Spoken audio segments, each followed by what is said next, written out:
Hi, if you're watching this message right now, it means that you're about to watch between episodes 1 and 23 of my show, Conversations with Atul. Please note that when you'll be watching these first 23 episodes, you will just see a picture of me and a picture of the guest on your screen. That is because the first 23 episodes we never recorded live video. These were audio only episodes meant for Spotify. So what happened was, when I shifted my show to YouTube and started recording video, I felt that my audience should also listen to these first fantastic 23 episodes with some amazing people, great anecdotes, inspiring lives. Like Mukhtar Bhai, who runs a carom club in Thane for the last 35 years. The amazing voiceover artist Nikhil Kapoor. The orchestra man Sudhir Sinha, or the whistler Nagesh Surve. I wanted you to be a part of this experience. One little thing that you will see this message that I've recorded right now before each of the 23 episodes of Conversations with Atul. So, enjoy the conversations and welcome to Conversations with Atul.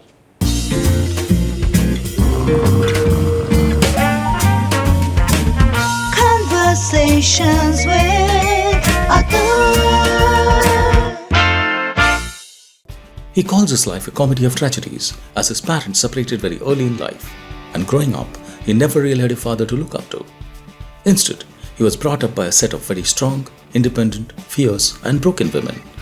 In the first of my 3-part conversation with actor Errol Peter Marks, we get a very personal insight into what it is like for a woman in the 1990s to be divorced with a child, what privilege it is to be reared by multiple motherly figures, and the importance of forgiveness and closure.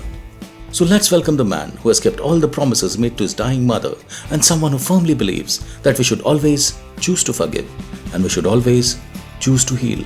Hi, I'm Atul Daishete and welcome to my podcast, Conversations with Atul.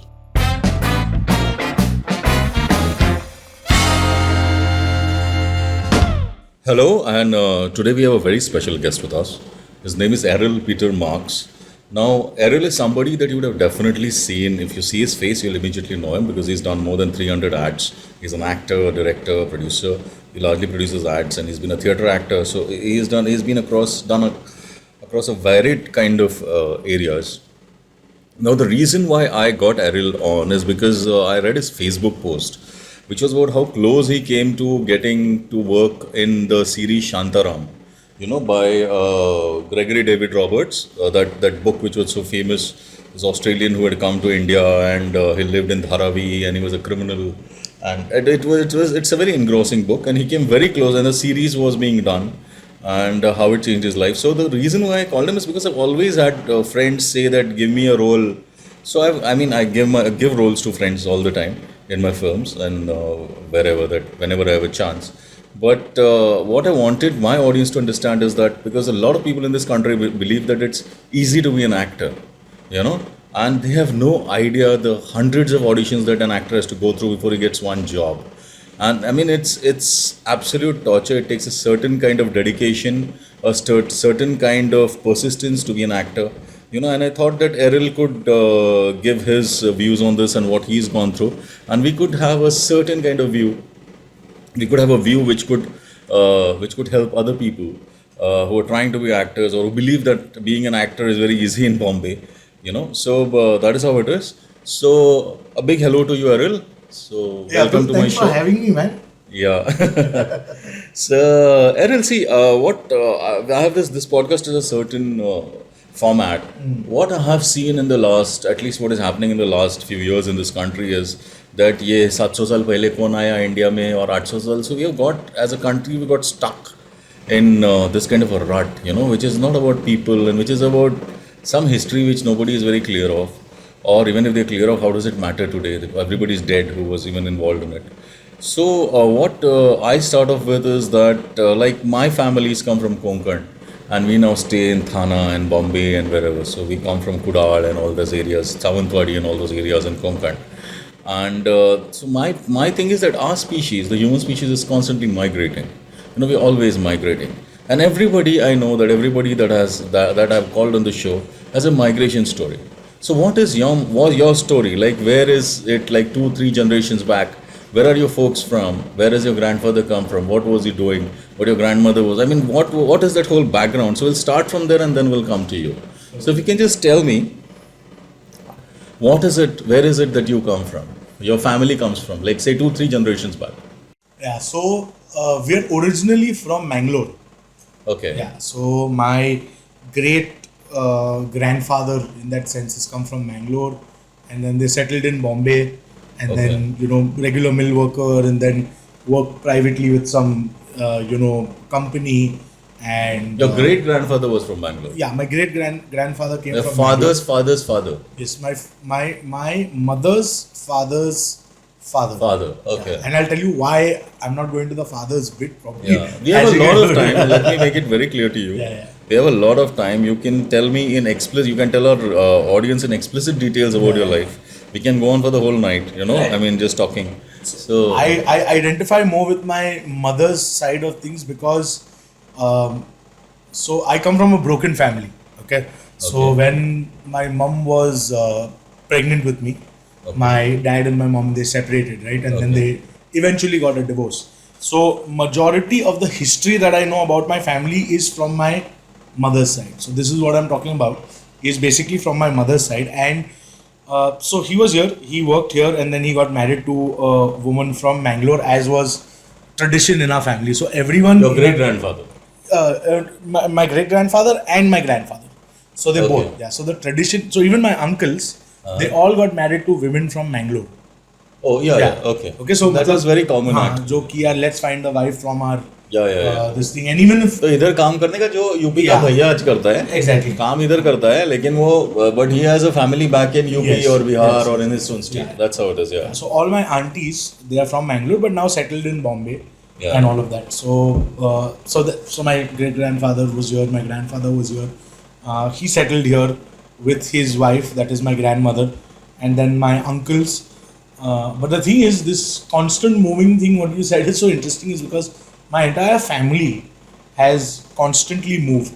So my great grandfather, my great grandfather moved from Mangalore to here, and then now my uncles, they started off in Bombay, but they all have gone to.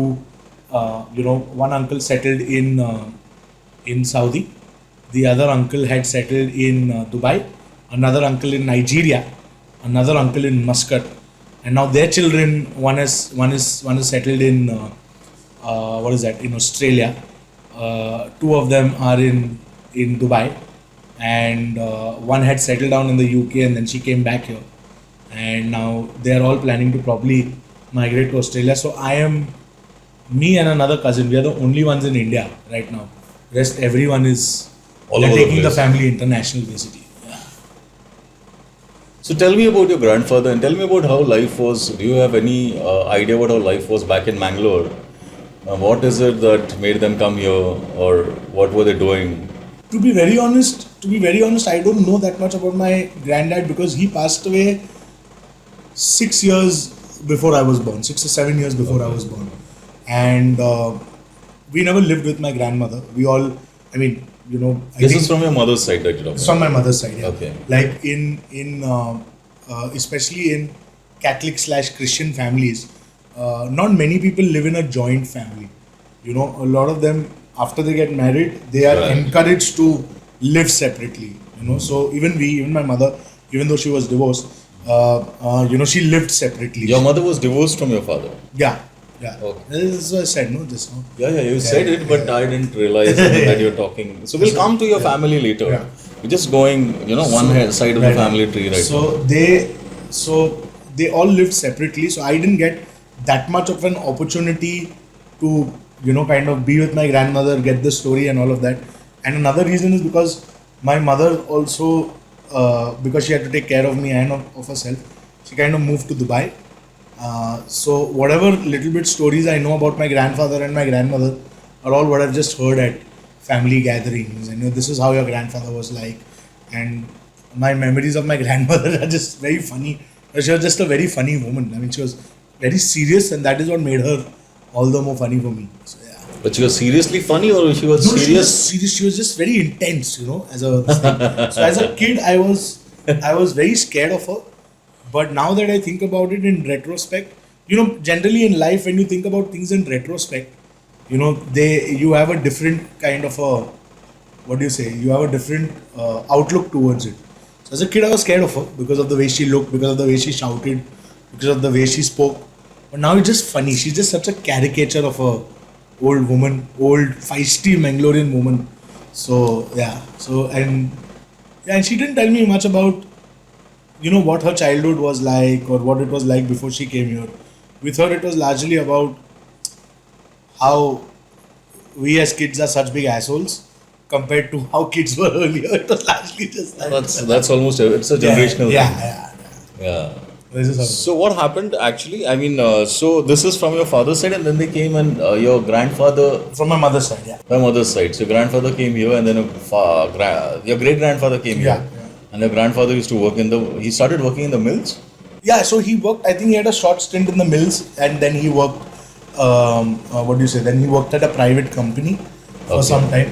And if I'm not mistaken, he briefly worked with Rani Mukherjee's dad. Briefly. Oh. Briefly. That is what my mother had once told me. That he knew Rani Mukherjee's dad. That is what He was she a had told me. producer. Her father was a producer. Yeah, so he didn't have any connection with the film industry. Yeah. I mean, that is one thing I'm really sure of, that up to 4 or 5 generations back, there's no one in my family who's associated with the film industry. This is the one contact that he knew of, or the place where he worked at. Rani Mukherjee's dad used to come or something of that sort. That's the only thing that I know. And then he worked at a company. He was a blue collar guy, and that's as much. That's the thing I think about my family. I think we don't largely talk about what people did and all. They just talk about my grandfather very fondly as a person, as in they were very attached to him, like my uncles and my aunties and all, and they remember him very fondly for the kind of person that he was. He was very large-hearted. He was very kind, very gracious, and very. He was completely unlike my grandmother in that sense. My grandmother was very, very feisty, very fiery, very. She could pick a fight. Whereas my grandfather was very, very easygoing, very nice guy who would just try and keep everyone happy. That kind of a guy. So they speak mostly about that rather than what he did, and yeah. But Christians in Mumbai, particularly, were largely considered to be easygoing compared to other communities. I don't know how. Maybe it's different when you're a Christian in a largely Maharashtrian community. Then you may seem easygoing. But if you're a Christian within a Christian community, probably you're different. Probably. I had a Christian neighbor. The names were Pillai, and they were like, like whatever is like. So there was to be drinking and all that, but they were very cool about life. So I think that is the thing. I think because Christianity, even though it's wrong, as in the perception, it's looked at as a very Western religion, or No, that's not true. No, it is No, not it is a a Western religion. It is not a Western religion. But a I'll tell you. westernized lifestyle, you mean to say? Yeah, but I'm saying even Western religion, they say Western. It's not. It's Middle Eastern. I mean, just if you look at it that way. But very Westernized lifestyle, and a lot of the people from the Christian Catholic community used to go on ships and they settled abroad and all of that. Right. So the clothing and the way they spoke, and and they spoke English, so that's also. And also I think there was a greater level of openness between parents and children in that sense. I think they were allowed to drink at parties. They were allowed to dance. There was a slight bit of frivolity, to the community. Right. So people think, they're easygoing, they're very chilled out. But then within the Christian community, there is quite a bit of, like, if you live with all Christians around. So it's no different from a Maharashtrian. Yeah, it's Hindi not. or It's not. It's just that the language is different. That's all. At the end of the day, we are all plagued with the same problems. Yeah, that's true. So that's your grandfather. Where was your grandfather staying? I mean, you have any idea? So we were in Mahim. That I know. We were in Mahim. Paramount Hotel Paramount in I've Mahim. heard of this. Yeah. There's a very famous hotel, Paramount, where you get great keema and great tea and bread pudding. Lovely bread pudding till day. That's the Irani place. It's a full Muslim joint. Okay. And we were like in the hub. It's this big area, a lot of Muslims, like 7 or 8 Catholic families, that kind of thing. Right. So that's where they grew up. That's where I have not lived in that house long. I think I lived there when I was really small, and it was very small. It was a koli. It was like Yeah, a yeah, right. 100 square foot kind Yeah, of a yeah. thing, and so that's right. Mahim, right Why besides calling it Paramount. Mahim? It's normally said Mahim. So It's because of the Catholic upbringing. So it's Mahim. So we don't say Nasik, we say Nasik. It's Oh. it's just one of those things. It's never like, I mean. So you in your family, everybody calls like what I mean. I don't know what is the right thing to say, but I'm saying that like we call it Mahim. Yeah, it's It's Mahim. not written as Mahim on all the stations. Yeah. No, but it's written as MA, right? So if you go as Mahim, it should be MAA, for example. Yeah, but you're reading the English thing, which Ah. is not really phonetic to begin with. So, But yeah, so, that's the thing. Yeah, okay. But So for us, it is I just Mahim. found it funny. I mean, you can call it whatever you want. Call it Dubai for all I care. But I'm saying that. Or Rose called by any other name. Yeah. No, but I found it really strange and funny. I mean, so yeah, okay. So he used to stay in Mahim, Yes. at Mahim at that point in time, and you were young. I mean, that is when your parents were already married. Yeah, so my mom was living there, then she got married. This is your mother's side. My mother's side, yeah. My father's side, I don't know much. Okay. That's because But your father used to stay at your mother's house then. No. My mother used to live in my father's And used to house. whenever you used to come there, that's how you No, remember. no. So basically, my mum got married to my dad. My dad also was from Mahim. So they lived, what do you say? They lived 5 minutes from each other, right? And as I told you, they got separated when she was pregnant with me. And then Oh, that early. Yeah, So that it's early. almost a 35-year-old divorce now. Yeah. It is, and I mean, I think within a year and a few months of their marriage, they started living separately. So Do you have any idea why they were separated or what was? yeah, Because it's not very common in those times. So this you're talking like early 80s, right? When they got yeah. divorced. This is late 80s. Late 80s. I was born in 87. So late 80s. Yeah, this would have probably been early 87. It's not common. Divorce was not a common. Now it's like everybody's getting Yeah. divorced left, right, Now- and center. now it's almost a But trend. yeah. Yeah. So I think there were things that they had agreed upon before they got married, and my mother didn't see that Getting happening, fulfilled. Yeah. and I think she decided at that time the best thing to do was to walk off or walk away, and then the differences could not be matched, and then they ultimately they got a divorce when I was, I think, about 4 or 5 years old, and so that's basically. So she came. Started living in Mahim. No, so she lived in. So it was a difficult time for my mother, and even for my family, because as you said, it was not that common, right? And divorce, it's a big taboo, and Yeah, and she was pregnant, right? What do you do? Oh my God, yeah. So you do all of that, and I don't think my grandmother was very happy with that. I don't think my family was very happy with that, and they wanted her to get back with my father, but she didn't want to, and so my aunt, with whom I currently live, she was very close to my mom. My aunt, Your being mom's sister, my mom's she's your mom's sister. sister. So they were Okay. very close, and she said, why don't you live in my house? She had bought a house in Bandra where I grew up. She said, I'm living in Dubai, and you need a place to stay. Why don't you live there? In Bandra East. In This was Bandra on East, Bandra East. yeah. You live there. Errol can grow up there. So she started living in Bandra East. And you were living with your mother, not your with father. with my mother, yeah. I was with my mother. I've always been with my mother. Okay. So yeah. So But you used to meet your father often? no. So my mother didn't want me to meet my father. She had explicitly told me so, that I don't want you to meet with your dad, and I was okay with it because I never really met him, never really knew who he was.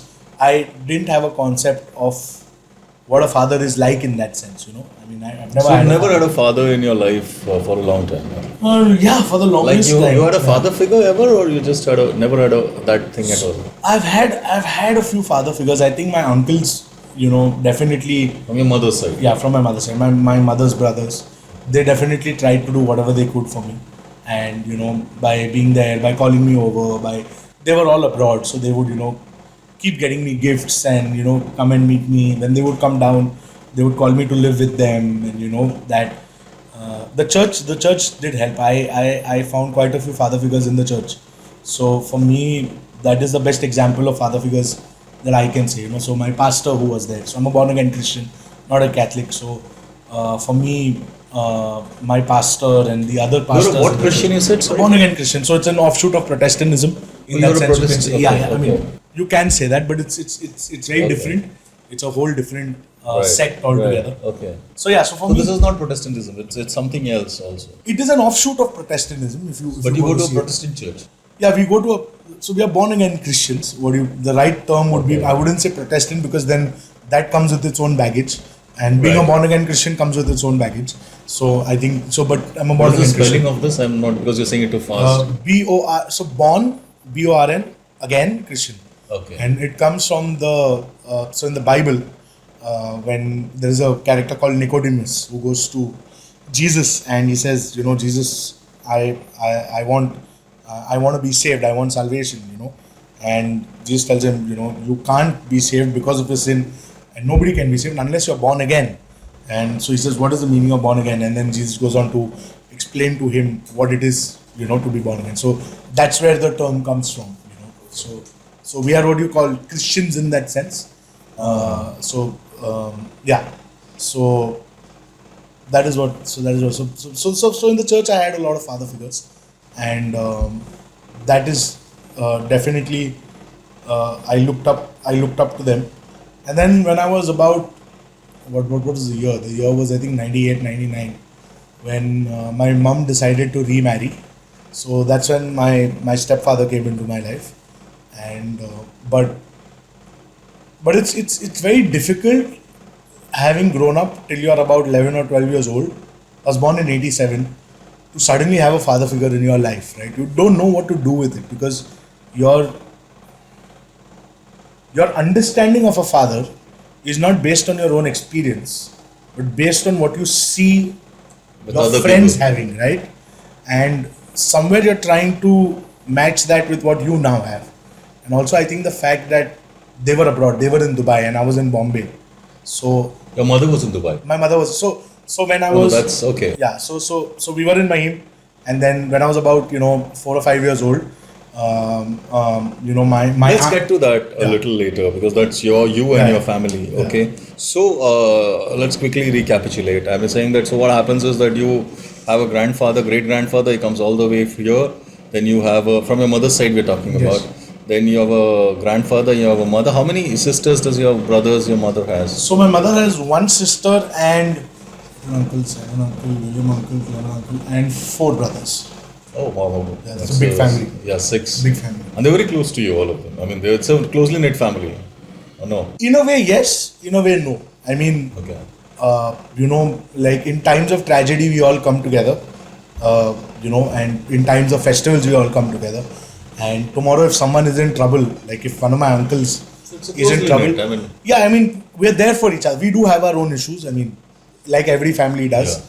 But but we are there for one another. I mean, we won't leave tomorrow, even if I walk out on my family, and tomorrow if I'm in trouble and they get to know, or if somebody else does, then we will be there because it's family at the end of the day, right? I mean, you have to be there with your family, and there is that connection. So we are in a way closely knit, in a way in our own space also. So there is that. So now tell me a little about your mother. I mean, Yeah. because what I find fascinating is that she must have been in her early 20s when she's gone for a divorce, right? Yeah, she was So- about 25. Yeah, 25 since she's gone for a divorce. So you need a certain kind of background to take those kind of decisions. I mean, like a mother like mine would never take that kind of a decision Right. in the 80s or the 90s.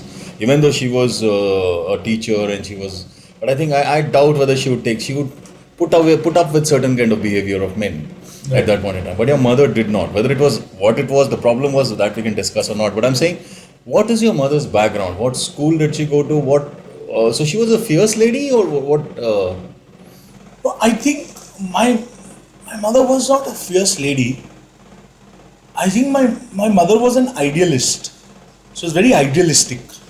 She believed in right and wrong. She believed in certain things, and she believed that certain things have to be a certain way, and there is no So with my father, it was for her it was completely wrong. For her it was he let her down.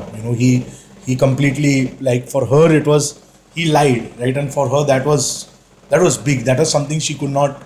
But it was a love marriage, or It was a love marriage. It was a Okay. love marriage. It was a love marriage. So, and that is where I think it was even more difficult for her, because it was a love marriage. The family was like, "You chose the guy. We didn't put this guy on you."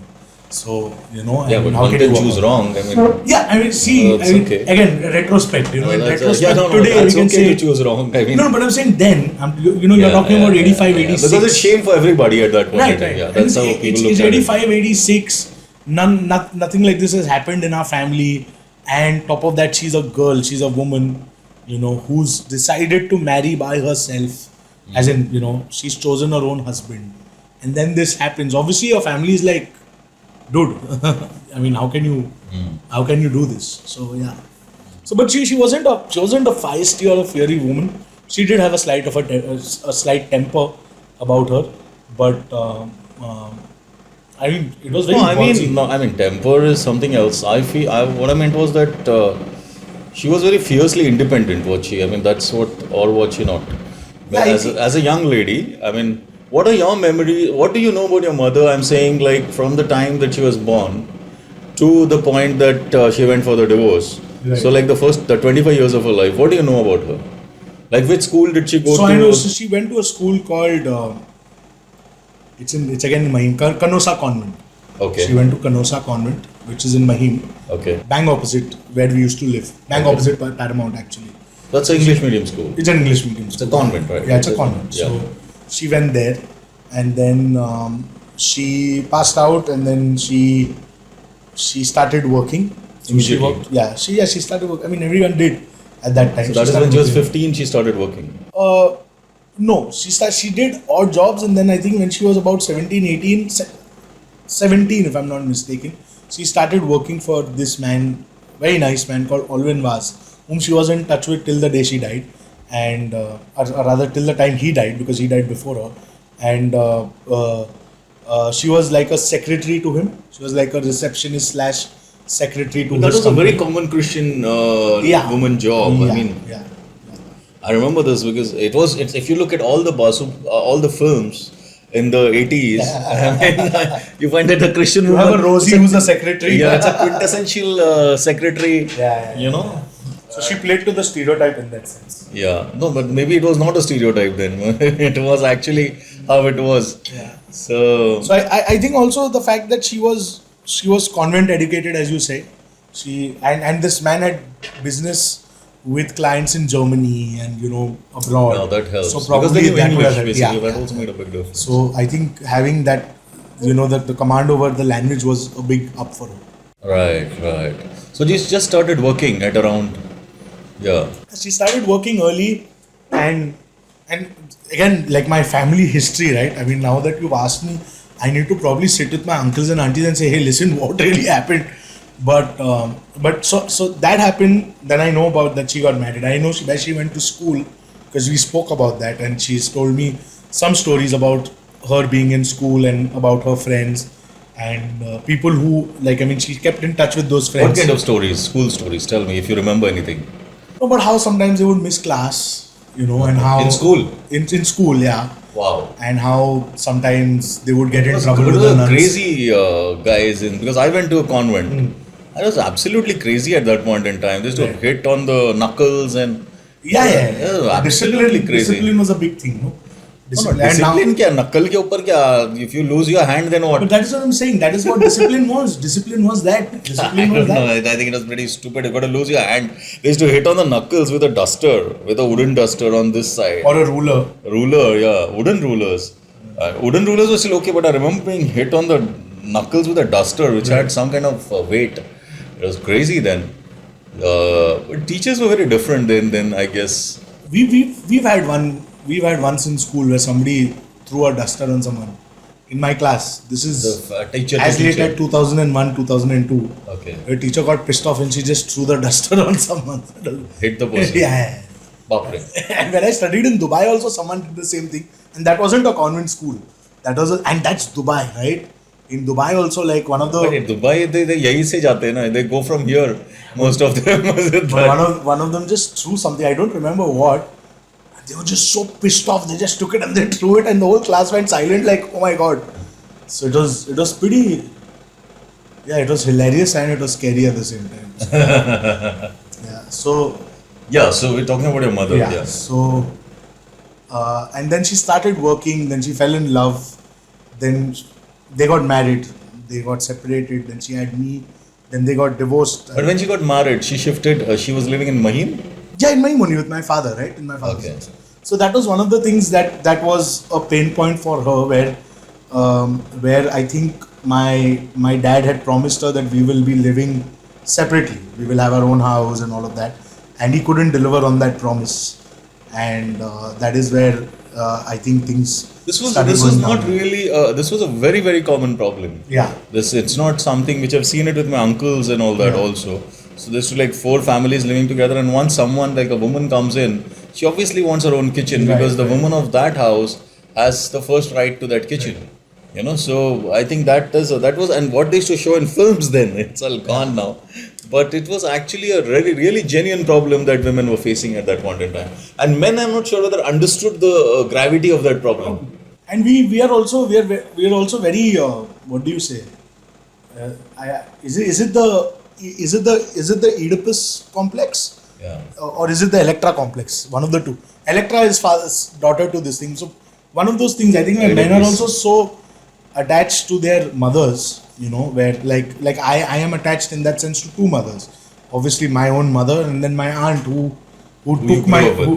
who took the place of my mother, right? Yeah. So like if a woman comes in my life and tries to displace them from my life, I know what it is going to be like and what it will be Okay. for them. So it's more complicated according to you than just a woman wanting a house. and I think I don't know about Maharashtrian families that much, but what I've heard from my Maharashtrian friends is the same. But in Christian Catholic families, men are very attached to their mothers. You know, they do have that real I think that's a bond. general Indian thing. Probably, but I'm saying I know it because I come from that. So yeah. There is that. So that was one of the things. That wasn't the only thing. So that was one of the things that definitely was a pain point for them. And sadly, she's not around anymore, so I can't get the entire story from her. But I mean, whenever you want to come to that, we'll come to that. But my biological dad is back in my life now. Yeah. So we'll come to that whenever. Yeah. So you have any idea about the love story, or there was so much bitterness by then that they never wanted to talk about it? My mom didn't want to, largely. Yeah. Because I mean, I still remember there was this there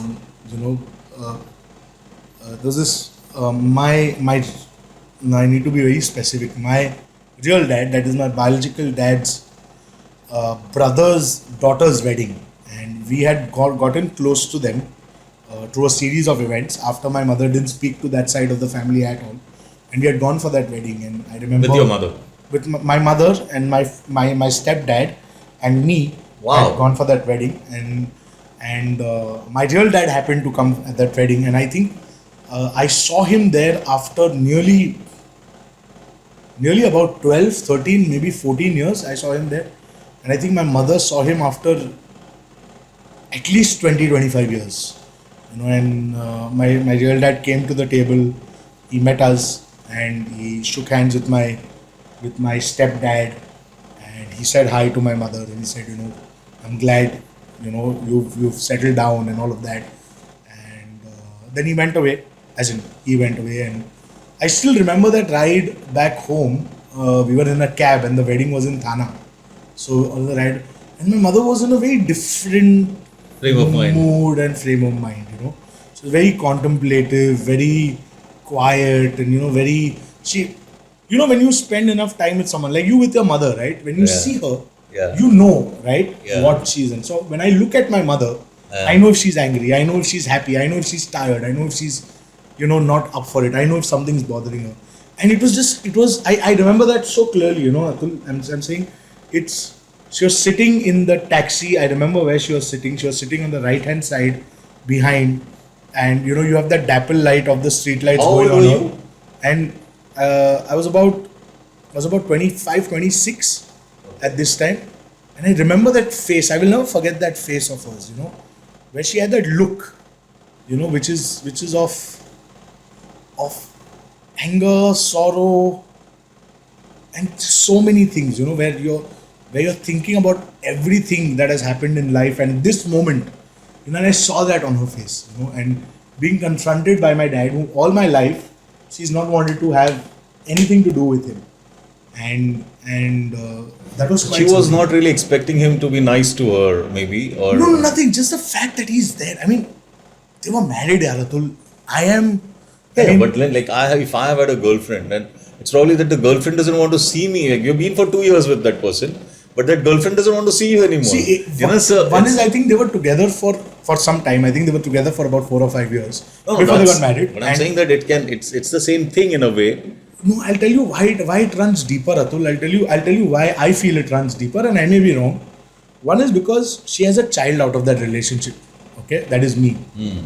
And a lot of people tell me that I'm kind of a spitting image of my dad.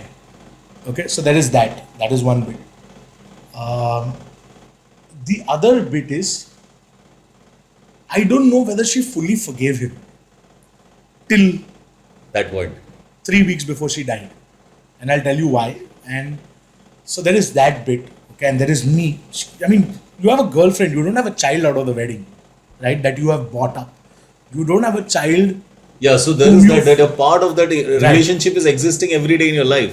and it is. Yeah. And see, the thing is, Right. people say forgive and forget, Right. but you can't forget, right? You can't forget a marriage, Right. You can't forget a child, you can't forget the shit that you've heard from your family, from your friends, and from society. Because You of can't this. forget the shit Wow. where Wow. when people look at you and they say, oh, you know what, she's married twice, or you know that son, that's from her first marriage. Oh, she's divorced. Oh, this. People won't say, oh, that is a strong, independent woman who's raised a child, who's taking care of himself and her. Are you understanding what I'm saying? Yeah, absolutely. That weighs down on you. At some point it weighs down on you. Because you're also weighed down by the morality that society is throwing at you, right? I mean, Yes. so if you're divorced, Right. a man being divorced and a woman being divorced is a completely different thing in Yeah, society. yeah, Even yeah, today, I yeah, guess. yeah. So you have you're supposed to have certain loose morals. Right. You're supposed to be easier to Right, get to. right. So More desperate. yeah, so it can be like, I mean, it's, however, we are men, so we understand how other men and our friends think and how we think. So I guess that it's something which a woman is already weighed down by in a lot of ways. And it's something she's carried, she's Yeah, carried that. She's yeah, carried that certificate of divorce Yeah, for so many years with her. yeah. And she's But she knew her husband would be there at that wedding, right? probably not. It's not the fact that she saw him. I think No, I'm not asking. I'm not asking from that point of view. I'm saying that. So she may have been a little mentally prepared, where she thinks that maybe this person is going to be here, and how is it going to be?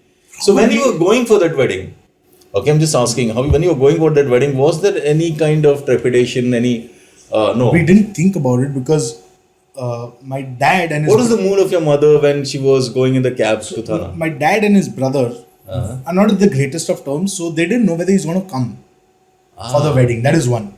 Secondly, irrespective of how prepared you are, like No, that is Yeah, something else. like- But I'm saying that yeah. your mother, what was the mood? Is like she was perfectly fine. So we went to this uncle's house.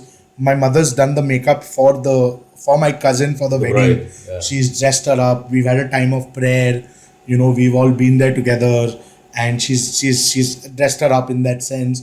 We walked out together from there. We've gone in the same car, and all of that. You understand? Yeah. And then we are there sitting at the wedding, right? And a lot of the relatives are there who know her, right? Because they know that she's my Yeah, father's of wife. course, yeah, first right? wife. Yeah. Some of them have an idea about who I am. They don't know exactly who I am. They've seen pictures of me. So there is that also happening.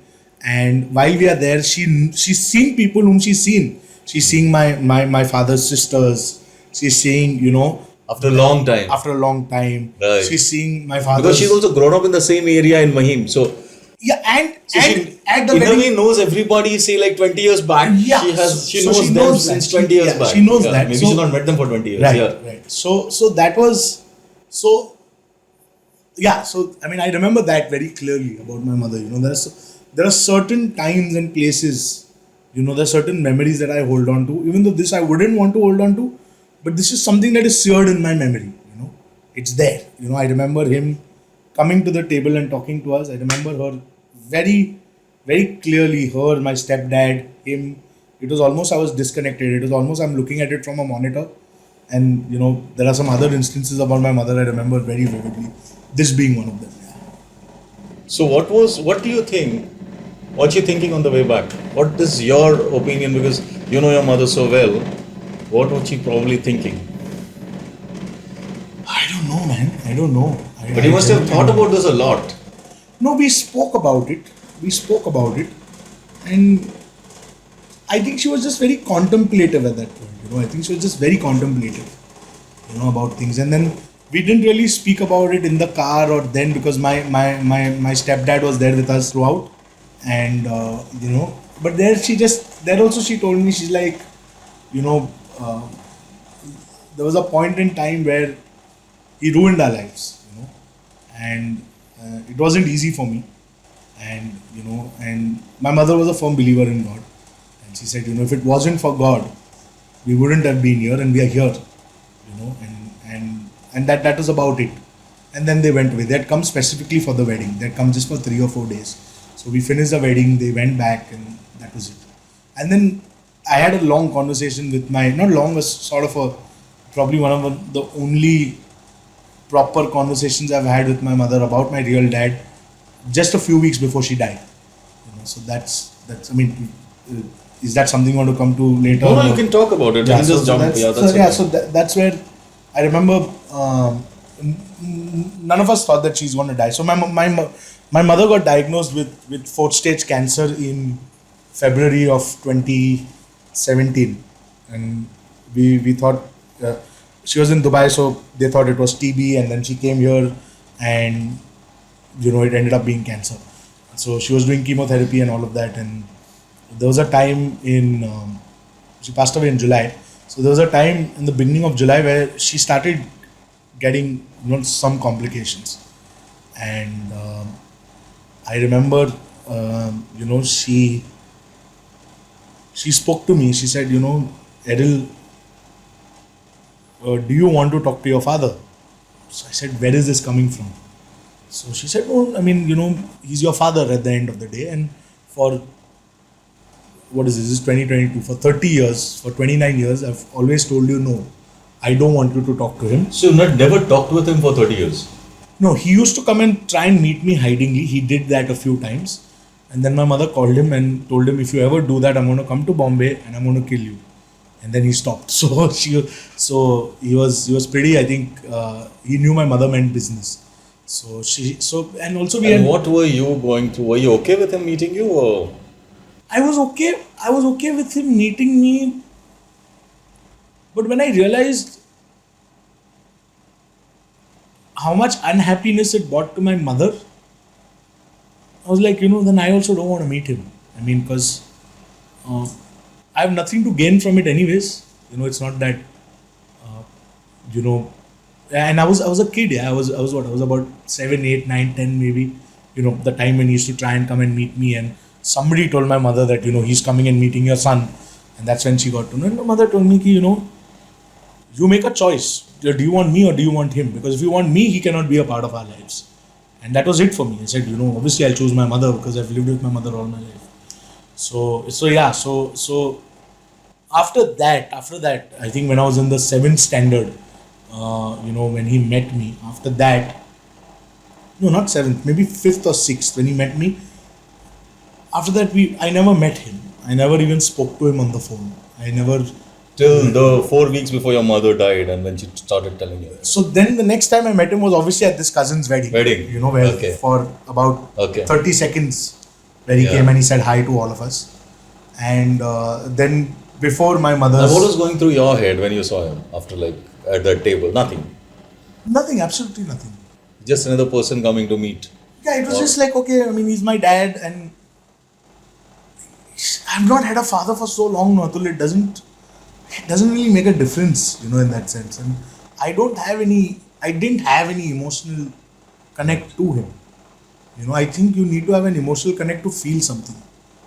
You know, and I think that is the worst thing. The worst thing is indifference, and I was indifferent. I think that It is the- like what I believe is that it's what you don't have doesn't bother you.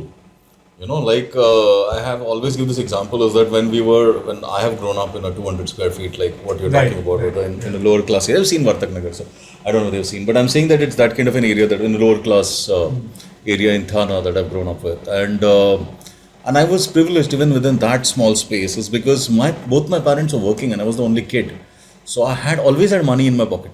Right. You know, because my parents are working, so I always had money, and most of my friends didn't have money. Right. So it was like this. I was actually privileged.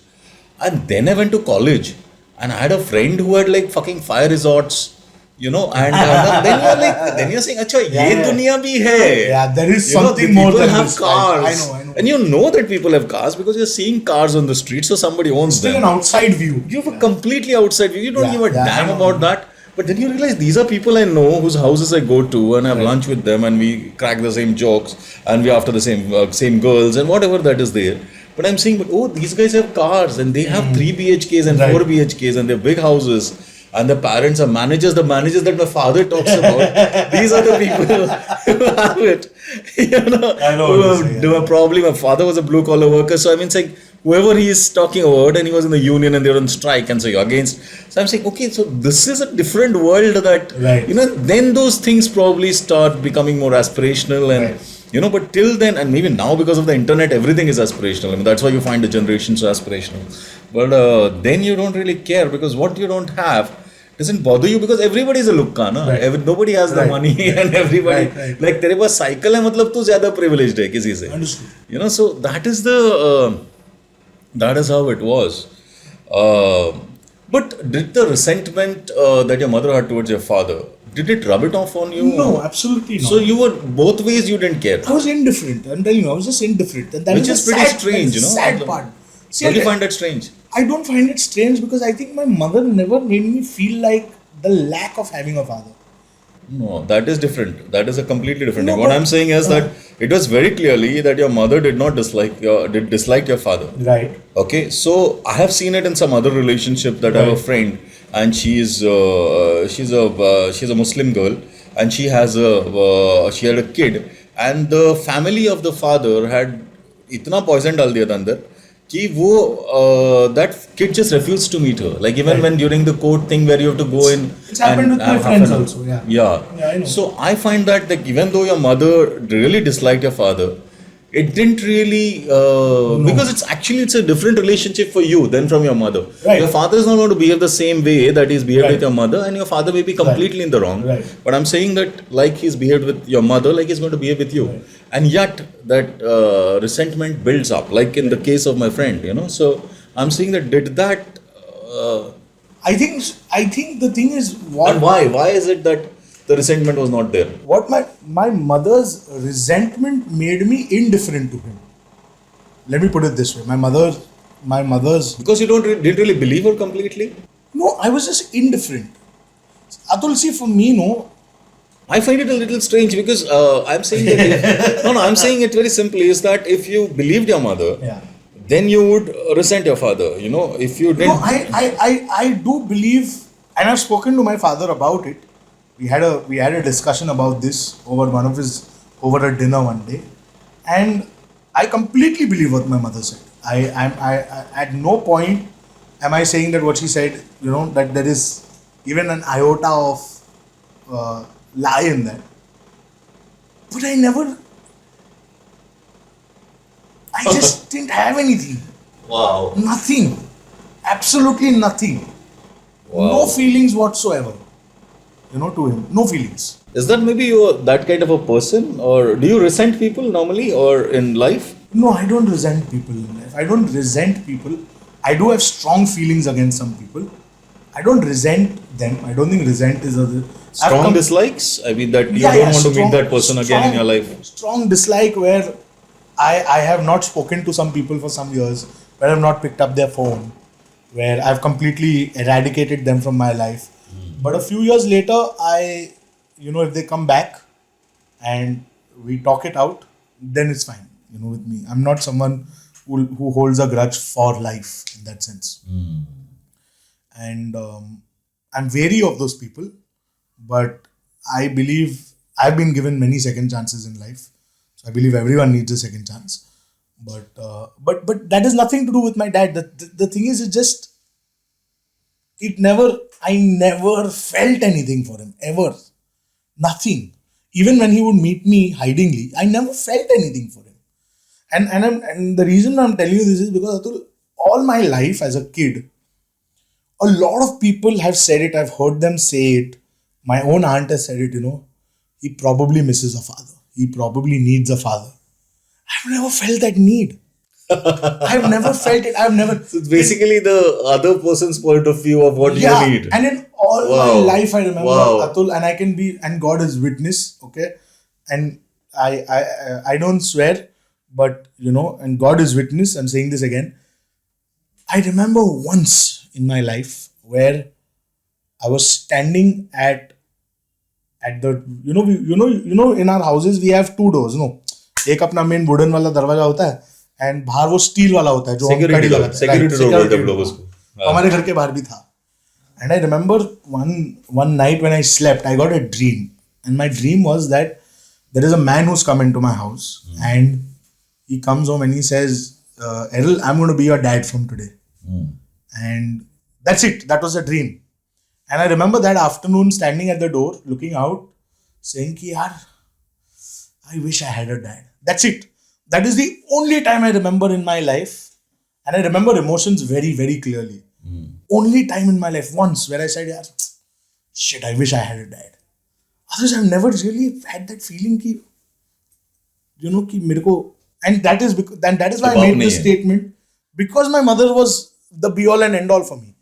And where God didn't give me the privilege or the joy of having a father, I had two mothers. Yeah. As I tell you, my aunt is my mother. But it's different. I mean, 100% it is different. But what I'm trying to tell you is that it's never happened. And I don't know how to describe it. I don't even know why. But it's never happened.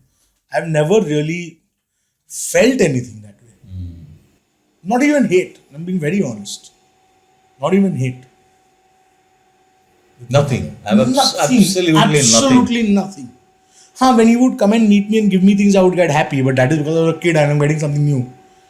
He came and he taught me, I think when I was 10 or 11, he came on his bike and he allowed me to ride his bike. So that made me really happy.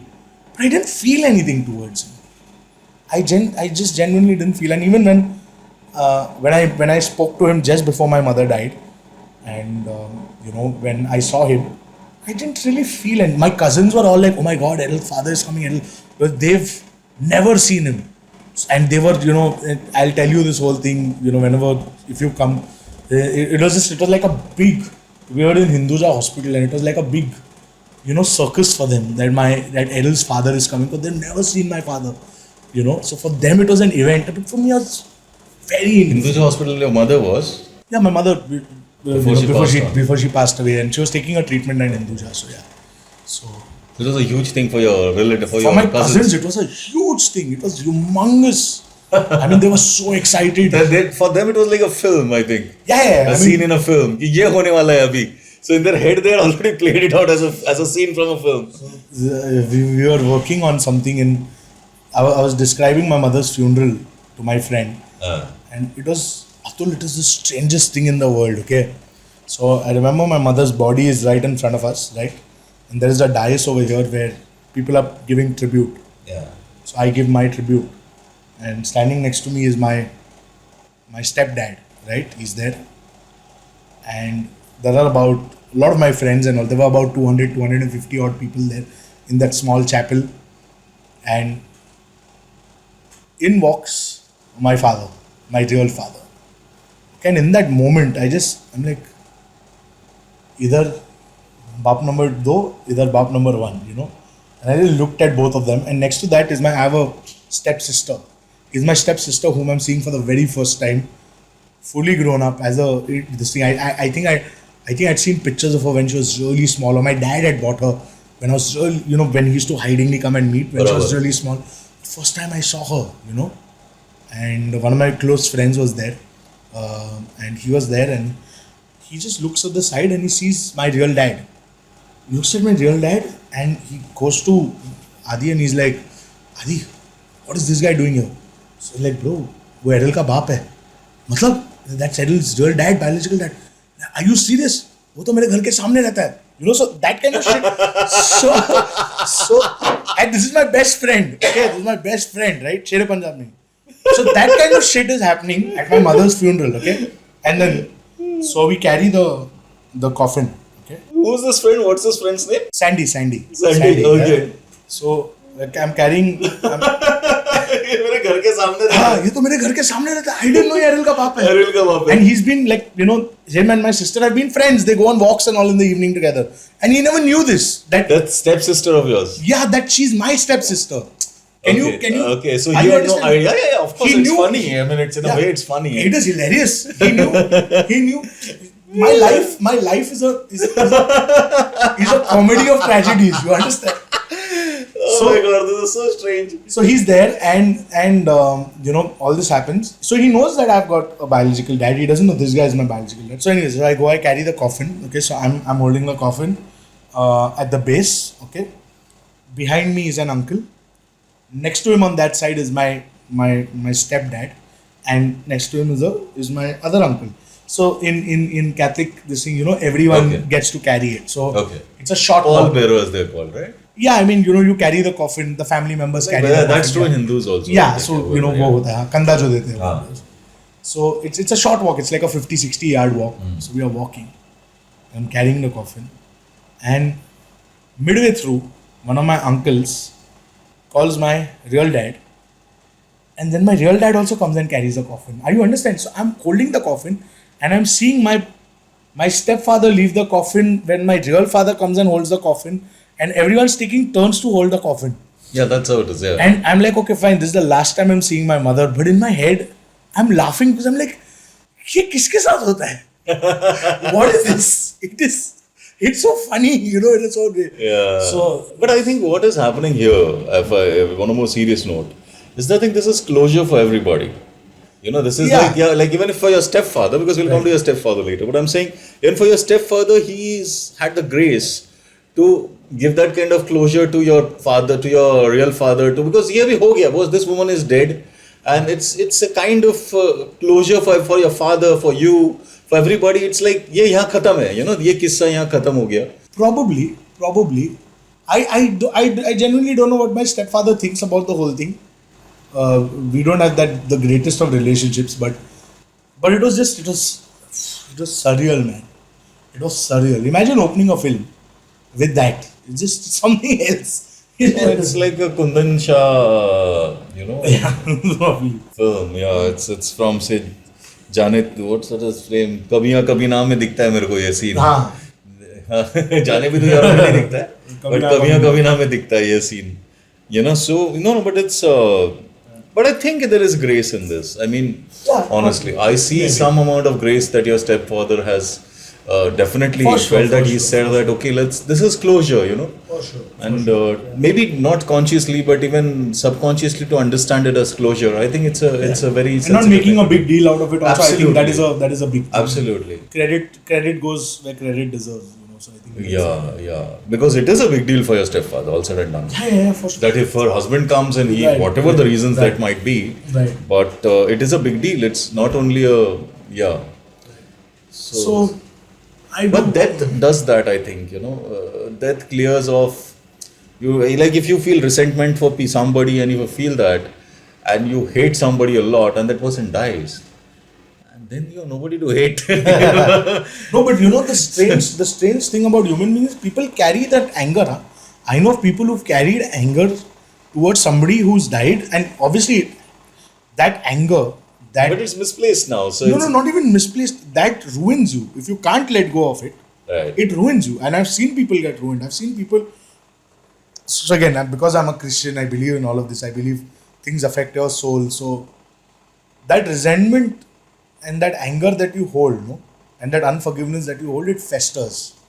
It festers and it festers and it festers. And when the person dies and you've not dealt with it, you know, and you don't let go of it, it festers and it takes you away. Absolutely. I've learned that the hard way, and I think that I think I'm far less angrier, and I understand that completely. Yeah. it completely ruins. Yeah. And I've seen people be ruined. I've seen people Yeah. be a mess. I've seen people not able to keep a single straight relationship in their life because they can't let go of it. They refuse to heal from it. You know, and and people I think forget that forgiveness and healing is something that you do by yourself. It's not dependent on the other person. Is what I feel. I say you choose to forgive, you choose to heal. And irrespective of whether the other person gives you that opportunity. I think at some point you should do that. But So how was? I mean, like, if we just quickly come back to this, to your mother, because your mother seems pretty fascinating to talk about. yeah. So I'm saying that so she left her house, Right. and she got this divorce. Right. But your father wanted a divorce?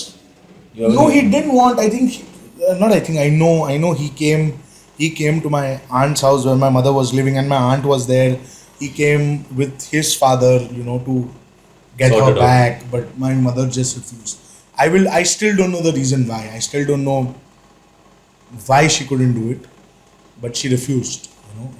And I think credit there to my biological dad for doing whatever for trying, and my mother just and I think that was one of the things which she let go just before she died was that anger, that hurt, which she held on, I think, for quite some time. And yeah. And in that cab, I mean, we're getting a little filmy here because it seems like a film situation. But I'm saying that when she was there with and that wedding had just happened, and she saw him after like for maybe a minute, where he just whatever happened then. Was it that she would have possibly thought, because you seem to know your mother, you say, that this could have been different? That this could have ended a little. This is not how it should have been. Probably this man could have been. It could have been different. I don't think so, yeah. I don't think so. I don't think so. She had a happy marriage with with the next marriage. Was it a happy marriage? Yeah, you don't seem to have a great view, but No, I don't without think any so. bias. No. Okay. I don't think it was. I think they had moments, but no. It wasn't. I think marriages are only about moments यार बाकी तो रहता नहीं है कुछ बाकी तो आज खाने में क्या बना है वही होता है दिन भर so It wasn't. No, it wasn't. So, okay yeah. was this man a Christian or was it the second first Yeah. it was a proper Yeah. okay My biological dad also, I mean, my mom was a Catholic then. So, my biological dad also was a Catholic. So, it was the same thing. I mean, there wasn't. Religion was never the angle that played any part in that. It was just. no, I'm just Human asking beings, to yeah. understand Yeah. I don't think I mean I don't believe in religion to begin with, so I'm saying but I just feel that people connect once you let religion go also you connect, so that's so let's talk about your mother. And she came out of that marriage, and then does she talk about that time and how people used to look at her? Like what you're saying is probably, is it guesswork or is it what she told you? Some of it is what she told me. Most of it is guesswork, if I may be very honest. She tried to protect me as much as she could from that phase. She did everything that she could to protect me from that phase. And I think that is part of the reason why she didn't tell me much about it. She spoke to me about a lot of things. She spoke to me about her current struggles. She spoke to me about her work. She spoke to me about what she's feeling and how things are going with her friends and all of that. I still have her emails. We used to write a lot of emails to each other because at that time we didn't have WhatsApp and all of that. So a lot of emails and Skype calls sometimes because she was in Dubai. But this is something she didn't really speak much about. She just said that Errol, I've been cheated, I've been hurt, and I don't want him to be a part of our life. That is the crux of the conversation. And it was difficult for her because another thing now that it comes to mind, I think one of the things she told me was that in open court, my dad denied that I was his son at one point. So that was very difficult for her because that then essentially makes her a, makes her that I'm a kid from someone else's marriage.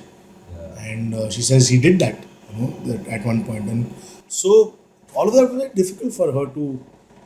And her thing was, she didn't take a single money of alimony or childcare or support. The court ordered my dad to give some money and all, but she didn't touch that money, right? That is why she went to Dubai, to earn better so that, she could take better care of me.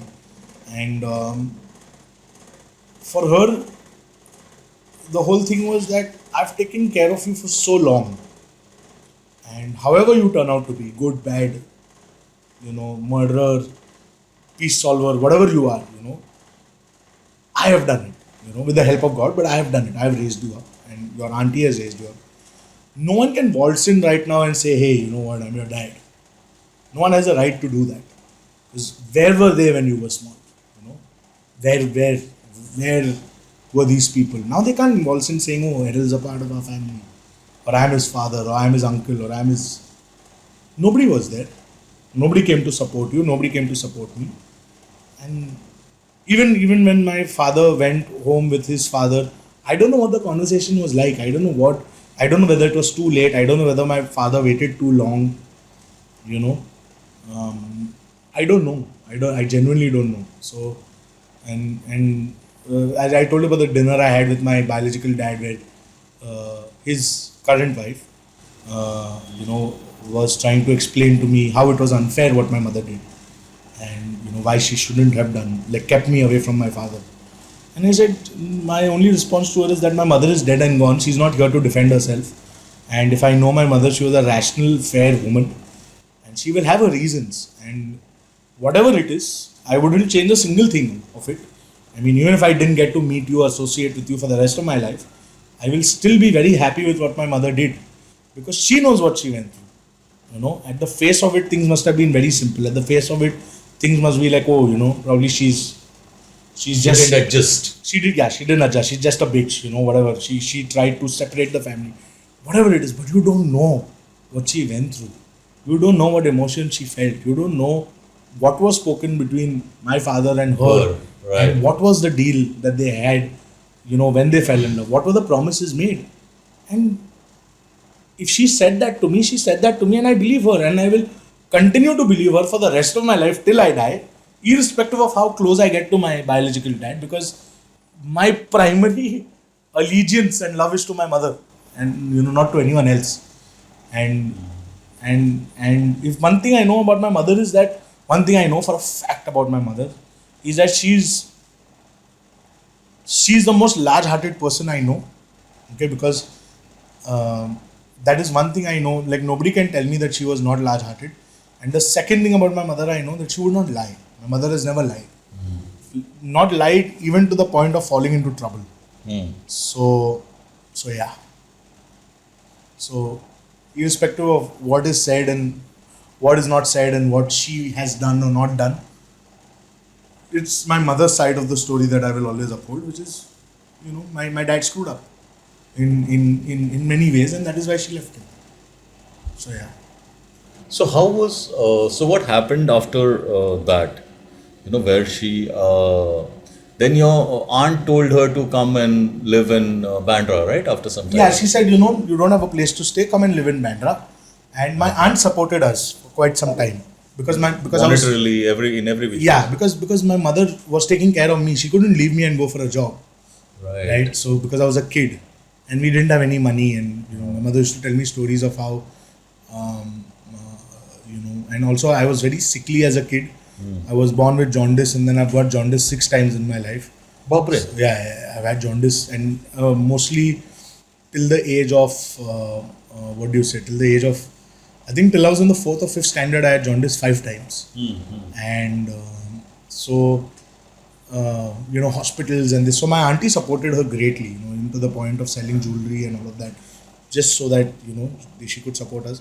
And then at some point, my auntie told her, listen, you're more educated than me. And my auntie, the work she would do is, she would essentially do she would take care of babies in Dubai. So she had her own creche. A nanny. She was a nanny of sorts, a glorified nanny. But she had her own creche. Her own creche. So she had her own creche.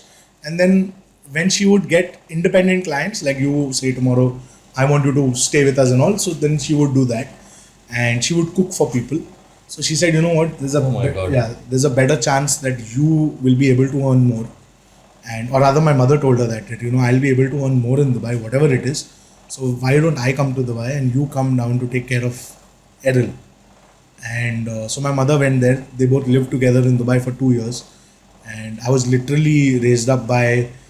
This is also very filmy, okay? So one of my neighbors, they had an old auntie who would live with them. Her name was Theodolin. One of the greatest. How old were you when your mother went to Dubai for 2 years with your aunt? God, I hope I get the specifics right. I think I was in the third standard. 8 years old. Second or third standard. No. Younger, yeah. 7, 8 Younger. years old. That's it. About Third 6 standard. to 8 years old, somewhere Yeah, around yeah. that time, I think. So there was this auntie who was living. So, and I'll tell you why I say my mother was the kindest and the most generous person. So there was this my neighbor, and they had this relative of theirs. Her name was Theodolin auntie. Okay. What auntie? Theodolin. Theodolin. Yeah, very Goan Wow, name. what a name, huh? Yeah, Theodolin. Then because people couldn't pronounce her name, they would call her Mary. So basically what happened was she was living with this family, and they would mistreat her, and Okay. essentially they one day threw her out of the house, Okay. saying that we can't afford to keep you, and we don't want you in this house. So she didn't have anywhere to go, and my mother took her in. We don't know who she is, we don't know where she's from, nothing, and she lived with us, you know, till the last 4 or 5 years of her life, where she was getting very sick. So we kept her. So our church has an old age home. So where we kept her in that old age home, and we went to meet her regularly. And then my mother was told of there was a girl that was found at Dadar railway station. She had gone there to commit suicide, and somebody saw her and brought her home. And there was nowhere again for her. So my mother said, let her come and stay with me. So she kind of became like some sort of a housemaid.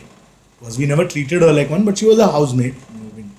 And This was when? this was just before my mother went to Dubai. And then my mother went to Dubai, and I was raised up by Theodolin and Varsha, Okay. that other girl. And Oh, my so neighbors. both these women were in the house. Both these women were in the house. Oh, I thought that this happened after Theodolin. Okay, No. So Theodolin was there. How old was Varsha? Varsha is the woman who was going to commit suicide. Yeah, so Varsha was a young girl. She was 16 or 17. Oh my God. Yeah, like very young. And then so she stayed in the house. I think they were there all together for a year. I don't know how my mother managed feeding them and me and herself. So she had a job over here.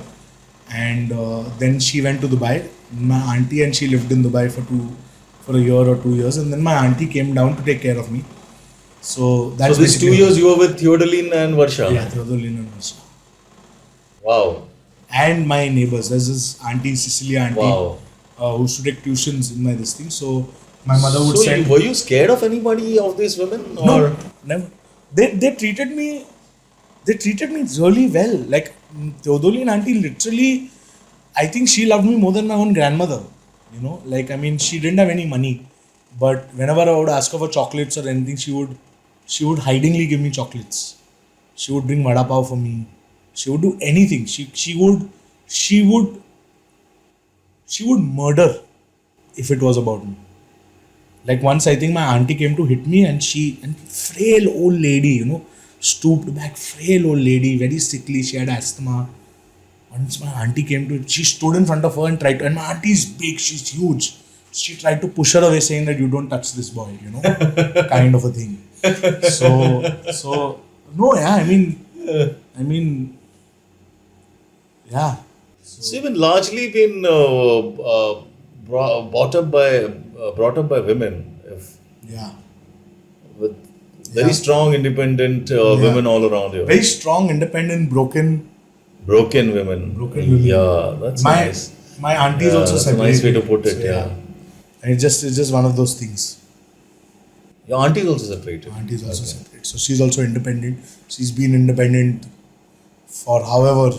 So I think that is where she really felt for my mother, not having a husband and trying to raise your own kid without any support, without any help, and that's where I think they both got even closer, where, and when my mother went to Dubai, when she told my auntie to come back to Dubai, she said, "You take care of Errol, and I will take care of you for as long as I live," which is what my mother has done, and that is what I promised my mother when she slipped into a coma. And I remember I told my whole family to go out, and I was alone with my mother, and I told her a lot of things, and this is one of the things I promised to her. And I'm dating someone now for the past 4 years, and the first thing obviously was belief. The second non-negotiable thing on that list that I told her before we got serious was, come what may, my auntie doesn't stay separately, she's mine, and she's going to be there, and because my mother made a promise to her saying that I will Look after you. I will look after you till the day I die, and that is what I'm going to do. Come what may, in whatever way I can. So that is a bond they had, and that is a bond I respect. And my auntie also, obviously she was old, and she couldn't. How have old is lived your in- aunt now? Now she's 75, Okay. 76. So she couldn't have done much, even if she was in Dubai. But the fact is, she did come back. She did give us that house to live in. She took care of me, and yeah. So your aunt in a way became your nanny, and that's. See, I call your her. mother I and call your- her. I call her Mama because she is that. She is that. I So mean, what do even- you call your mother? What would you call your mother? So, Mummy, Mama, Both interchangeable. of them used to call mummy. Yeah, yeah. It's the same. Whoever serves me first is the best for the day. I'm just kidding. No, both of them are standing together. Then how do you know? How do they know who you're So calling? Violet Mama and Mama. So my auntie would be Violet Mama. Okay. And would be Mama. But now, Okay. so yeah, So even that just to know the difference. I mean, so it's not. I mean, they would know. They would know. And also I think depend on what you're asking for, they would know, I guess. I think very graciously also my auntie knew when my mother came, because she was away, practically the whole year. And so that was our time, So she wouldn't really, it would be with me, my mother and me mostly, Right. and She took the second position in that relationship once your mother came. yeah, and even, and they had a great relationship, barring, I mean, your sisters, you do have your own squabbles. Barabar. Barring minute squabbles here and there, they had a very solid relationship. I think my mother would do anything for my aunt and vice versa. And once your aunt came back and you're living there, then what happened with Theodoline and They were also Varsha? there. So the three of you were there. Yeah, so three of us and my aunt, we would live there. And No, then it would just be your aunt and Aunt Theodoline and Varsha. so No? Theodoline, Varsha, my aunt and me, four of Yeah, us. four of you. My mother was in Dubai, Right. and And how big is this house in Bandra East? so this house initially was 220 square foot, and then the government came up with the extension scheme, so where we extended a room. So It's a ground floor? no, first floor. So the whole building got one room extra. Acha, So we had acha, to acha. pay, I think, 1 lakh or 2 lakhs or something. Okay. And so then the house became A 1 BHK. a 1 BHK, 330 square foot, 1 BHK. Yeah, but you know how we used to call this, right? Like my parents even today, they will call it a 3 room. 3 room, yeah. They never call it Three a room, 1 yeah, BHK. yeah, So they they'll never- count the kitchen, Yeah. the living room, and they'll call it 3 room. And we had a loft. 3.5.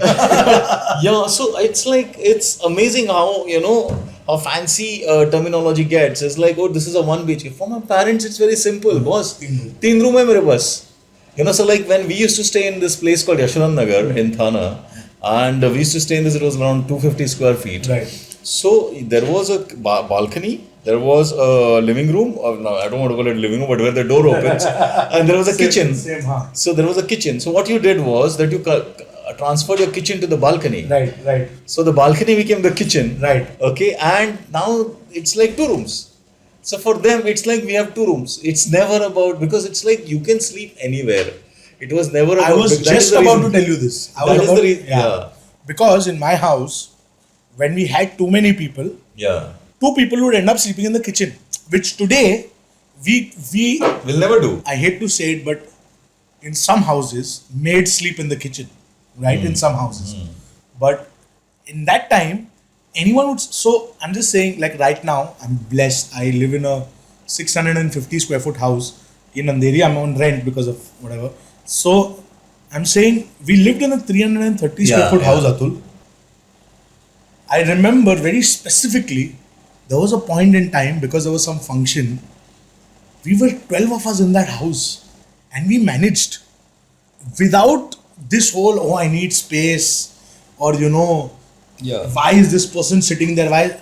We just managed 12 people with that small, जो भी हो 600 litre का जो tank आता है घर पे, in that we managed the water, we managed the food.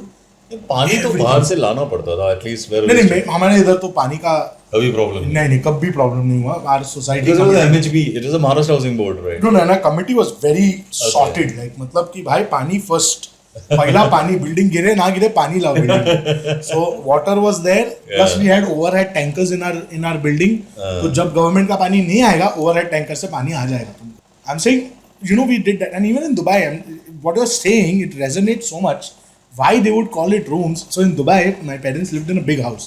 We were in a, pretty good big 2 BHK. I remember when I went to live in Dubai and I walked into the house, I was like, ये क्या है? ये मतलब मेरे building के वरांडा जितना बड़ा घर है ये, We got to cricket in the house. And I remember, so there were 2 rooms. My mom and dad were in one room and I was in another room, which I would share with my uncle, who was my Dubai wala uncle.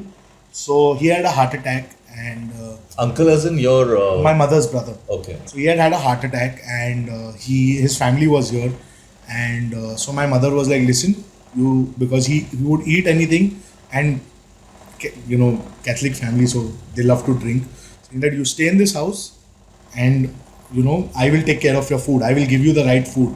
So my uncle would live with us. So there was a point in time where my cousins, my uncle from Muscat decided to relocate to Dubai. Okay, so that is us, the 3 of us, my mom, my dad, and me. Then my uncle and his family, that is my uncle, my uncle's wife, and my 2 cousins, 4 of them, with their maid, came to Dubai. Along with them, they got their friend because they were also relocating to Dubai. So they were another 4 of them. How much are we at? We are at 11. Then my uncle who was in Dubai, his family decided to come for a holiday. So there were another 3 of them. So that's 14. So and my another cousin from Muscat with our family came. So there was a point in time in that house we were 20 of us. in Bandra. No. In Dubai. Not in Dubai.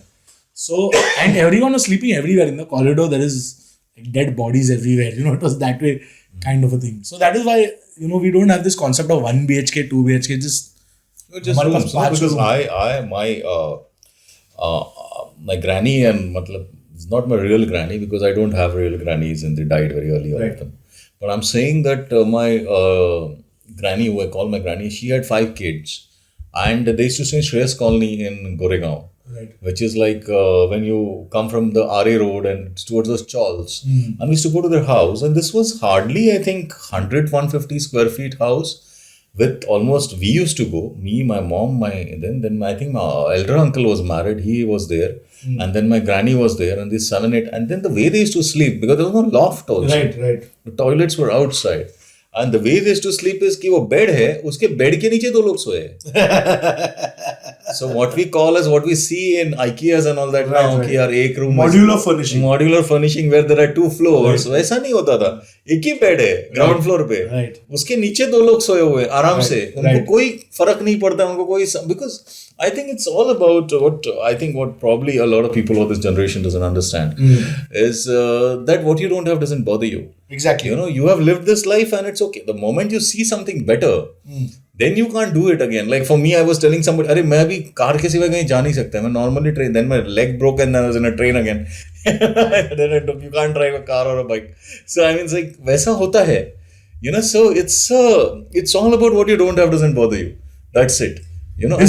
This reminds me of, I used to get 100 rupees a month when I was in college. This is in 2006. I was in college. 100 rupees a month was my allowance. And with pass and all that. Train ka pass was सब उसमें निकाला. So I used to क्या बोलते हैं? I used to go to college in Andrews in Bandra. Okay. So my travel was from home to college and back. Petrol was 49 rupees, right? और मेरा एक tank में महीना निकल जाता था, एक या डेढ़ टैंक में महीना निकल जाता था. So I would get 100 or 200 rupees, something like that. And it was very good, yeah. I was sorted. And then मेरे को कॉलेज में किसी ने, somebody from my church had a company, so they would do events. They said यार event है तो volunteer करेगा क्या, मतलब will you be like a supervisor? I said great. He's like, I'll give you $500. It's 3-4 hours of work. 500 रुपया, so $500, 3-4 hours of work. And I did that event for 3 days. So I got 1,500 rupees. Atul, since I had that 1,500 rupees, वो 100-200 कम पड़ने लगे. it's just, मतलब it was unending. I just needed the money because फिर शौक भी बढ़ गया ना, फिर कैंटीन से ज्यादा खाना लो, फिर रेस्टोरेंट पे जाके खाओ, फिर कैंडीज में बैठो, फिर मतलब फिर धीरे टीटोस में बैठो जाके, फिर वो सब मतलब all of that would come together. Everything that Palhil does, you start doing that. No, and what happened is my friends also realized that I'm working, right? So ये लोग क्या करते हैं? And I used to not drink. I started drinking recently, but my friends used to go to yachts to drink. तो ये लोग जाके दारू पीते हैं. Yachts? What is yachts? Yachts is iconic Bandra bar. Okay. So film industry people know Janata, right? Yachts is iconic. Yachts is मतलब. But yachts is a shady bar or it's a... It was now because so many people have had alcohol there. Now they've revamped it. है ना, तो मतलब उधर का, you've seen Trainspotting? I'm not really that conversant with Bandra so much. No, you've seen Trainspotting the movie? Trainspotting the movie, of course. You know the dirtiest toilet in the world? Okay, multiply that by 10. Okay. Yachts. Yachts was that, मतलब हमने kitchen में चूहों को जाते हुए देखा है. That bad. So that is true for most kitchens because restaurants. No, I'm saying, but this is, the kitchen was open and they didn't give a damn. They're like, है चूहा, बैठना है तो बैठो, नहीं तो मत बैठो, because अगर तुमको बाहर RS 100 रुपए में मिल रहा है बॉटल, यहाँ पे वो 102 या 103 में बेचता था. Are you understanding? So it was heaven for people who would go to drink, right? And college students all the more. So my friends would go, including our common friend, they would go and sit there and drink. So they would go at 11 in the morning. I would leave them at around 2:33 in the afternoon because I would get bored.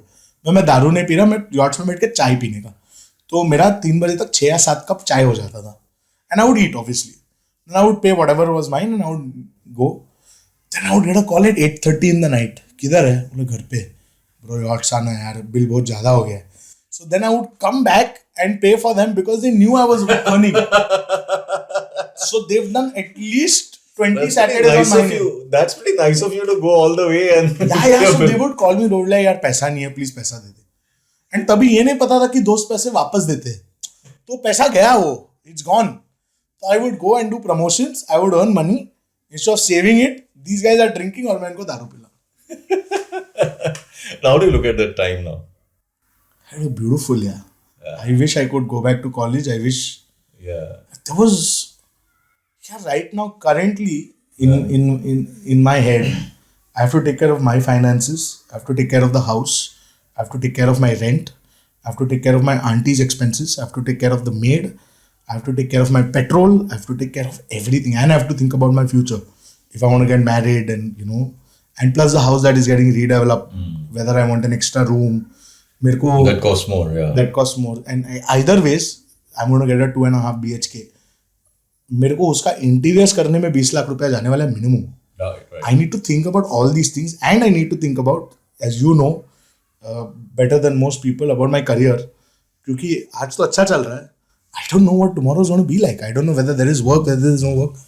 In college, I never thought about it. Because in the film industry, you suddenly become irrelevant. Yeah, I mean, yeah, and you can be... You suddenly become irrelevant. Yeah, so in college, nothing like that. No, in college, क्या है? College, if I'm down to zero, one call, mama, please money. 3,000 रुपया bank में आ जाता था, without questions asked. Right. थोड़ा, what are you doing with the money? Why are you spending it? But now, it's, and my teachers in school used to always tell us, you know what, you guys hate coming to school. When you become an adult, you're gonna want this because you'll realize how good life is. And it's so true, man. It's so true. This is the responsibility of being an adult is pretty daunting. Pretty daunting. So how long was, let's get back to this, how long was Aunt Theodoline and Varsha with you after that? So Varsha... What happened to them? I mean... Yeah, so I'll tell you. So Varsha was more like a sister. She still is. Yeah. Theodolin and auntie passed She's away. married and has. Yeah. So what we did is there came a point where Varsha was working and we realized that she was at 26, 27. She needs to get married. And so just before that, what we decided is that we're gonna educate her, train her. So we trained her. She went to YWCA, Young Women's Christian. yeah. So there she trained for a year to become a teacher. Okay. And she worked in a school for some time while she Wow. lived with us. So she wasn't a housemaid anymore in that sense. And then we searched for a good boy for her. She's happily married in Goa. She's got 2 kids of hers. Okay. So once a year she comes and she lives with us for 10-15 days. And sometimes, so whenever I go to Goa, I go and we meet them. We go out for lunch or dinner. If her husband is here for any work, he comes over and stays at our house. So she's a part of the family. How old is she now? What is the difference in her age between you and her? Varsha will be about 45, 46 now. Right. Okay. Varsha will be, yeah. Wow. Because I have a similar No, story. Varsha will with- be 50, I think now. 50. Yeah. I have a similar story here because my mother used to work in the village and she had a girl who was just doing a lot of hard labor and she needed somebody to look after me. So she got her from the Right. village in Konkan. And she was here and then we got her married off and she thinks that I am her brother and Yeah. my mother is, so Esutai bolte hain usko. So it's a very, those times, those relationships, they're just all gone, that. You don't do that anymore. Yeah, you can't don't do that anymore. You just, Yeah. I mean, I would love to do it, but tomorrow I don't know the person that I'm going to get married to, whether she'll ever want to, because her, I think it was a much simpler time then. People didn't think much about क्या होगा, चोरी करेगा, और चोरी करेगा भी तो घर पे है क्या चोरी करने के लिए? बराबर. 2 गोल्ड के चेन है, क्या करोगे तुम चोरी करके? बराबर. I think now it is just much more, and also I think, with the deviousness that people have, like, we thought for the longest time, we have a maid now, she's 20 years old in the house, and you never know how it's going to turn out. Tomorrow, suddenly she can just turn around and say that, oh, he touched me wrong. Her word versus mine. You think about all these things, right? Yeah, which you never used to think earlier. Yeah, like there, you never कि क्या होगा, क्या नहीं होगा, कौन क्या बोलेगा, all of that. You have to be, I'm sure a lot of things happened with those women also 100%, back 100%, then, 100%. which they couldn't Which is why the ramifications can be seen now, but Yeah, of course. So this whole Me Too movement, I think a lot of it is also misplaced and a lot of it is very valid, so it's a kind of a mixed bag. So that's the thing with most movements, the misplaced notions of it kills the truth behind it. right. Which That's is true. because I know a lot of friends of mine, men and women, and women mostly, obviously, who've been abused.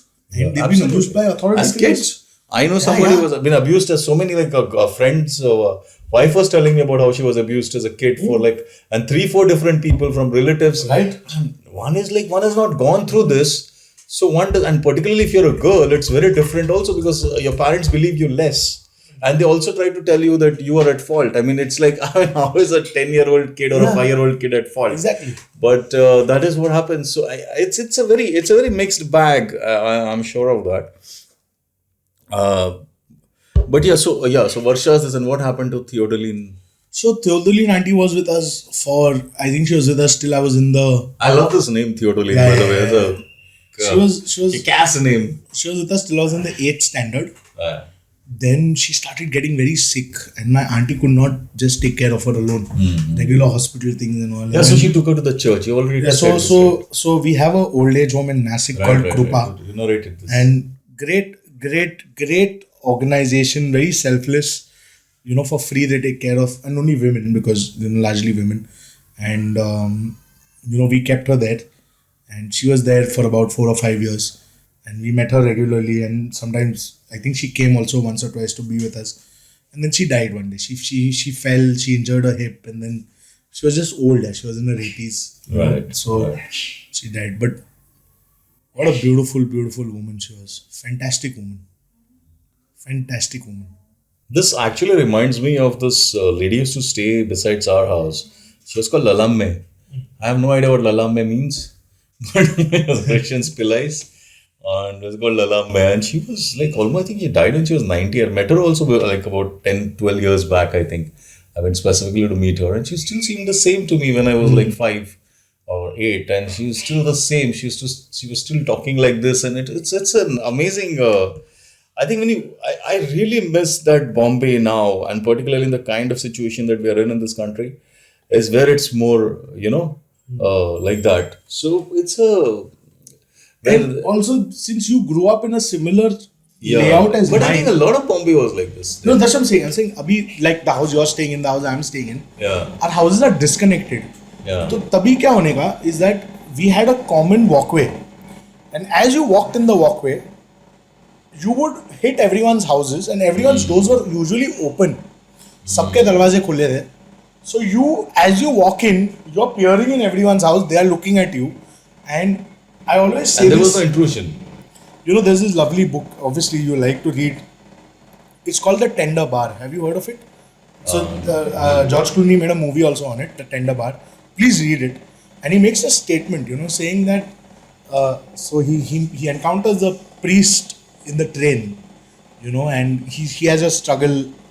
The main character, he has a struggle with his father, and his name is J.R. Moringa, and the priest tells him, you see this building in New York, and he says, yeah. He's like, one man cannot create the building. It takes many men over many years to create a skyscraper, a building. He says, and people are the same. It takes many men, and I feel I've Wow.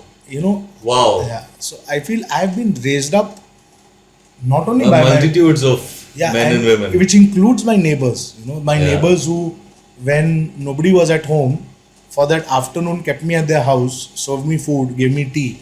So I remember there were times where my best friend, as a kid, Mervin, where his parents would not be at home. So that evening, once we came back from school, he would be at my house. तो मेरे घर पे चाय नाश्ता वास्ता, फिर हम लोग बैठ के टीवी देखने के, सोने के, फिर रात को जब उसके पेरेंट्स आने के at 7:38, he would go back to his house. Then there would be times where my auntie would not be there at home, and I would be at someone else's house. And then there would be times where I'm bad at math, but there's an engineer living in the building. तो 7 बजे उसके घर पे जाओ, 10 बजे तक वो मुझे मैथ सिखाएगा. And in all honesty, been raised by my society, raised by. Barabar. And that is what we don't have today. It's because you're literally in each other's faces. Like I used to joke with everyone कि मेरा घर इतना छोटा है कि मैं, if somebody has sex in my house, then next day my neighbor will come and say, कल रात को मजा आया, that kind of a thing. It's literally, that's the proximity. Everyone knows. I have a feeling that in those times when people were having sex, they were not really shouting out loud. Yeah. I'm pretty sure. And even you just turn a deaf ear. Yeah, so you had no really idea how people shout, like what you saw in porn then as kids. ये कहाँ होता है? ये कौन चिल्लाता है हम सुनते क्यों नहीं है? वो बच्चा कैसे पैदा हुआ?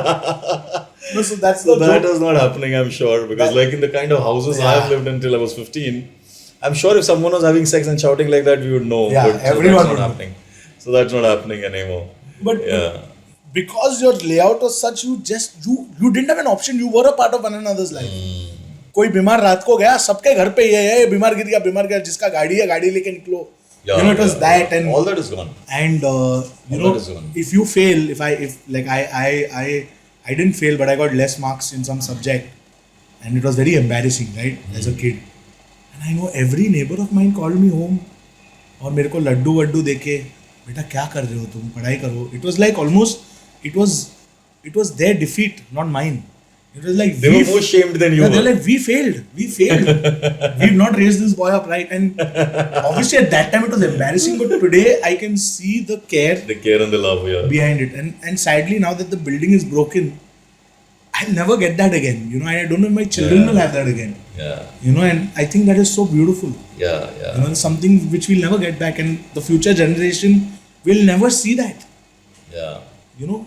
I think I think what has happened is also that technology has made everything very individualistic. Right. So it's not only like you, like even Varsha, if she was today, Right. she's an individual. She's not so connected with you like she was then. Right. It's because she has her own WhatsApp, she has her own world, she can watch her YouTube videos. She doesn't need you or sit in front of a TV like earlier. So, like even Theodolin auntie today would have her, like my mom, she's 80, she watches YouTube videos. Right. My dad is sitting in another corner and Same, my watching. auntie. This never happened. This has not happened like when they were 70, this was not there. We all had one device, no? Yeah, We had yeah. one device which was Yeah. that TV. I still remember when we were one of the first to have a TV. Well, not the first to get cable. Yeah. Mervyn was the Whole first to town get used to cable. come home. We all used to go to watch Yeah. Sword Cats there. Yeah, Captain Planet, Sword Cats. Yeah, Captain Planet and Sword Cats would come back to back, as in 4 Okay. to 4:30, 4:30 to 5. तो उसके घर पे जाके हम लोग सब लोग. So here it is. यार मेरे को ये like even between couples, right? I know of couples. Somebody is watching Breaking Bad on Netflix, and the other one is watching Gilmore Girls. दोनों देख रहे हैं साथ में बैठे, but they're watching two different shows, you yeah, know. yeah. And what you're saying is very right. I agree with you. Yeah. And No, also even within couples, I mean, if divorces have gone up and everything, because the shared experiences are less. And there's nothing wrong that's with a very it. poignant thing. You know, the shared experience, the moment you're watching Breaking Bad, and because I'm sure that everybody has different tastes, Right. you know, eventually. So it's like, जो mood है या अभी नहीं देखना है, तो वो पहले mood had nothing to do with whether you want to watch Right. it. Mood had to do with whether Doordarshan is showing it or not. You know, तो 8 बजे अगर छाया गीत है, तो तुम्हारा mood होना चाहिए उस टाइम पे 8 बजे छाया गीत देखने का. also, I think movies were such celebrations, no Atul. Like, Yeah. I remember when कुछ कुछ होता है premiered, right? अभी क्या होता है? अभी हम कभी भी जाके किधर भी कुछ भी देख सकते भी देख सकते हैं. But when कुछ कुछ होता है premiered, we knew we've not got it in the theaters. This is that because हमको पता नहीं सोनी वापस से कभी 8 बजे सोनी का ये था, वापस से कभी आएगा कुछ कुछ होता है. So we made sure that we were there. Mood में रहे वो हाँ, देखने के. भले फेल हो, भले कल एग्जाम हो, आज कुछ कुछ होता है भाई. आज हमको देखना ही है. And this is also your pre The smartphone. No, pre-smartphone तो yeah, but where we didn't have 10,000 channels. We had what? We had a Z, we had a Sony, we had your Doordarshan obviously, and maybe a couple of other sub But also there were a wasn't lot there. of channels from 96. No, 93. no, what I mean to say From is that 92, there used to be a lot of channels. When no, Star TV network came in. movies. I remember Kuch Kuch Hota Hai was 98. Was But it? films were No, not easy, 2000. that easily available. Exactly. Like right now, when we are talking about the Hindi film industry or the general film industry in the world going through everything, but if I'm going to get to watch the film in 4 weeks on some platform like Netflix or Right. Hotstar, why am I going to go in a theater? So they're not getting what the problem is. You know, maybe your films still suck. But the thing is that if I'm not able to watch it for 6 months, is when I'm going to go to the theater. Exactly. So if you're going to say that अरे ये Prime पे या Netflix पे आ जाएगा 4 हफ्ते में, so why will I go? Because most films don't deserve a theater experience. Also creating an event. I think Yeah. movies are not an event anymore. Right. You know, like Right. Getty Galaxy पे I know हम लोग ने कुछ कुछ होता है या DDLJ there's one movie, it was a Shahrukh movie only because obviously we are the Shahrukh generation, where bro हम लोग ने ब्लैक में टिकट्स खरीदे. The Getty Galaxy guys, Getty Galaxy के सामने Getty Galaxy में तो अंदर से ही black होता है. नहीं रेलवे क्वार्टर्स है उसके सामने, you know that. तुम उधर जाने के बोले हाउसफुल है, उधर टिकट चाहिए, हाँ चाहिए. Then you had to go to B something, one room. They had rented a room only to sell black tickets from. You went into the room, वो दरवाजे से तुमको black ticket दे देता था. I know I bought that, and because movies were an event.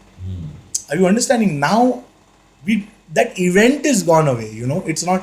There's very few movies I think like for me right now, Avatar I think is an event movie. But like Tom Cruise का Top Gun was an event movie. There's no event left in movies anymore. You know. नहीं अभी तो वही हो गया ना. It's like everything's become an event now. So that's when life has become an event. नहीं तो फिर क्या है, नहीं तो लोग आते ही नहीं. Instagram is where I share my events. Yeah. So it has become like that. I hope you enjoyed part 1 of my conversation with actor Errol Peter Marks. I published the second part of this lovely conversation on Friday next week. I hope you enjoyed this episode. I drop a new episode every Friday night at around 10 p.m. I will also end this and every episode by recommending a film or a web series. But before that, here is a small message on how you can help to keep this podcast alive and growing.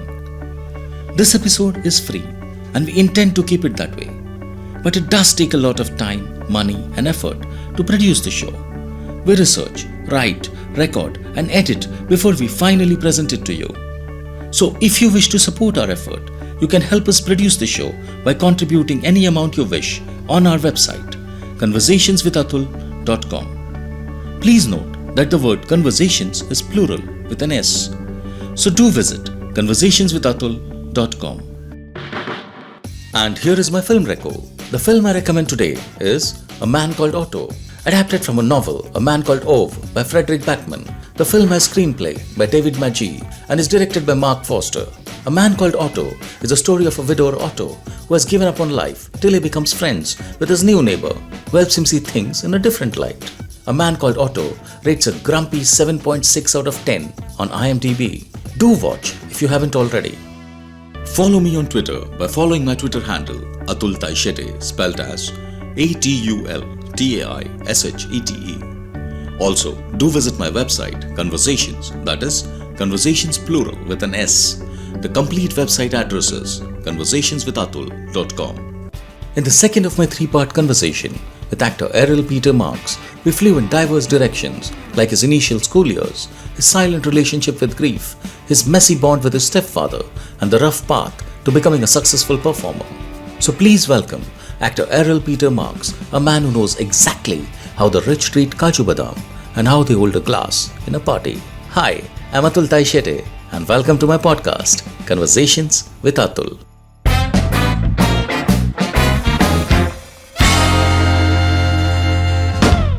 So let's talk a little about your mom again, where she went to Dubai and she started working there. What was she working at like in Dubai? So when she went, now this is a part of her life that I know very well. So I'm not. How old fumbling were you with when this. she went to Dubai? I told you, right? I was in the second or third standard. Right. Yeah, So it was 6 to 8, yeah. Yeah. So she went to Dubai and she worked at a company called Blue Dart Express. Okay. Okay. So it wasn't Blue Dart, it was Blue Dart Express. I remember that. And she was there. She was again a secretary there. And at that time, the it job in Dubai was Emirates. Okay. Okay, because Emirates was booming. And she really wanted to get into Emirates, but she didn't have the qualifications. But through some miracle of nature, she got into Emirates. And she was temporary staff at Emirates for at least 6 years. And then finally, she became a permanent staff at Emirates. So she was at Blue Dart Express and she shifted to Emirates and yeah, So she was working at Emirates. she was working at Emirates. And is that where she met your stepfather? No, or- she met my stepfather in church. In church. In church? In church in Dubai. India? In Dubai. In Dubai. In Dubai? Yeah, in church in Dubai. So in church in Dubai they met. So was it arranged or she just met? I mean, It was sometimes- partly arranged, partly, I mean, like they. So was he also married? No, he wasn't married. No. He never been married. So he was pretty, like, I mean. And what was he doing there? I mean, So my dad, he's still there. He works for Dubai Police. He's an Indian. works for Dubai Police. Yeah, he's an Indian Dubai Police, but he works in the pest control department.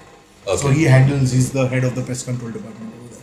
oh wow. So yeah, So you don't have any time a visa problem in Dubai, matlab. now I got to apply like everyone else. But because till you're 18, I could just jump on any of their visas and go. Yeah. But now, like anyone else, I have to apply for a visa. Right. So, but yeah, I mean, if I tell him, he'll obviously sort it out for me if I want to. But since my mother died, I've not really gone to Dubai. My cousins are there, a lot of friends are there, a lot of my church friends are there. But I've never really gone to Dubai after. I want to go, but yeah, I've not gone to Dubai. And how did you? So when she got married again, when? How old were you? I was in the 8th standard. 8th standard. So Yeah. that's around 13 years old, Yeah. 12, 13 years old. 2000. Yeah, you said that you were 11 Yeah, and then it was a yeah, little yeah. difficult to understand what this is. Yeah. So But did you know of this? yeah, my mother spoke to me. She told me. No, did you know like she married almost immediately? Or No. They were courting for some time?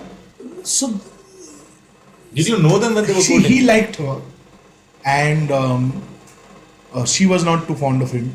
But then people spoke to her. Then she spent time with him, and then it happened. And I met him before he got married a few times, and I went and I stayed at this place in Dubai, for a couple of days.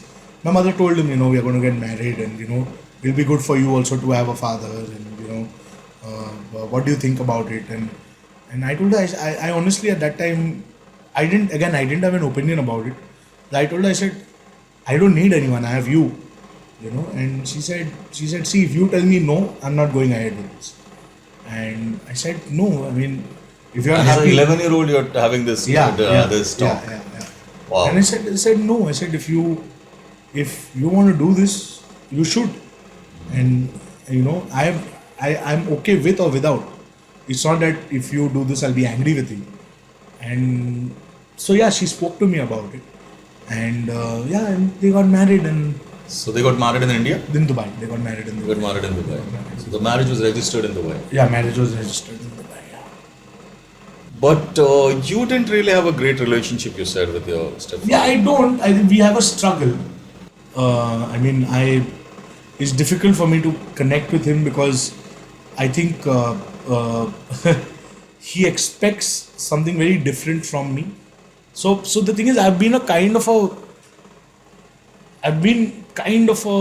what do you say? I've been an off plant in my family. I think my entire family, they're very we'll get a job, we'll do a job, and we'll settle abroad, and there's a particular way my family does, and then my family is very involved in the children's decisions and all So of that. does he have children of his own? No, he doesn't.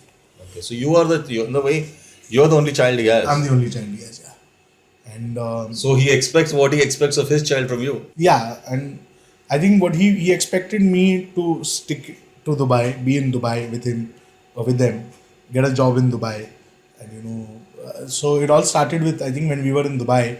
When did you go to Dubai? I finished my 10th and I went to Dubai for my 11th. And 15. Yeah. Okay. So 15 is the right this thing, and I went to Dubai, and he wanted me to do commerce, but I wanted to do arts because I had this mental block that I can't do math. So I really struggled with math, just overall. I gave my 10th standard boards without doing trigonometry, which is half of the portion, but I still scored marks. My tuition teacher was great. She told me, Errol, if you're not going to do trigonometry, don't do trigonometry, but know the rest of it so well that you can bypass it. And I did. And I actually scored really well, so it worked well for me. So people don't believe me when I tell them I still don't understand trigonometry. But anyway, so he wanted me to do math, and I joined commerce in Dubai. This is the duster throwing incident. You joined commerce in Dubai? Commerce in Dubai. But you wanted to do arts? Yeah, so 11th and 12th in Dubai is still school. They're CBSE board. So in that you have to choose your stream. Right. Which is now in India now. पहले अपने वक्त नहीं था. पहले अपना क्या था, 10th के बाद सीधा JC. College, सीधा college. Junior तो college. वहाँ पे मैं school में ही था. हाँ. And I wanted to go to a school in Dubai called Indian High School, which was the good school. Okay. But because मेरा results यहाँ पे late आया, I couldn't get into Indian High School, and also my results were terrible. I got 61%, which is terrible. And so I got admission in a school called Gulf Indian High School. पर मुझे लगा वही Indian High School है. पर मैं उधर गया, नाले यार ये लोग इतना क्यों बात कर रहे हैं, तो म्युनिसिपैलिटी है. So it was terrible. Okay, like we had Sudanis and Baluchistani guys over there, and it's not because they were from there. They were all like 18, 20, multiple failured guys, would carry knives and all to class. That kind In of Dubai? guys. In Dubai. So there's a big Baluchi and Sudani gang that was there over there, and they were notorious. Right? Where were you staying in Dubai? Which area? In Dubai, I was in Gises. My Okay. school was in. Because I've lived in Dubai, so yeah. Yeah. So no, I'm talking about in school. Okay. Where I was living was very nice. We used to live in Karama. Then from Karama we were in Gises because it was closer to both their offices. So I went to Gulf Indian High School because there was no other school that was willing to take me because I had come late. I didn't know this, that Dubai you could actually had people Yeah, with yeah. gangs with wives and And these knives. guys were notorious, right? And I didn't know that. And the thing is, they were so bad that I won their debate competition over there. I won the elocution competition over there. Which you had never done before in school. I had done it in school, but I never won, right? Because again, I'm in Stanislaus. I'm competing against boys from Bandra West. I'm from Bandra East. Yeah, and these are all elegant speakers and all that. And my And they have this way of talking about them, Yeah, when they yeah. speak, they have that very anglicized Yeah. thing. I didn't have that. And my And the English. teachers are also very anglicized, Yeah. I think there. So. But I'll tell you something interesting about it in a bit. But my English also wasn't that great then. I started learning to read when I went to Stanislaus. As in, somebody gave me a book, and then I started reading, and then I became a voracious reader. So in my school, so there's this teacher Maria. I owe a lot to her. So she was the one who told in one parents teachers meeting, saying that there is this one boy, when he bunks class, you don't search for him anywhere. He will be sitting in the library. So in my library there was a cupboard, and behind that cupboard, right, it was a blind spot. So I would be sitting behind that cupboard, and I did full jhol with the librarian. I would tell her, please ma'am, let me this thing, and she would allow me to, and I would finish, like, Alfred Hitchcock used to write novels, Three Yeah, Investigators. I would That finish. was not Hitchcock. That was not written by Hitchcock. It was written by Hitchcock. Three Investigators. Three Investigators. No, I've read the Three Investigators. They're the three boys, and Yeah. was it written by Yeah, Hitchcock? Hitchcock. I'll check it. I'm a bit surprised. 100%. Okay. Yeah. Yeah, but I've read all the Three Investigators. So, Famous Five, Secret Seven, Three Yeah, Investigators. these are the Nancy Hardy Drew. Boys. Hardy Boys, yeah. Nancy Drew I never read because I found it too girly for my this thing. Yeah, but it's the because same, I mean. it is the same, but when you're in school and people can see the books you're carrying, you don't want to be carrying a bloody Nancy Drew. Oh my god. And No, at I've that read time, all the Nancy Drews. Yeah, They're yeah. very similar to Three No, Investigators. and at that time, being Yeah. called gay was like a big insult, right? Okay. We were not as Okay. sensitized. So Yeah. everyone like, "Hey, what a fag, what a fag." It was a different world. About Exactly. 20 years back, it was a. Now Exactly. you are more accepting of Right. transgenders, and it was like. Exactly. I think in India, to abhi bhi, we are not accepting of anything. No, but I'm saying But worldwide, amongst yes. the educated people, Yeah, it even is- amongst the educated people, actually. Yeah, I think more- this is all bandra, and either sab ye accepted hai. You Right. go a little outside in Thana and Probably. wherever. I think it's Yeah. far less acceptable there. So I never read Nancy Drew and all, but then that is what I would do. And what was I coming at? So in Dubai, I won the elocution competition. I went to an all Dubai elocution competition and I won something there. So मेरा results आया है, मैं exam दिया. Business studies 80 on 100. Economics 78 on 100. English 80 something on 100. Great. Accounts में कितना आया? 8. Failed miserably, and I've done bullshit in the paper. And then my mother's like, "What is this?" And I said, I can't make sense of it.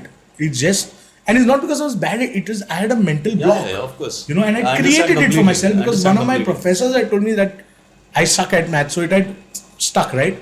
So I told my mother, I said, if you want me to pass, I have to do arts.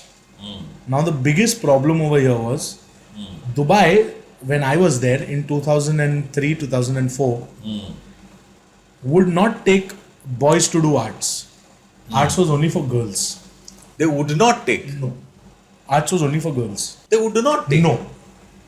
But So- in commerce, girls were allowed. Yeah. Science also Commerce girls science. were allowed. Yeah. But arts was a girls this thing. And the problem This is so was strange. and the problem was not many people opted for arts. So then my mother spoke and this and that, and my dad came to India for some work. So he was away for like 2 weeks. Right. My mother did all kinds of searching and she found that DPS is willing to take students for arts. DPS is Delhi Private School, Sharjah, in Dubai. Sharjah, for this thing. So we went to DPS, I met the principal and I was the first student in Dubai boy student to do arts. Oh my god. And at the back of me, another boy joined in to do art. So in my arts class in DPS, we were only 4 students. Only 4 students. So we had economics as common. We had English as Only common. 4 students or only 4 boys? Only 4 students. 2 girls and 2 boys. Okay. Can you imagine? And that's how I ended up doing art. So that was a disappointment for my dad. When he came back and he got to know, he was very upset with my mother. He was very upset with me. And I told him, I said, I can't do this. It's not who I am. Because my dad wanted me to do commerce. So was there a lot of shouting? No, he was not much. He's not much of a shouter. He No, from just- both of you. I mean, I'm not saying only him. No, lately in our relationship, yes. Once I started working and all, yes. Till then, no, because I But still. you make a shitload of money. I mean, even doing this. So Yeah, I think It's not about a money thing, it's about what you're doing. Yeah, I think it's about what I'm doing, and also I think initially I didn't really make that much money as an actor. I mean, whenever you come to my life as an actor, I made a few. Yeah, I'm very emotional as a person, so I've done a lot of work out of these 300 ads for free for people because they've told me कि मेरे पास पैसा नहीं है, and I assumed that they were friends. You know, तो क्या होता है now for example you and I are friends, right? And now you're shooting your film, and तू मेरे को बोलेगा कि एरिल एक रोल है, तू करेगा क्या? तो बोले हाँ मैं करेगा, मेरे पास पैसा नहीं है. I will do it because you're my friend. Because in my head, tomorrow if I want you to do me a favor, I will call you and you will reciprocate. I go by the That is how it has to be. yeah. So my understanding of the world is that the world is a nice place, right? So when I started off, you won't believe me. I won't take the name of the production house. Forget it. I'll take it. Screw them. So Chrome Pictures, right? When I Okay. started off, my first ad, I got paid $3,000. But I was in college. I didn't know anything. And the thing is, I don't know if anyone from your family has been in the film industry. No. Nobody in my family has been in the film industry. I don't know how much actors make. और तभी मतलब we didn't have information. There was no WhatsApp. There was no InShots which gives you news. Wikipedia was just coming out where you can't know how much actors make यार. So I thought यही मिलता है. This is what it is. So Chrome made me work in ads. My first 7 or 8 ads I did with Chrome before I passed college, and they were montages, and they would pay me $3,000, $4,000. Till one day I was doing an ad, and I was talking to my co-actor who has been acting for quite some time. So he just casually asked me like, तो कितना मिल रहा है? So I told him यार मैं पैसे discuss नहीं करता because I was told not to discuss money. like बता देना कितना है? I told him bro मेरे को ना 5,000 रुपया मिल रहा है. Then you were getting 3,000. No, 5,000. This side I got But- 5,000. हाँ, 5,000. So I said मेरे को 5,000 रुपया मिल रहा है. I thought 5,000 is good. I thought You're getting more than him. Yeah, I thought he'll be like अरे मेरे को तो सिर्फ 3.5 मिल रहा है. You know that kind of. तो like क्या? बोला हाँ bro 5,000. So he's like भाई मुझे 25 मिल रहा है. I was like क्या? I was like are you serious? So that's when I realized that actors get paid that much. In ads particularly, yeah. In ads, right? Yeah. And I was like, oh, ऐसा होता है. And he's like, हाँ bro, मैं 20 के नीचे काम ही नहीं करता. And this is now I'm talking about 2008 to 2009. At that time, the average rate of an Before the actor smartphone. like me Yeah. in ads was about 20 to 30, 35 max, right? Right. I was like, oh. So then what happened? I said, okay, चलो. So I spoke to the guy. He's like, अरे ऐसे वो ऐसे ही बोलता रहेगा उसको. He must be getting 6,000-7,000. Don't worry. Next ad I'll give you 6,7. I'll give you 8,000 rupees. I said, okay, चलो 8,000 also is good. So I did another. This was my 5th or 6th ad with Chrome, I think. Next ad I got 8,000. One I got 10,000.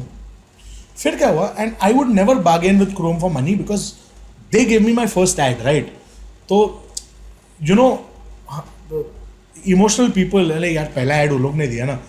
They are the ones because of whom people know me now, because of which मेरे को बाहर काम मिल रहा है. So Chrome would always call me for montages.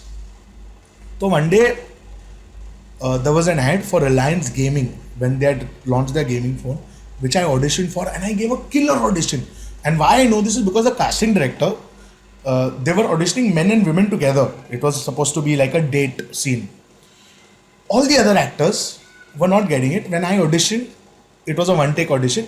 And then he made at least 8 or 10 girls audition with me because the other guys were not able to do. So you know you've done a good audition, right?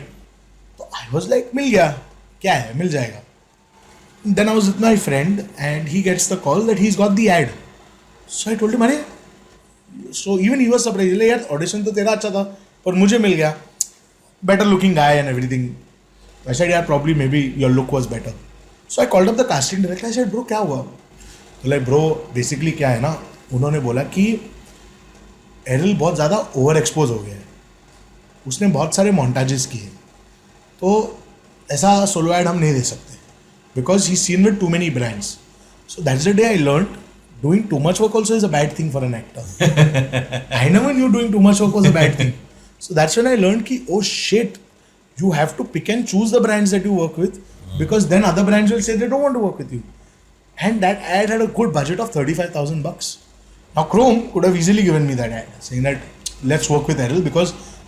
Chrome is Chrome, yaar. Chrome was doing what 15 ads a month, right? Amit was shooting left, right, and center. Who is Chrome? I am not so. So Chrome Pictures is Amit Sharma? No. Amit Sharma, yes, Amit Okay. Sharma. Okay.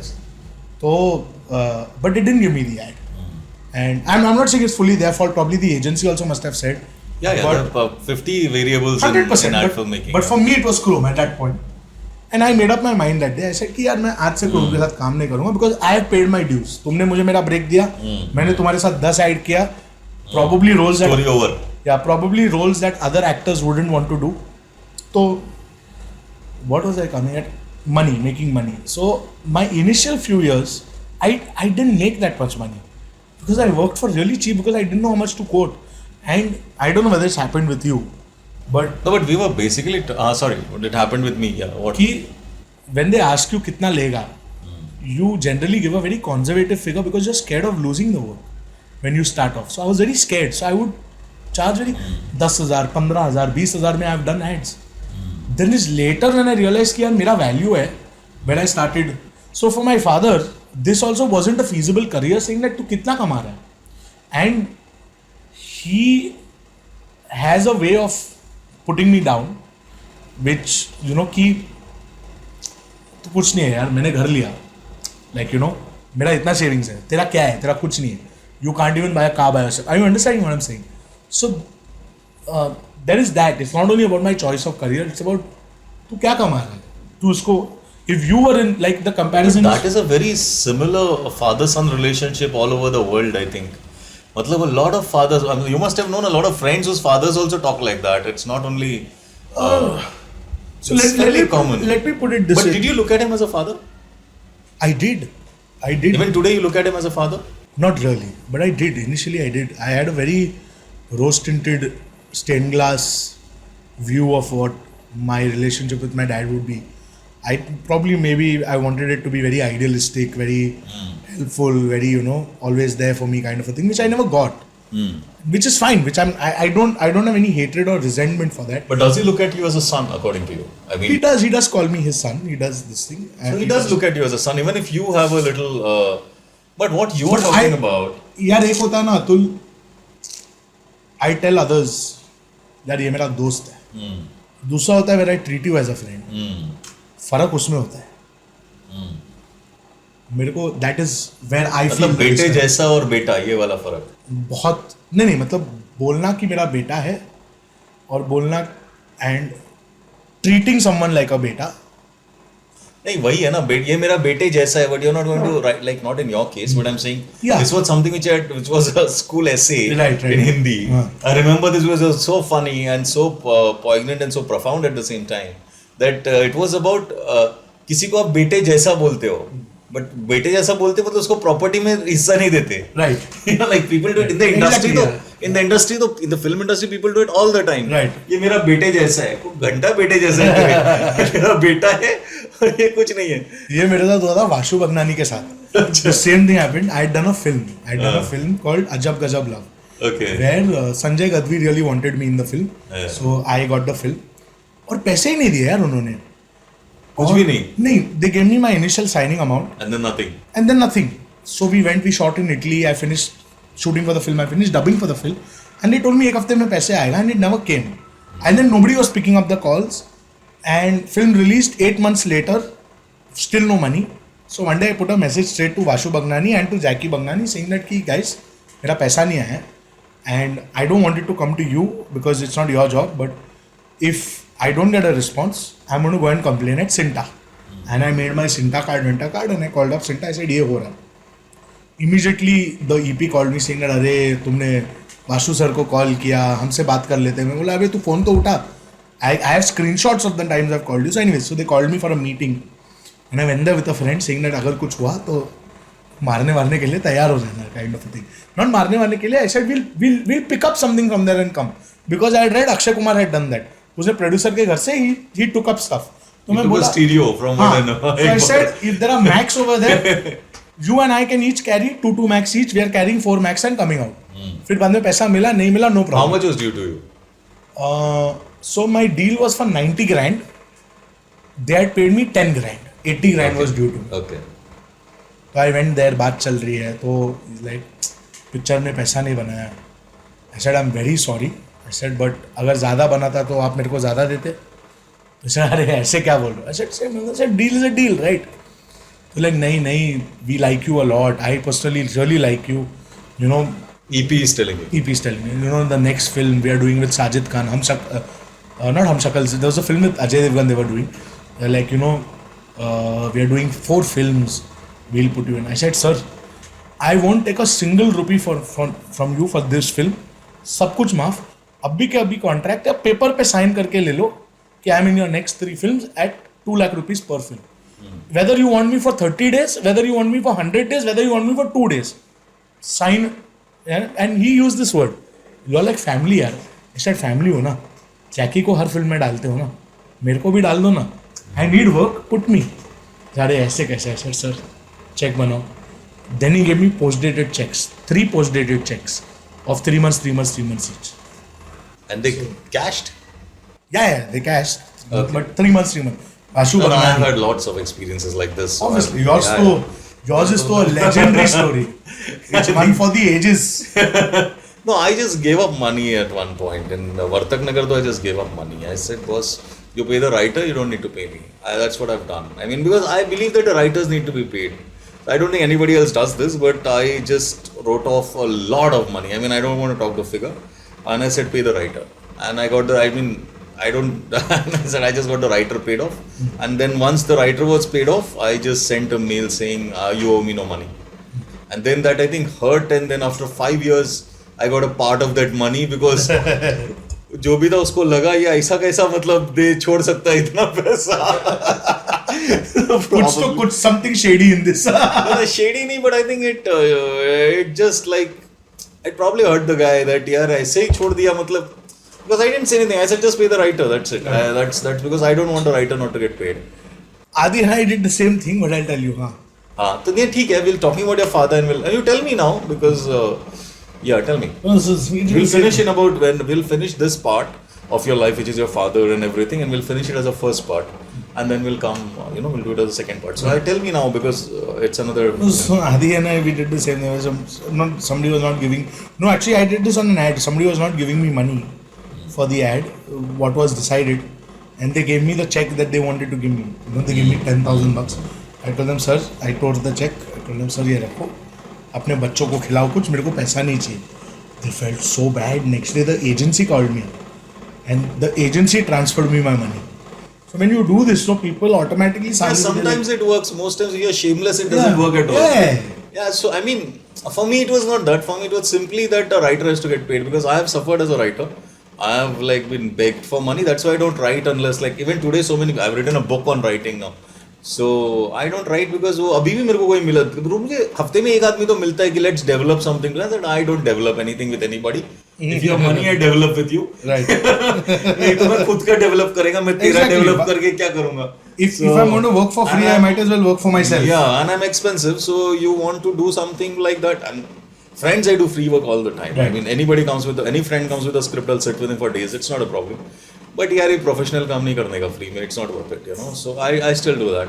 But it's not a great practice. It's not great PR to do to keep saying no. But I am okay with it. So that's cool. So we were with your father and your relationship with him. So how do you look at your father now? I mean, and then you came back here, and your mother. When did your mother come back? No, my mother. Mother stayed on there. Mother stayed on there. But your mother also was not very happy in the relationship, according to you. Yeah, she wasn't. I mean, I think they also had their own problems and. But isn't it a normal thing in a marriage to have problems? I mean, I see that in a lot of marriages right now. So I think that is why my mother stuck, right? I think that is why she didn't let go of the second marriage. I think, but the thing, let me put it this way. I know. The first marriage, I was not really a part of it because I was not even born. This marriage I could see with my own eyes, right? So I know what the problems were. I can pinpoint the problems, and I lived with them for 2 years. So I know what the problems are. And my mother, I think as I grew older, my mother obviously confided more in me. We became more like friends, where the relationship also evolves, right? I mean, you at some point you are thought of less as a child and more as a equal, in that sense. So that is where I reached that place with my mother, where where we became more of equals. There were there were a few of these things that really kind of which I saw, which she told me, which I realized where she was not fully really as happy, or where she wasn't fully content with that. But my view on marriages now is that a lot of marriages are like that. I mean, a lot of earlier marriages were like that, and today I think maybe women free themselves of that, and men free themselves of not going through the whole process. Probably. And when you have children, I think a lot of people just hang on even today, I guess, in bad marriages. And it's also, I think the world has changed drastically, because if my husband is not giving me attention, there's always someone on WhatsApp. Or my wife is not giving me attention, there is always WhatsApp, there's YouTube, there's Facebook, there's LinkedIn. I think all this was not there. It was your husband and your wife. It was a smaller insular unit, and now that has just blown up and expanded. And I find that it's within relationships. It's like there is a lot more connect, which may be digital, but there is a lot more connect now, which was not there earlier. Particularly with the kind of women we are talking about and the kind of men we are talking about. I think there are more references to what is ideal or what it should be like. Like Instagram is a reference, like couples putting happy pictures, couples traveling, couples, I think so. What happens is you see that and you compare what you have versus what they have, and you're like, oh, my relationship is lacking. Oh, my life is lacking. Why are people wanting to travel so much nowadays? Have you thought about it? 10 years back, people never spoke so much about traveling. Handful of people. Now everyone suddenly feels incomplete because they don't travel. Why? Because on Instagram people are traveling. It's not because on Instagram people are telling you, oh, if you don't travel, it's like living life with only one page and not reading the book. No. Nobody ever thought of travel that much. My parents lived in Dubai. My mother worked at Emirates all her life. She never thought about traveling so much. They did travel, but it was never like, oh, there is an innate desire within me as a human being. I'm unsatisfied. And it's the same with relationships. Because people are posting shit about their relationship, which seems so ideal, so nice. Oh, he gave me this big diamond rock, and earlier you didn't have those references, did you? Exactly. So what you don't have didn't bother you, Exactly. but now it's all there in front of you. Yeah, and now you're referencing. No, you're comparing. Now you're the references. Yeah, you're comparing कि मेरे पास क्या है, like till I didn't know somebody is getting paid 25,000. It didn't bother you. 3,000 में तो मैं यार I'm going to be the king of the actually world. thought you were getting paid more. Exactly. So the moment But I think what is happening is that you are comparing the best moments of somebody else's life Exactly. with your life. Exactly. But then those people have the same shitty moments, but they're just not putting them on Instagram. because it doesn't give you the likes, it doesn't give you the clicks. The likes, yeah. So And it's like what I think even in my book I've written it, that when you're watching a biography, you're watching the best moments of that person's life. Or the really low moments. Or the real low, but whatever are the real low or the highs, you're not really watching that the guy went to the bathroom every day and took a dump and then or took a bath or put on his clothes. You don't see all that. You Right. see what is a scene. Exactly. And you think this is what his life was. Exactly. But his life was like 80 Exactly. years, and what you're seeing is like 2.5 hours. I call it the Bilzerian paradox. You've heard of Dan Bilzerian? Yeah. It's the Bilzerian paradox. Like Dan Bilzerian was a poker player, so No, he wasn't. That is the paradox. So the thing is, Dan Bilzerian created this image, right, on social media because he knew that's where the money is. So, Dan Bilzerian never played poker professionally. He's never in his life played poker. He's never won money from poker. So that was a lie. So they create an image. Yeah. So Dan Bilzerian Bilzerian is a very big business model, so so that's what I'm trying to tell you. Why I call it the Bilzerian paradox is because you look at Bilzerian's posts with women, on the yacht. The women are rented, the yacht is rented, the house that he claims his own is rented, it's now lying empty. And you're like, and I know friends who've come to me and said, yaar, ye zindagi chahiye. But the fact is you don't know the truth. You don't know what it is. That is the Bilzerian paradox. That is the paradox you and I are living in. where we are seeing this, we are not seeing what their regular life is. We are not seeing the squabbles they have. We are not seeing, oh, Atul's biography is made. He broke his leg. He recovered without any issues. He went on to direct 10 films, out of which 4 got national award. You don't see that 3 months where he sat on his bed waiting for the next film to get made. As you're saying, the shit that went through his head. मेरे को rent देना है, मेरा पैर ठीक होगा कि नहीं, मैंने उस दिन नए जूते क्यों नहीं खरीदे. Are you understanding that those human moments is where we feel like shit, where we feel others' lives are better. We don't Yeah, see but that. that's it. That's how it is right now. But Yeah. how others' lives are better. That's all that has that it has boiled down Bilzerian to. paradox. Let's Yeah. make it a thing. So since then, but you care for your father? I mean, your stepfather? I do, but we have a very strained relationship. I think, we have, not I think, I know, we have a very strained relationship, and it's like I want it to be right, I want it to be functional, I want it to be nice, but it just doesn't. It just doesn't. But maybe you'll listen to all this and maybe I both hope of he you will doesn't come listen halfway. to this. No, I think that it's sometimes people need to be told certain things. No, he has been told. I mean, I think my family has tried talking to him. I think But now you're doing pretty well compared to then, and then still it's. I don't think it was ever about. Atul, it's like,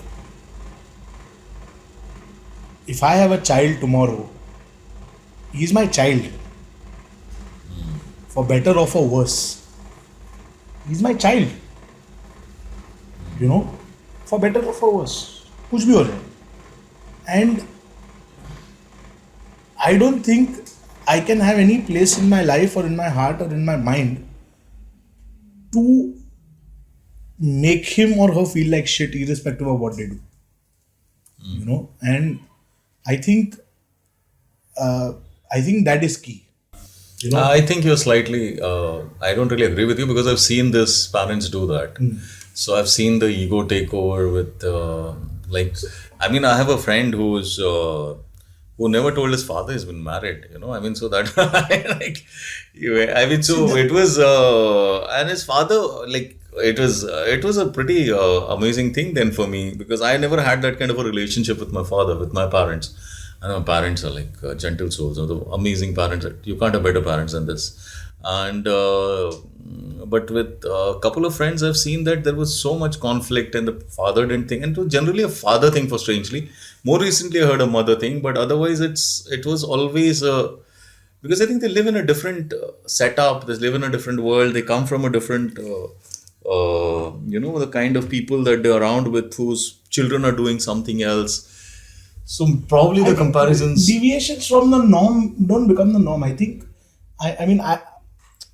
Let me rephrase it. I understand what you're saying. I just think I don't feel valued enough. I don't feel appreciated enough. I don't feel respected enough, if I may put it that way. And that is where my problem is. I think there is a image or there is a notion created about me, which is not going to change. Like initially it was, oh, you don't earn enough to take care of yourself. So, okay, now I earn enough to take care of myself. I earn enough to take care of my aunt. I earn enough to take care. I don't take any money from my dad. My mother would give me money, because she's my mother. She would give me gifts. And she stopped giving me money when I was like, 20 or 21. Ever since I did my first movie, I didn't take any money from my mother. But she gave me a gift. She bought me a bike. And then she bought me a car. I paid 30% of it. She paid 70% of it. I've never done all of that. I'm not expected from my dad. Neither has he done that for me. But irrespective of that, I think somewhere in his head, I don't match up to What his ideal son should be like. what his ideal son should be like, what I should be like. And I think, and that won't happen, if I may say that. I think tomorrow I may be extremely successful. And I've seen it where there are people who've praised what I do, who've praised, the way I take care of my aunt and my family and my work and the things that I do for church and everything, and he still finds something that's not right with me, or he'll still find something which is not ideal in that sense, and that's okay. I think every parent expects their child to be more, like Agassi's dad always expected him to be better, even though he was Andre Agassi. But I think then there are a few things that have happened which I don't want to share publicly, which really made me rethink whether he really wants a relationship from me, which is mutually respectful rather than a one-sided thing. And this is not only me, this is what even my friends have seen, this is what my family has seen, and they've told me, and they've shown me this, and it has reconfirmed my stand on the issue, if I may say that. So yeah. On the flip side, I just want to, playing the devil's advocate probably, but do you respect his journey as much? I mean, whatever his journey has been and wherever he's landed, so do you respect it to begin with? I mean, I do respect him for some of the things that he is, some of the things that he stands for. I do respect it. But the problem is that respect goes away when I see the duplicity okay. in him, which is where my respect kind of waves. And I think in short, if I may say it, I think he's extremely selfish while expecting others to not be selfish. Extremely self-centered while portraying that I am not, which is where I have a problem. I don't have a problem with people being self-centered or selfish, but portraying that you're something that you're not is where I have a problem, and yeah. So that's. I hope it. I mean, I think I personally think. I mean, I'm a nobody in this, but I hope that things improve between the two of you. Yeah, that is the ideal hope.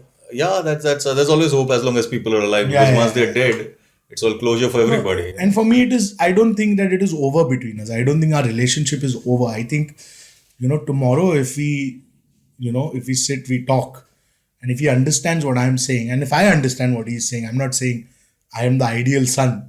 And obviously, I mean, there are things within me that I could probably change and become better, or do something that can make him happy. But I'm not saying it's over, that there is no way back. I mean, we still message or talk to each other on the phone once in a while, but it's a very functional relationship. It's that you are a part of my life. You are a part of my life. I'm a part of your life.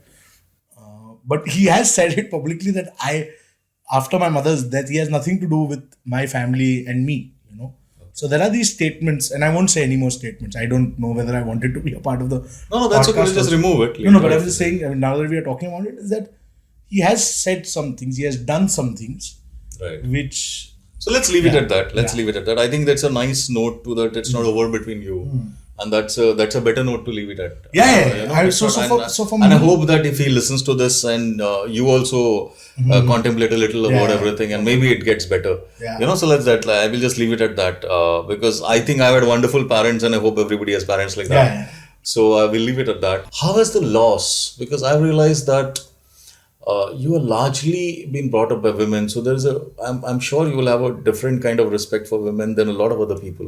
Maybe even me or a lot of the people that we see in this world, and because you've seen the strength of women and you've seen the love and the care that women can give selflessly, so you've seen that very clearly. How has the loss of all these women in your life, how has it affected you? Like particularly your Theodoline and your mother. How has it affected you? And massively, yeah. I mean, my mother dying. It changes everything. It changes everything for me. I mean, yes, I have my family and, they're there for me and whatever, but my mother is my mother, and I have my aunt with me who's my mother. Maybe I don't feel it that much because she's there. Not that I don't feel it, but tomorrow when she also goes, I technically have no one. I'm an orphan. I'm an orphan. I was about to say that. I'm an orphan, Obviously, At least in your head. I mean, I'm not saying. yeah, my dads would disagree. They would say, "Oh, we are there for you," and which I'm pretty sure, in their own way they would want to. But I still remember the thing about grief, no, with my mother is that Atul, it comes in waves. It's not complete. You know, am I fully over the loss of my mother? Yes and no. There are days when I'm there with a lot of people and I suddenly remember her, suddenly think about Absolutely, that's what I was going to say. her, you know? Yeah, yeah. That's the thing about grief. Yeah. That you are in some moment, you're doing something, and Yeah. then suddenly something hits you, and your mood changes. So it's yeah, yeah. And it's not because I've not dealt with it or anything. And even about Teodolin, there are moments where I just think like I was very, very young. Yeah, I was in the 11th or 12th when she died. And I remember my auntie was telling me, go and see her, go and see her. And I didn't. And I regret it. And I didn't go for a funeral also because I was in college. And I didn't realize how much she meant to me till I was older. She was no more. No, till I was older. Not even till she was no more. Till I was older.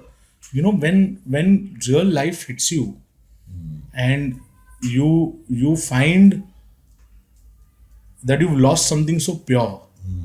She was not related to me by blood.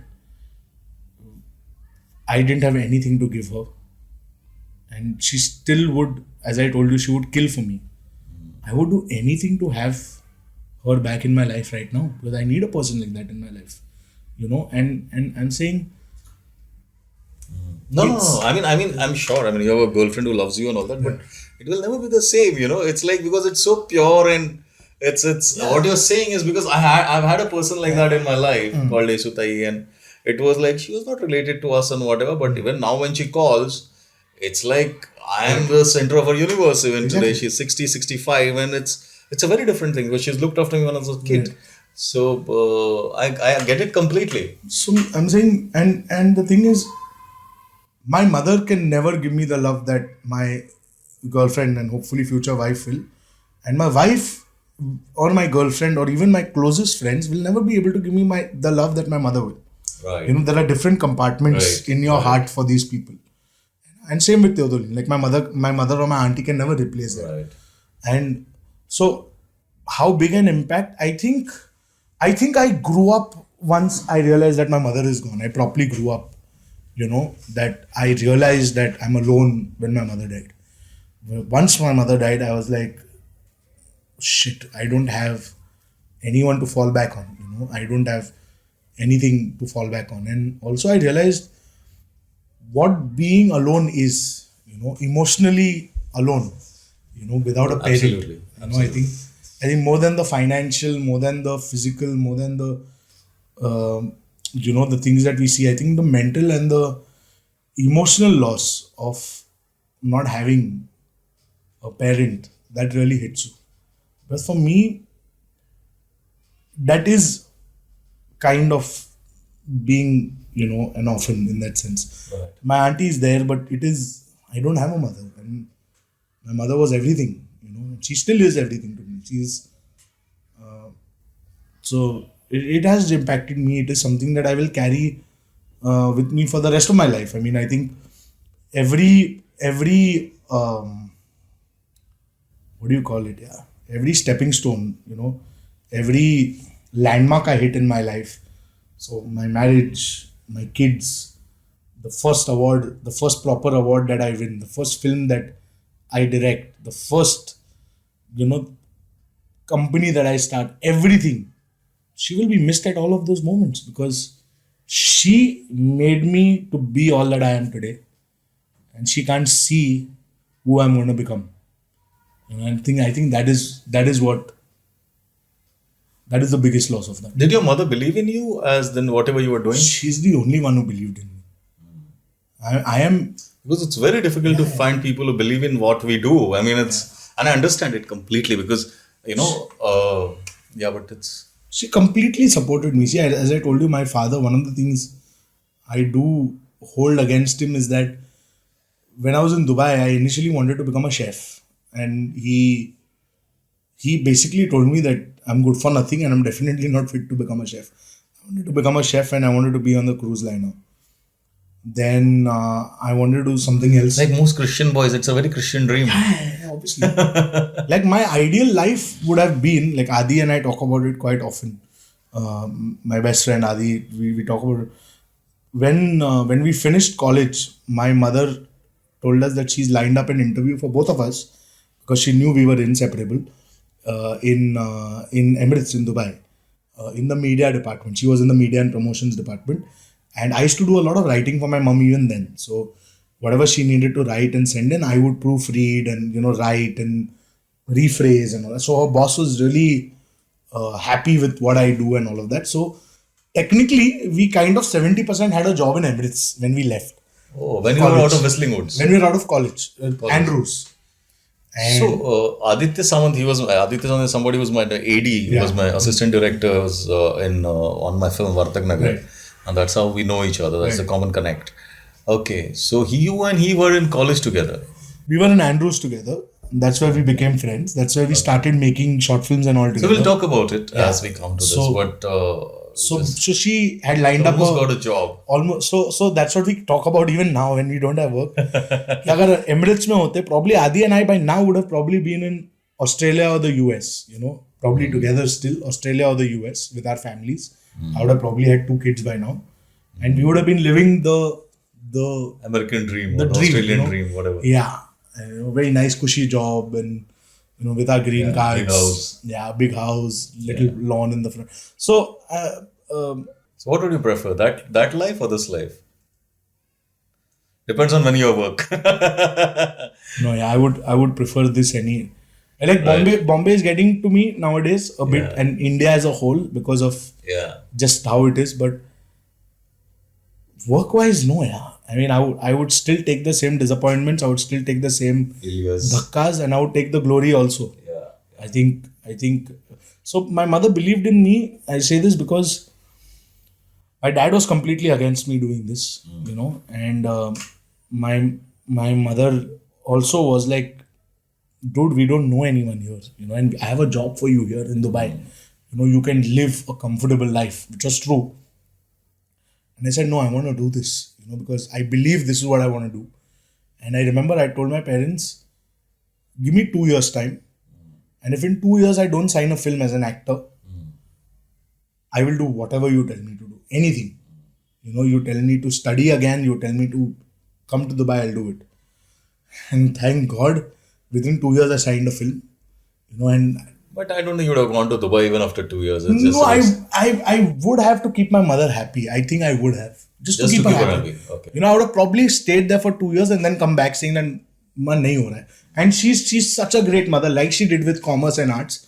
She would have said, ja, जी ले अपनी जिंदगी. just go. But I would have done it just because I gave my word to her, and I think you're only as good as your word. So, but I got that film, and even after that, when I had dark periods, my mother supported me. She did occasionally say, you're sure you don't want to come to Dubai? You're sure you don't want to take another job? But she never forced me out of what I'm doing. And I think, yeah. But sir, I would just like to share something personal, because when you said this, which is about when you said that my mother, that Theodoline will not have the same space that my mother will have in my heart and all that. This is something which is really profound, which someone else said to me, because I have an MBA background and blah blah blah, and I used to do investment banking with Ibn Amro back then in Delhi. And I had a girlfriend back then, and this was far before I decided. I always wanted to do films. I was in the wrong. I mean, I was very good at. I was pretty good at academics. That's why I ended up doing what I did. But I'm saying that what happened back then was that I had a girlfriend, and her mother. She was a South Indian, and her mother said that I'll commit suicide if you marry someone outside the community or some shit like that. And I was heartbroken at that point in time, and today I want to thank her publicly. Wherever you are, tell your kids. Thank you very much. Tell your kids. For not doing this. For not. Then thank you to your mother, because I'm very happy doing what I'm doing. Because then my life would have been, I'm sure, it would have gone down a certain path, which I Right. don't really want. I want it then, I don't want it now. So the thing was that, but she wrote me a letter and she said that, and she got engaged to somebody, was your parents got her engaged to somebody, and she wrote me a letter. I don't think I have the letter anymore. And in which she said, like, you will always have a certain space in my heart. Right. And my husband will have a certain space in my heart, and my Right. children will have a certain space in their heart. Right. And I was too stupid to understand all this. I was like, what are you talking about? But I'm like, and these are not interchangeable. Right. Something like that, which you said, and I remember this exactly. These were the exact words, and it was very nice. It was nostalgic to hear it from you, and it was such a beautiful thing to say. If I look at it today, and thank you again for not to your mother for being an asshole, but I mean, thank you very much, because I love my life right now. I love my single life. I love doing what I do. I love making films.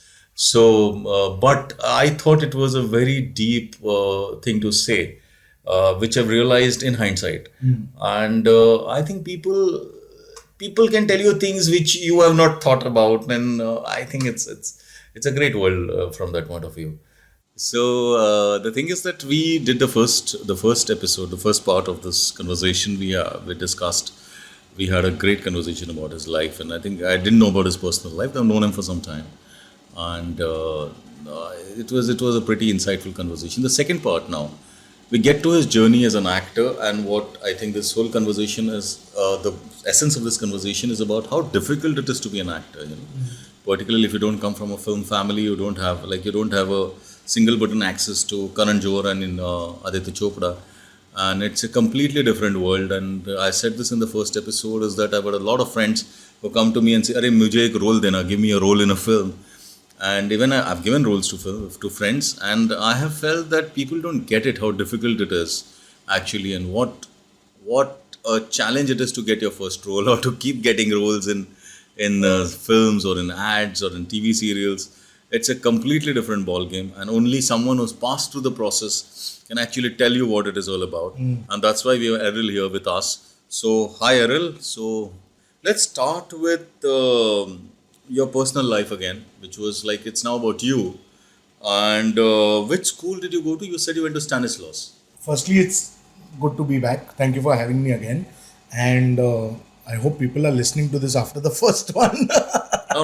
I have a very Dedicated loyal audience. fan I have a base. very dedicated, loyal audience, and I like that audience because it wants depth. Okay. And because what happens with, I want to talk about my podcast a little here, is that what happens with 20 minutes and 40 minutes interview is that people don't get how things connect. Right. Like when you start talking, really, that is when you get more depth in it, and so it may take an hour to get to that depth. And it's how we become great friends, because Right. then you talk if you meet someone in a train, you're not going to know anything about that person. You can sit with that person for half an hour.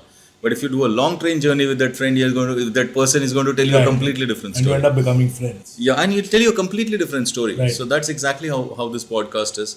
That you take a journey with me, and I'll tell you things about myself which I normally haven't thought about. So that's what this podcast is about, and that's how conversations work for me. And so let's get to where were you born? I mean, you were born in Bombay. Born in Bombay. Yeah. Born in Mahim. In Mahim. Bombay. Mahim. That's the first time I heard it. Born- Like, कौन है ये Mahim बोल रहा है? born in a hospital in Bandra, but Yeah. house-wise Mahim. Mahim. Please, let's not deviate from the plot. It's Mahim. Yeah, it's Mahim, like we know it in Bombay. So you're born there, and how were the initial years of your childhood? I don't remember anything, man. I don't remember anything till I was, I think, 4 or 5 years old. Till just the hospitals. I told you I was a very sickly kid, so I would get jaundice. You got jaundice 6 times. You Yeah, said. I was get jaundice about 5 times till I was in the 4th standard. Wow. Till when it went away, and then I got jaundice again. I think 3 years back I got jaundice again after a long time, but that was because of the water. But otherwise, I just had a weak liver, I guess. So that is why So I only remember the hospitals. So you have non-alcoholic fatty liver. No, nothing like that. Like right now, so I keep telling my friends I don't have any medical issues because I haven't gotten myself checked. So till you don't get yourself, but I mean the last check I did, I don't have a fatty liver or anything of that. He just, I think, so because single parent, my mother didn't get the best nutrition when I was in her this thing, so probably that affected. So it's very strange. The first dentist that I went to, when he saw my teeth, he said, "Oh, you lack calcium." I said, "Why?" I said, "How can you say it?" He said, "No, because I can see it in your teeth. You probably didn't get enough nutrients while your mother was pregnant with you." Oh. And so it's strange how your body can tell a story. Dentists are a scary lot because I went to my dentist and he said, तुम चाय में biscuit डुबो के बहुत खाता है. I said, what the hell? How did he know this? तो तुम चाय में सालुंके करके दे दे dentist in Mulund वीणानगर, and he said, तुम चाय में बिस्किट डुबो के बहुत खाता है. बोला, oh my god, चाय में biscuit since then. So it's so strange because like my girlfriend is a dentist, and it's because of her I've started noticing people's teeth. Okay. So because she talks, obviously, because when you talk about Whatever you're doing. yeah, whatever you're doing, and then she keeps showing me X-rays and photos of patients' teeth and what she's done. So I know so much about dentistry. I know way more about dentistry than I would like to. And sadly, when I look at people's teeth, I just kind of whisper. I'm like, oh, the front two are like this, and that one is fake, and this one is discolored. So yeah, dentists are pretty mean that way. They judge you by your teeth. So she told me, so it's so strange. I met her on Hinge, and she told me, so just 1 week before I met her, I finished a long 3-month ordeal with my dentist. So multiple caps and teeth cleaning and fixing and all of that. So when I met her, my teeth were in the best condition of my life, right? and So that is how you hook up with a dentist. yeah, so and I knew she was a dentist, but I didn't know she. So I think 1.5 years after we were together, You revealed. we were at a party and she knew because like I told her that I've just finished dental work. So we were at a party and we were talking, and she said, when I met Errol, if his teeth were not in a good condition, I would have never met him again. And so Not all the humor in the world would have helped. So I said, "Oh, I thought you liked me for my personality." She said, No. First it was the teeth and then everything else." 1 to 10, 1 to 32. 1 to 32 is the teeth. Yeah. And 33 onwards it's everything else. I think whenever when we became official, I think so when you're official and It was traumatic to be a dentist and think of dating like that. I think. Anyway, so let's get down to your childhood and what it was like. What do you remember of it? You were in Mahim? So I was in mine till I was like really small. I think maybe 1 or 2 years old. Okay. And then, as I told you, my auntie offered a house in Bandra for us to live in. She was in Dubai. So then I was in Bandra. And so Bandra is home. Bandra East, not Bandra West. For those who think I have a lot of money, I don't. So Bandra East in MHB colony. And so that is what I remember. I remember playing cricket. I remember the big gutter outside my house. And I remember the neighbors. That is what I mostly remember. I don't remember a lot about my pre-5 years or pre-6 years in that sense. Do you remember a lot of your childhood? Like pre-5, I think- pre-6? Yeah, I do. I think I had a great childhood because I used to live in something called as Yashodan Nagar in Thane. It's in Lokmanya Nagar. So there was this thing called as if you've seen Vartak Nagar, it's actually the kind of the film Vartak Nagar. It's actually the kind of childhood we had, and it had something like this typical things which you see in gangster films like Pada number 1 or Pada number 2, Right. Pada number 3, Pada number 4. Pada number 4 is actually the other side of Borivali National Park. Okay. Matlab, that is, if you cross that hill, you will be then Pada number 4. Okay. That is how it is. So you see that big hill. So that is where it was. And in bang opposite my house, there was to be this huge ground, which was owned by Reptacos Bread, which is a company. Okay. And I don't know what it was, but it was the size of at least 20-30 football fields. Okay. 20-30 football fields. 20-30 football fields? Yeah. 20, at least 10 football fields Right. at a minimum. उतना बड़ा ground था वो, तो उधर मतलब फ्रोना ये वो सब कुछ भी उगता था. Then we used to make our own cricket grounds. A different world, I think. We had a similar. I'm not as We big. used to shit on wherever ground हम लोग बनाते थे उधर.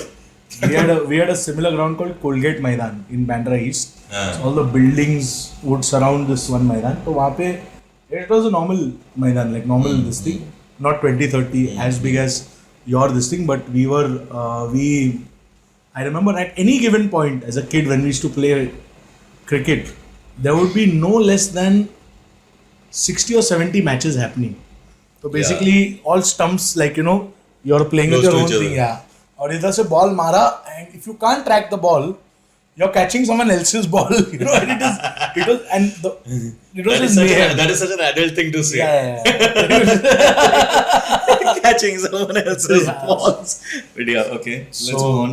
Yeah. I remember playing a lot of cricket. I remember the focus of my day was coming back from school and going to the ground to play.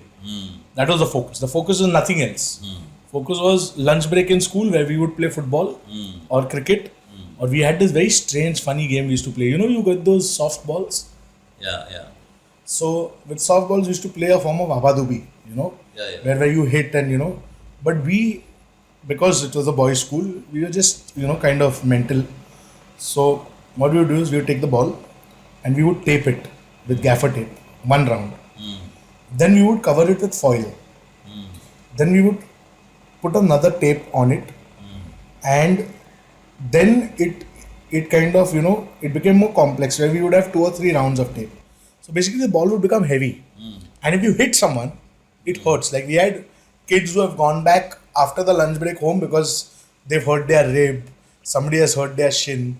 So the whole focus of the day was we get to lunch break, we eat food, Abadubi.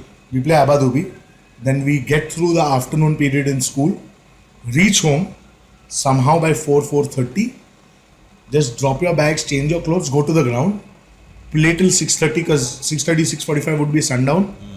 Come back home, don't wash your hands, legs, anything. वैसे ही go for tuitions, 7 to 9. So that was the whole focus from first 7 to 9 you had tuition. 7, sometimes 6 to 8, sometimes Wow. 7 to 9. So that is what tuitions were like.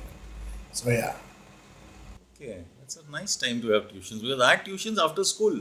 Yeah. So 3 to 5, 3 to 6. So till I was in the 6th standard, I didn't have tuitions. Then in the 7th standard, I started going for tuition, 7th and 8th, 7th, 8th, 9th. Then in the 10th, I used to go for tuitions to Mahim from Bandra. So then all this playing and all of that stopped. It only became like a Sunday evening kind of an affair, a Saturday evening, Sunday evening kind of an affair. And we had a very strange thing. Most of our friends would have holidays on a Saturday, but we were a Jesuit school, so we had holiday on a Thursday. Oh, तो Thursday, हम लोग- Sunday. Thursday and Sunday.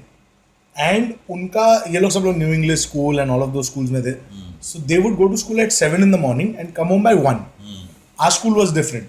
So our school would start at 9 and we would finish at 3:45. And no traffic and all of that. So we would reach home by 4:15, 4:20. So Thursdays it would just be Mervin and me, and तो हम लोग के corridor में underarm से we would play cricket. That is Who what was I- Mervin? Mervin is your friend. Mervin was my best friend in my growing years, and even now he's a pretty close friend. But he's married and he has his own life now. So yeah. Yeah. Once you get married, you start hanging around with other married people. Largely. So the problem is that Mervin shifted to Borivali. So Mervin works with FCI. Okay. And Food Corporation. yeah, so Mervin is a fantastic football and hockey player. Okay. And it runs in his family. His father was, and I think his great grandfather also. So he got into the sports quota and he got into FCI. So he plays for them, and his office was in Borivali. So he shifted. So his wife and he both took a house there. So then obviously you don't meet as often because you're working and all of that. So yeah. Of course. So you have known Mervin since. Who are your other friends there? A lot, yeah. Like the building guys, and building friends are the best friends. I mean, they're just Yeah. because you know each other so well. You know each other. Kabhi, because it was such a close knit, what do you say, society, and you knew everything that's happening. तो कभी किसने bed पे सुसु किया, कभी किसको मार पड़ा. सब मालूम. And sometimes, and when you're a kid, when you're like till the 3rd, 4th standard, after you have a bath, you just come out, right? You don't cover yourself and all of that. Oh, really? So Okay. kabhi kisko, we know each other so intimately because we've been See, you have inside. lived in that common balcony wala houses, right? Common balcony है, not common bathroom, but common Yeah, balcony. common balcony, of But course. क्या होता था is अभी पढ़ाई हो गया, जो भी हो गया, and on your way getting in and out, what you do is you kind of just step into your friend's house to see what he's doing. क्या कर रहा है? क्या और वो खाने को? नंगा बाहर निकला है। हाँ, और वो नंगा बाहर निकला है. That kind. So it's that kind of madness. Yeah, so No, I don't have these experiences. Is this what they call shared experiences? So, I hear this other shared experiences. Yeah, Instagram generation with shared experiences. Inappropriate So your shared experiences. inappropriate shared experience. And then one's mother is talking to the other mother saying, ये fail हो गया, इसको ये हुआ, इसको class में मारा. So then obviously, because Right. you are juvenile, you make fun of all those things. So that is what I remember about it. What kicks as a kid you get out of the most stupid things Yeah, in your yeah, life? You lose that innocence later in life. I think. I know, and now everyone wants to be very proper. Like now, I think thrice before I say anything. Because you're never too far from becoming a tweet, and Yeah, वो तो है. you don't want to become a tweet. The Then, smartphone has managed that. Yeah. at that time, you just said anything, you did anything. Yeah. That's so stupid. Yeah. And, I don't know. I don't know. matlab, it's really silly right now. It's silly then. It was silly now. Probably it needs a balance, but we'll never have balance. But I think that's nice. I think what I enjoy with my building friends is, when we sit to drink once in a while, we share these experiences and, where we are at now in life. And so most of them are married, most of them have kids. And, when we get together, it's same. It's like, the same. you've gone back 20, 25 years. Exactly. And, Exactly. You still realize that, these are boys with jobs and all of that. They are men. Right. But deep down, we are those 8-year-old idiots who would run at the drop of a hat to play cricket. But I was telling this to somebody that what is the difference between men and women? Like I personally believe men and women are two different species. Yeah. So they're understanding there. But if you take 75-year-old men and you put 4 75-year-old men in a room, after 15 minutes they're going to talk about the same things that they were tackling when they were 15 years old. Right. Ye hai. But with women it is not like that most times. I think there's something about women which either majority hai, it's because the way they are, the way their bodies start functioning later. There's menstruation, then there's ovaries, there's so many things which men don't go through at all.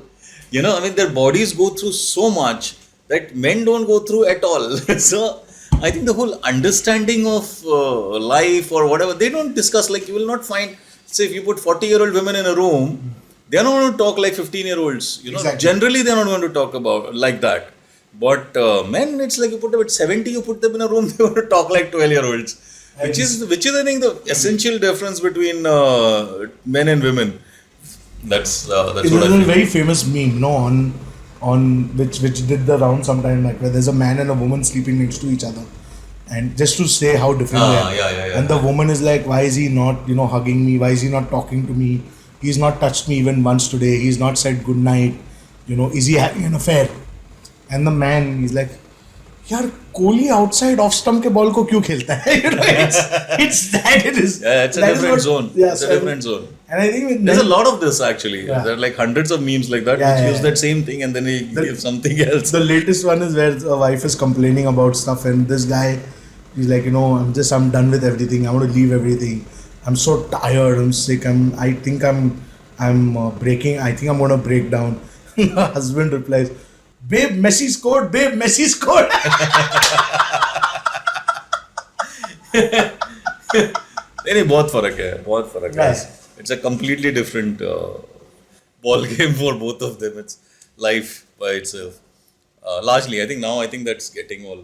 And I think it's all also, getting merged. also the class, the middle class. I think we think very middle class. I think we are middle class, proper middle class. I don't know what it is like. Like I've been at parties ever since, I've as Neil Mukesh is a very good friend, and he roams with a very affluent crowd. Even though he's very normal, he's very, like for me, Neil is just another guy, who I hang out with, and but the kind of people he roams around with, they're all affluent people. You know, steel barons and iron barons and, you know, industrialists. So I don't know. I don't think whether they speak about the same things. I don't know. But I've seen middle class boys who've grown up in our system, which is like a pseudo chawl system, if I may call it that, or the MHB colony, MADA, you know, build block system. They're very similar, you know. They have that, like, my guys, and even Adi's friends, you know, their whole aim is, वो weekend मिलेगा ना, weekend में हम लोग दारू पिएंगे, है ना, वो 8 to 11, 8 to 12 या जो भी है, सैटरडे को हम लोग दारू पिएंगे क्योंकि संडे को अपने को छुट्टी है, संडे को हम लोग उठेंगे, फिर मम्मी मेरे को चिकन बनाएगी, you know, it's very that. I don't know whether the other classes think the same or no, I don't know about that. I don't know what other classes think, but I mean, I realized there's something else because when I did a film with Kunal Kohli actually, and there were a lot of assistants, quite a few assistants who came from a certain different strata of society completely from me, and used to live between probably Juhu and Bandra, you know, that kind of a crowd. And one thing which I'm talking about, something which since you're talking middle class, is that none of them studied in India after 12th. Right. That was the first thing. So, when we were I was in college, and I was doing my ICWA or whatever, and I was thinking कि CA करना है या MBA करना है. MBA तो बाद में आया, but I'm saying that तभी ऐसा था. But we used to think like that, and we used like I'm sure engineering students then were thinking IITs and IIMs and all that. Right. These kids have never heard of these things. Yeah. It's not even that they want to go to Australia and the US and stay there have a great time for about 4 years. 3 years and then come back. So it's a completely different world from how we understand it. The shared experiences are different. दारू सबको पीना है. ये सही बोला. Saturday को. Neil's party again, you know, we were all there, and वहाँ पे मतलब, and I just started drinking. So what alcohol do you start, you know, when you start drinking? So it was Old Monk, right? Yeah. So Neil called and he was like, तू आ रहा है क्या, दारू पिएगा तू? तो मैं बोला Neil क्या है? तो he's like, यार तो उसका, so the industry का favorite is your Black Label, right? Yeah. Black Label is but then there was Glenfiddich, Black Label, and some 3-4 others, and then, you know, Belvedere vodka and all of that jazz. मैं बोला Neil मेरे लिए Old Monk मंगा ना. बोला seriously तू Old Monk Pega?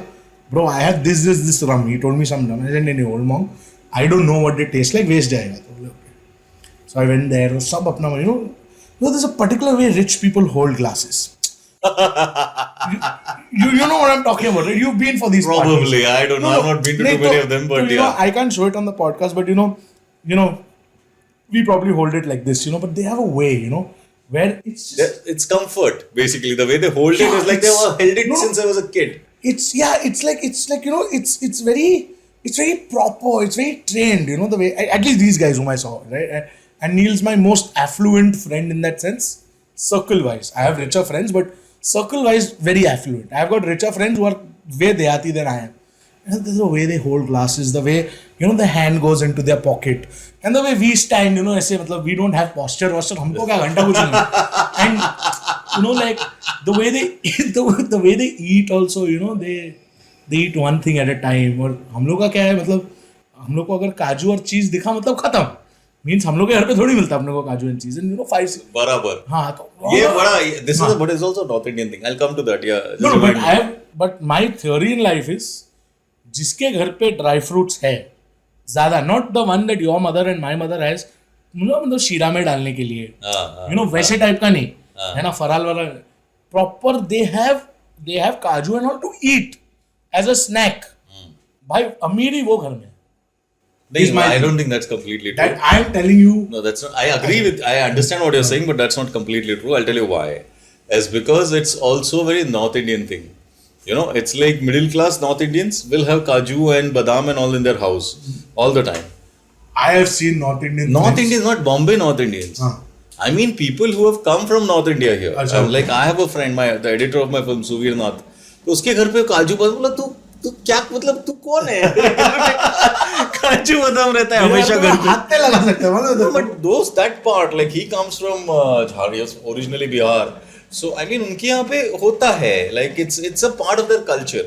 But I remember going to some producer's house और उसके घर पे ऐसा मतलब टेबल पे रखा हुआ है as a part of the decor. Exactly, हाँ. हाँ, वो मतलब उन लोग थोड़ा अमीर है क्योंकि घर उसके लिए काजू बादाम देखो, घर देख के ही पता चलता है.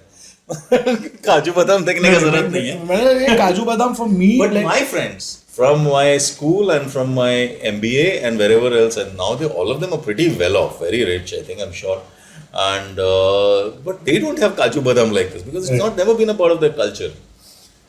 तो महाराष्ट्रियन लोगों के पास तो 100% नहीं, मतलब मेरे जो तो महाराष्ट्रियन जितने तो उनका तो ऐसा रास्ते पे ऐसा टेबल पे काजू बादाम ऐसा रखा हुआ ऐसा in bowls and all, impossible, you know. No, but this, जब दारू पिएगा तब निकलेगा शायद, वैसा वाला रहता है. no, so this हम लोग खा रहे हैं and you know we're being frankly an embarrassment to humanity over there, Mirzan and I, and तो I went to get a drink and I poured an Old Monk, and one of these guys who's a steel baron and वो mini Cooper में आया था तभी, तो he saw the Old Monk, like यार Old Monk है bro, can I have some? बोला हाँ, मैंने पैसा थोड़ी दिया है, नील का है, ले ले. And he had Old Monk, then he told 2 other people, and then everyone at the party started drinking Old Monk, saying that यार कॉलेज के दिन याद आ गए, यार कॉलेज के दिन याद आ गए. So probably they also have certain shared experiences, maybe the same, I don't know. But I just find their they talk I about never used to different drink, things. but since Old Monk is something which I heard when I went to FTI in Pune, Right. the Film Institute. So udhar wo Old Monk is a FTI drink. Right. So if you meet FTI and from anywhere, whoever they may be, I don't know, Bansali का नहीं पता मेरे को, but whatever David Dhawan and all this, they will remember Old Monk क्योंकि उन लोग बहुत उधर बैठ के Old Monk पिया है सब लोग. Right. So Old Monk is their drink. So how was school? How was school for you? School was good, yeah. School was great. I had a great time in school. So I was in Cardinal in Bandra East till I was in the 5th standard, and then I was shifted to Stanislaus. So it was, and I'm so thankful I got to Stanislaus because I got to see, you know, 2 different sets of students, 2 different sets of, you know, firstly I went from a co-ed school to a just boys school. So that was different. And also Bandra West crowd, and I think it was such a great mix of people, right? You had the affluent kids. So I remember Suraj Pancholi was a few classes low. I think was in the primary when I was in the 8th or something like that. So we had, you know, those kind of people, the affluent people who would come. Then we had some really poor people. Then we had some guys who could barely speak proper English. And then there were those who could, you know, like me, very, very middle class. And then there were those rich. It was just great to have these different kind of people in one, you know, thing, and all coming together, and it was just a different experience. And also speaking in English the whole time. Yeah. Stanislaus stressed on speaking in English, except for Hindi Marathi class. So that really helped me in my vocabulary and, you know, just But you are a Christian, ना, तो घर पे भी तो अंग्रेजी ही बोलता होगा ना. Christians speak some of the worst English. It's the truth. Like in Goa, you assume, but they don't. They will never say ask. It's ask. They can never speak without using a colloquial term in every sentence. Like, you know how we use like. They have men, you know, and that's a true thing. You know, it's not necessary if you're a Christian you speak good English. You don't speak good English, but you speak English. You speak but good English. I'm saying Stanislaus. Good English का तो अलग zone है, but I'm saying like because I was very lucky. My neighbors were Pillais, and there's like, अच्छा, will you have some pav? It's like, it's not bread, it's pav. अंग्रेजी नहीं है वो कहीं से दूर तक. But that was the kind of culture also Bombay का. So it was, I think Bombay was beautiful back then. It was like more the whole diverse influences all together in that. It was kind of a potpourri then, a melting pot जैसे बोलते हैं उसको. So it was an amazing time. So how was मतलब what do you remember of school as in academically, and what was it like? Academically, I remember jack shit. I don't remember anything that I studied. I have no idea. All I remember was Stanislaus School was where I realized that I love to act. Okay. Yeah, that is where I realized. And that too not by myself. My teacher, this teacher Maria, whom I talk about, she's the one who told me, Errol, there is a play happening and I want you to act in it. And I didn't know what it was. And then I was on stage and the one who was directing was like, oh my god, this boy is really good and all of that. So that obviously gave me confidence. So I did a few plays when I was in school. And Stanislaus is very, they were very talent friendly as a school, you know. So they encouraged music, they encouraged musicians, they encouraged sports people. So if you were in sports, you could miss the first two classes. Wow. Because you've gone for because तुम्हारा sports practice हो रहा है, बराबर. तो फिर तुम नहा धो के खा वा के वापस आओगे तो पहला क्लास माफ है तुमको. Then you could, in the middle of the day, they would go for their sports matches or whatever. And we had proper athletic events, like we had shot put and all of that stuff that my other school never had, you know, and focus on hockey, focus on basketball, which we knew Shah Rukh Khan playing basketball and kuch hota hai with both his hands, which is a foul. We thought it is right? And I'm saying, so all those things, right? And so it opened a different world to me, and I think Stanislas, somewhere there, that inkling, no, ki maybe I need to do this kind of started. And also Stanislas helped me. How old were you when this happened? So 6th, 7th standard, I went to Stanislas in the 5th. And somewhere there also my love for language, my love for words, my love for writing, that came in there, you know, I think. And Teacher Maria is a big part of it because she stressed on that I am good at this. She stressed on the fact that, you know, I should. Have you met her later? Yeah, I did. I met her a few times. I bumped into her in Bandra. And And now she is. You met her more recently? Yeah, I met her more recently. So I go to my school once in a while, and then I meet her on the streets of Bandra. Oh, she still teaches there? Yeah, she retired now, but she's involved with a lot of social work and all of that. But she was a big influence, I mean, if she wouldn't have pushed me to do that play, I don't know where I would have been. So that is where it all started. She believed in me before even I knew what I needed to do. So yeah. So what play was this? This was a school play, for some competition which we didn't even win. Then we did some other play for another competition which we won, and there I kind of enjoyed doing what I did. I really enjoyed doing what I did. But and a lot of people ask me, when did you first, you know, think about acting? I remember when I was maybe 4 or 5 years old, maybe 6 years old, and that is the first movie I ever saw was on TV, and it was Khiladi. And I saw Akshay Kumar doing khud ko kya samajhti hai, you know? And I saw it and I'm like, ये करने का है. अपने को यही करने का है. And that remained somewhere, you know. But then school happened. I went to Dubai, and in Dubai, you know, they didn't really encourage a lot of art-based activity in that sense. But so there it kind of died down. But then when I came back to study, I'm so thankful to God. I got admission in Wilson's, and like an idiot, I took admission in Andrews because it was close to my house. What a stupid decision.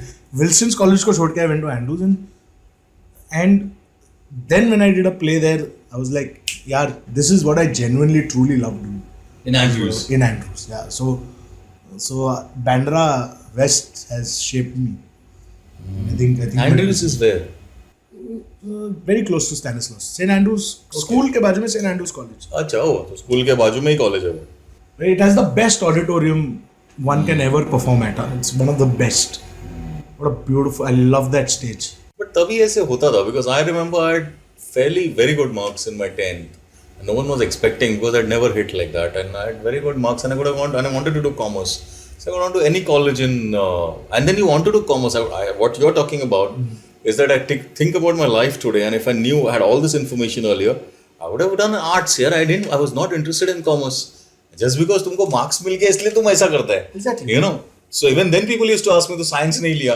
Right. So marks नहीं मेरे को तो my friends were तो disappointed कि तू पास कैसे हो गया? No, पास कैसे हो गया तो is a different story है. मतलब when I went and showed my mark sheet to my teacher, they were like, this was in the 12th in Dubai. Economics, because it had math, I sucked at it. When I went and I showed her, her name was Sujata.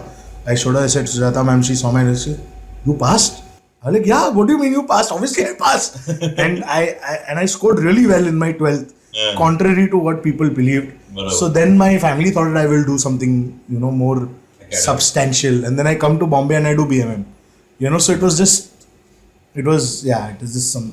And there, you know, the thing is, no, Atul. BMM in Andrews. BMM in Andrews, yeah. BM is what? BMM, Bachelors of Mass Media. It was relatively new there. And this also, I wouldn't have done that. I would have done arts. when I was in Dubai, one of my other best friends, her name is Tarab. She's also a filmmaker now. So when we were in school, no, she forced me to take an aptitude test. You know what's an aptitude test?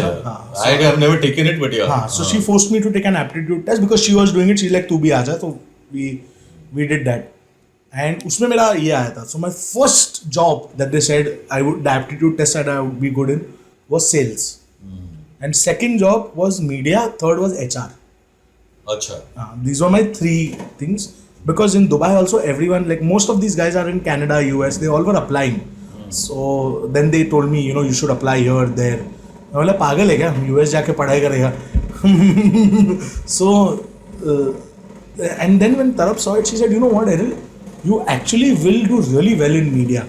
Why don't you do media? And I told her, and I remember this, I said, Tarab, what is media? Because I didn't know what it was. And she told me, films and this and that.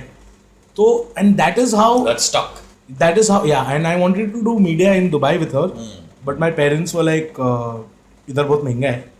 And you're not worth that much money. So, tu kalti maar. So, so they sent me to Bombay. And I attended Bible school for a year. And then I What school? Bible school. Okay. For a year. And then I become a priest. Not to become a priest, just generally I was at a place in my life where I was questioning things. I was 17, and this whole thing, because my parents are very religious, and I've been going to church all my life, and I did believe in all of that, but I wanted to know, I'm like, what is it? But you are a believer, right? I am, but at that point it was very crucial for me, so I decided to take that break and go, and that changed my life. I think it strengthened my faith, and it is my faith. We even said in the Shantaram article, it is my faith that has helped keep me sane. Otherwise, Yeah, whatever works, for whoever. I mean, I don't. yeah. judge. So I'm saying so, and then I did that, and then I came back and I did mass media. So Teacher Maria, these are also women, surprisingly. Teacher Maria, Tarab, they really they helped me make these decisions in life. So yeah. So that is what Tarab actually. Yeah. Tarab is a great name. I never heard this name. What is She's a great it? person. Tarab. TRAB. I've never heard this name before. She's a great person also. She'll be a very good filmmaker someday. Hopefully things work out for her also. So yeah. So she's the one who told me Errol media, and that stuck. And my dad was against that also. He's like, what do you know about media? I said, I don't. That's why I'm studying it, right? If I know, that pissed him off really. But yeah, and then I did media. My mother supported me in that. She said, no, if he wants to do it, let him do it. So yeah. So that is what it was like. So how was media then? Great, yeah. You guys went to Whistling Woods? No, we were in Andrews. Then Adi went to Whistling Woods. I did. Okay. He went to Whistling. He really regrets So that. we met, and I'm the one who conned him into it, because while we were finishing, his parents were after him to get a higher degree. I mean, middle class Maharashtrian, right? So MBA was a big thing. So they were after him to get an MBA. So he found out, my mother found out an MBA, which is MBA in media. MBA in media, in media and entertainment. So my mother found that, and I told Adi about it, and Adi told me, he made me promise. He said, Errol, are you sure? Are you promising me that you will do this with me? And I told him, Adi, I swear I'm doing this with you, and I'm going to do MBA. And then what happened is, in the last 4 or 5 months in college, I started getting a lot more work as an actor while in college. And I realized if I go away for 2 years, this is going to go. So I told Adi, how can I? But then Adi had already told his parents, and then he couldn't back out from it. He had taken a loan and all that. I think to go 5 lakh. Because he was my assistant at that point in time. He had taken a 5 lakh loan to do that course. And then he was paying it off. That's what he regretted, that he was taking that loan. And right. Yeah. Also because the course didn't present him with the opportunities he thought he would be presented. Yeah, because it's a different course. You have to do a filmmaking course to do those kind of opportunities. No, I think it wasn't for him. It was not more so about learning. It was more about, my parents have told me to, and they want me to do an MBA. So this is the closest I can come to doing an MBA in something that I'm interested in. And so initially, before that, we were planning to go to. I still get emails. Yeah, it's been It's been 13 years, but they still send me emails to a filmmaking college in the US. And then we did the whole calculation, and at that time, it was working out to 45 lakhs for 3 years. Yeah. And I tell Adi, aren't you grateful that I didn't tell you I'm going there? Otherwise, you would still be paying the loan for that 45 lakhs. No, but the US filmmaking is very different. But you should go to FTI or SRFTI, and that's the place to go. No, we didn't think about it at that point. Even I didn't know. But When we were. no, I'll tell you what happened was that my film was at the Cinequest Film Festival in San Jose, and from there I had gone to New York to meet a friend. And he used to stay in New Jersey. Se bhi aage kahin pe to he's a very big shot, but he has a huge house somewhere in the jungle. Right. Because it's all public schools and for his Right, kid and all that. तो मैं जब वापस India आ रहा था, तो there was an Uber which came in, and that guy was from Africa somewhere, and he said, and the Uber guys I think everywhere like to talk. I don't know here, but there they keep on talking. And he said, "What are you doing?" Why? I said, "I have a film. I had a film here and in the festival." And he said, I told him it took me so many years. Oh, I have also done filmmaking. और वो ऊपर चला रहा है Right, 4 साल से. right. You know, in the US, it's very, because in the US, it's like filmmaking courses are a dime a dozen. Yeah, It's a proper thing which a lot of people do, and it doesn't get them anywhere. right. So वही है. वो traditional जो courses है वही पैसा देता है. MBA, ICW, मतलब MBA, CFA, ये सब वही होता है actually. Tech courses and all that. So then you went to Andrews and. No, so we were in Andrews, and then he did the MBA in Bangalore and in Whistling Woods, and I continued with my acting. Yeah, I continued with my acting. I hope you enjoyed part 2 of my conversation with actor Errol Peter Marks. I published the final part of this lovely conversation on Friday next week. I hope you enjoyed this episode. I drop a new episode every Friday night at around 10 p.m. I will also end this and every episode by recommending a film or a web series. But before that, here is a small message on how you can help to keep this podcast alive and growing. This episode is free, and we intend to keep it that way. But it does take a lot of time, money, and effort to produce the show. We research, write, record, and edit before we finally present it to you. So if you wish to support our effort, you can help us produce the show by contributing any amount you wish on our website, conversationswithatul.com. Please note that the word conversations is plural with an S. So do visit conversationswithatul.com. And here is my film record.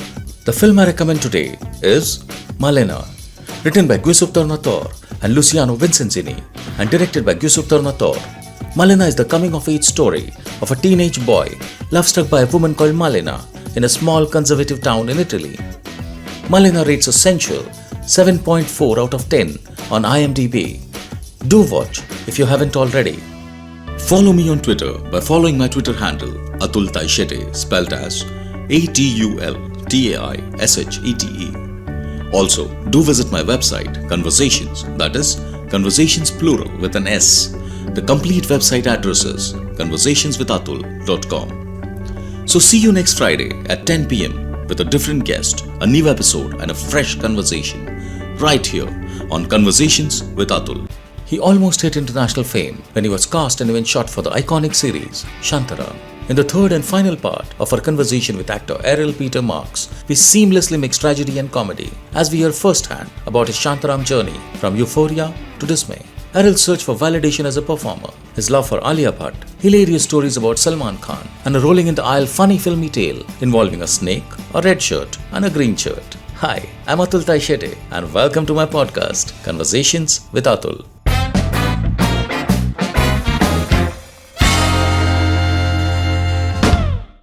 How did acting happen? I mean, now we can get to the journey as an actor, and how did it, and where did it occur to you that suddenly you became an actor, or you were trying? Suddenly, I'll tell you how.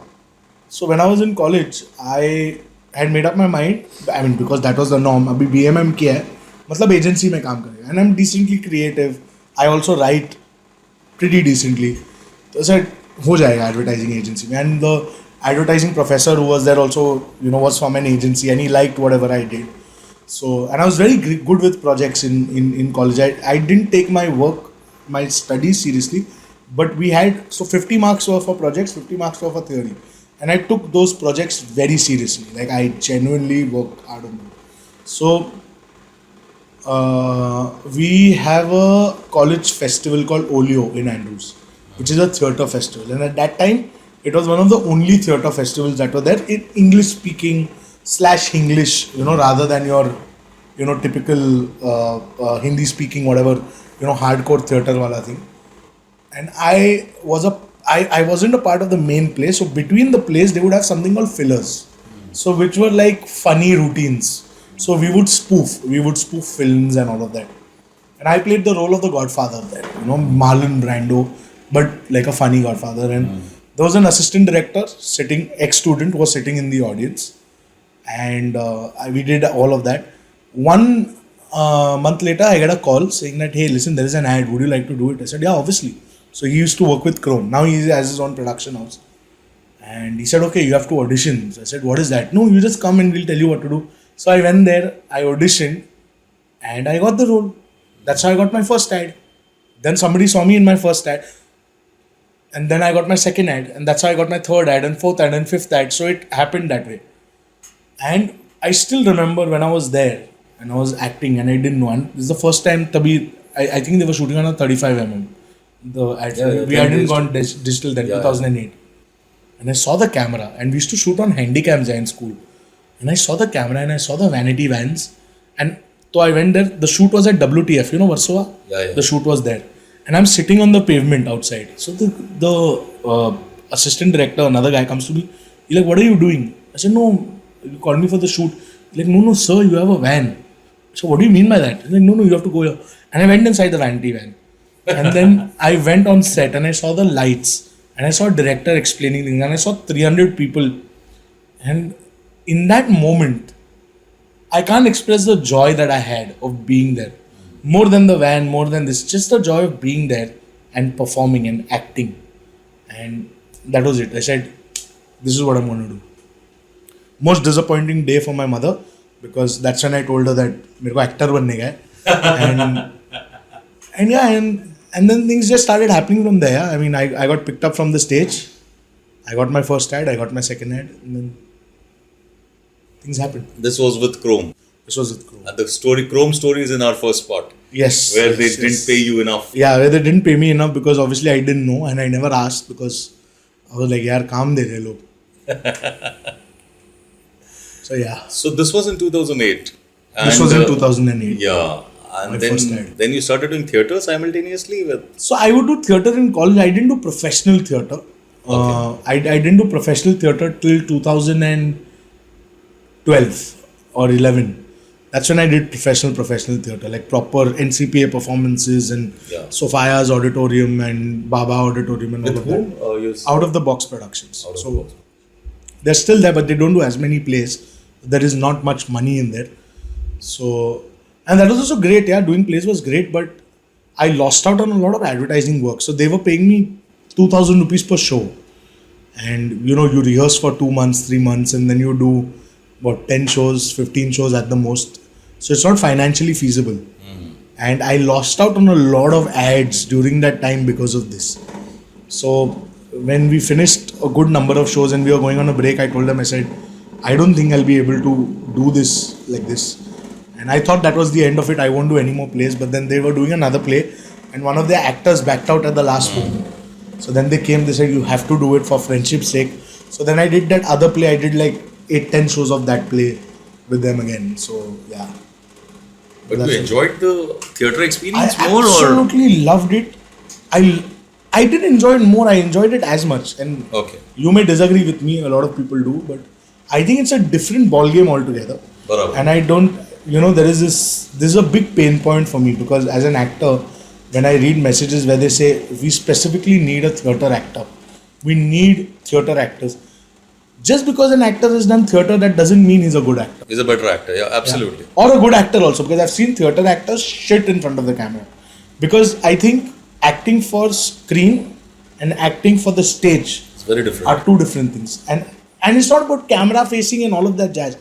Just the energy required to do one shot 10 times versus the energy required to do a 2-hour play are two different things.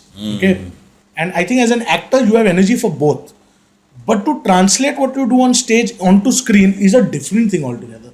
Not everyone can do it, because I know I struggled initially with, like, for example, facing on stage. It's a different ball game facing on stage. You can't, like, now obviously theater is more evolved, but you could not fully turn your back to the audience because your projection would not happen. Barabar. Right? There were things, right? The voice projection. Right. So even on screen, a simple thing like marking, भाई तुमको सिर्फ 4 steps लेने हैं. And you have to and what happens is when you take those 4 steps, right, as a human being, you count, and that can be seen on your face. Like if you're in a mid close or a tight close, you can see ki the person is thinking about where he's going to stop, or he quickly looks down to see where the tape is. All those things, they make a big difference, and lastly, which a lot of people disagree with me, expressions. I think theater as a medium, you're performing for the first row and the 30th row. Whereas camera as a medium, you're performing for something that is a few feet away from you. And that your expression, the subtlety, the way you modulate your expression for screen versus theater is very different, and not everyone can do it. I'm not saying a theater actor cannot do screen. I'm not saying a screen actor cannot do theater. I'm saying it takes a particular kind of an actor, a really good actor, to do both. Is what I feel. I think I just want to quickly explain to the audience, whoever is the audience who is listening to our podcast, is that what you're actually talking about when you're saying marks. Is that what happens in particularly in film and television? What you see is that say if you're in a theater, like in particularly in Maharashtra, theater is very popular, and Marathi theater. So when you're watching theater, say in any theater in like Gadkari Rangat or Kalidas or whatever, Dinanath and all these theaters, then you're sitting in the row and you're watching just audiences perform. In films, that is not how it works. In films, there is something called as a camera, and a camera is something called as focus. So you always need to come on a certain point where you are in focus. So you actually have dedicated what you call as focus pullers, who will pull the focus so that when you are traveling, and so that you are being in focus means that tum dikh raha hai. That is what it means. You're not looking blurred. That is what it means. So you have someone called as a dedicated focus puller who is pulling focus as you are walking as an actor. That is what actually happens. And so the actor always has to keep on a mark. That means niche pair pe, near the feet, there are marks where he has to come, and if he's saying a line, he has to end at that line. Because the focus puller will keep the focus there, and he'll keep on, because it is a lot of practice. It is done like that, and a lot of actors hate this because it is a very technical thing. Because I personally believe cinema is extremely technical. I mean, finally actor is sab credit leke jata hai काफी time, but I'm saying that cinema is not an actor's medium in my opinion. It is a complete director's medium, a cinematographer's medium, but theater is a complete actor's medium. तुम अगर theatre में अंदर बैठा हुआ है तो तुम सिर्फ एक्टर देखता है. And it can be completely well lit up, और वो एक्टर परफॉर्म करता है. अगर वो एक्टर ने if he screws up, then it's gone. That's not the way it works in film. Like if the actor has performed, but the focus puller has not come on mark, then it's a technical thing. And giving the same performance consistently is very that is what is the difference. It's not easy. So and lately, and one more thing. Sorry, go on. No, please. No, I'll tell after this. Lately, बोल ना. No, and lately there has been this big thing about सिर्फ theater actors चाहिए. सिर्फ we need people only with theater experience. You don't need that. I think an actor is an actor. Right. Whether he's trained or not trained. Right. I think my personal belief and what I've seen is you either are an actor or you're not. What you can do is become a better actor. But if you're a non-actor, you can't overnight become an actor. And maybe there is a process, maybe you can.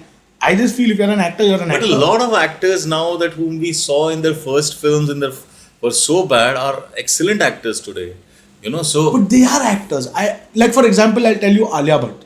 Okay. No, but Alia Bhatt is different. I'll just give you an example. I don't take Alia Bhatt as an example, but yeah. I'll tell you why, and I'll give you good reason why. Yeah. Student of the year. Okay. For first film. Yeah. Was she bad? No. She wasn't bad. Yeah. Okay.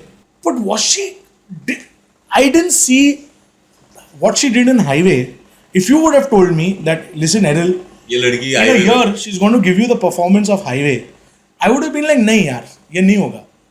But Then she does a highway. Her second film was Highway. No, that's the Highway was not a second Then film. what was the second film? Urta Punjab was a second film. Urta Punjab got delayed so much. Yeah.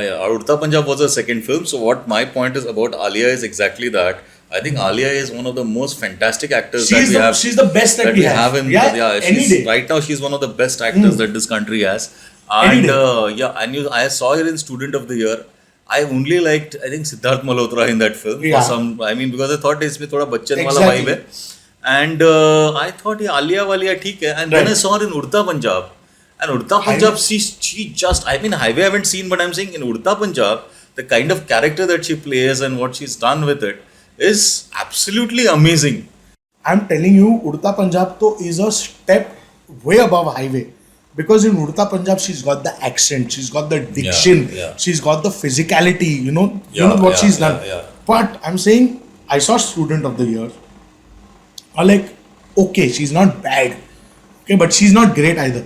And I saw Highway. That is where, what I'm trying to tell you is that you become a better actor. No, that's what I'm saying, that she was always that. Maybe Exactly, I agree. In Student of Right. the Year, probably it was not her kind of film. It was not probably, what you may She feel. wasn't ready, I think. Maybe She wasn't ready, or fully maybe it was not her kind of film to begin with, yeah. So, Or maybe like, she wasn't what a directed Kareena well. Kapoor can do in a Student of the Year, Right. Alia Bhatt can't do. And Kareena is also a great actress. It's not that. But that I think is the difference. But one thing which I wanted to come to, which is what I think is the difference between actors, whether it's a theatre actor or it's a film Right. actor, is the understanding of nuance.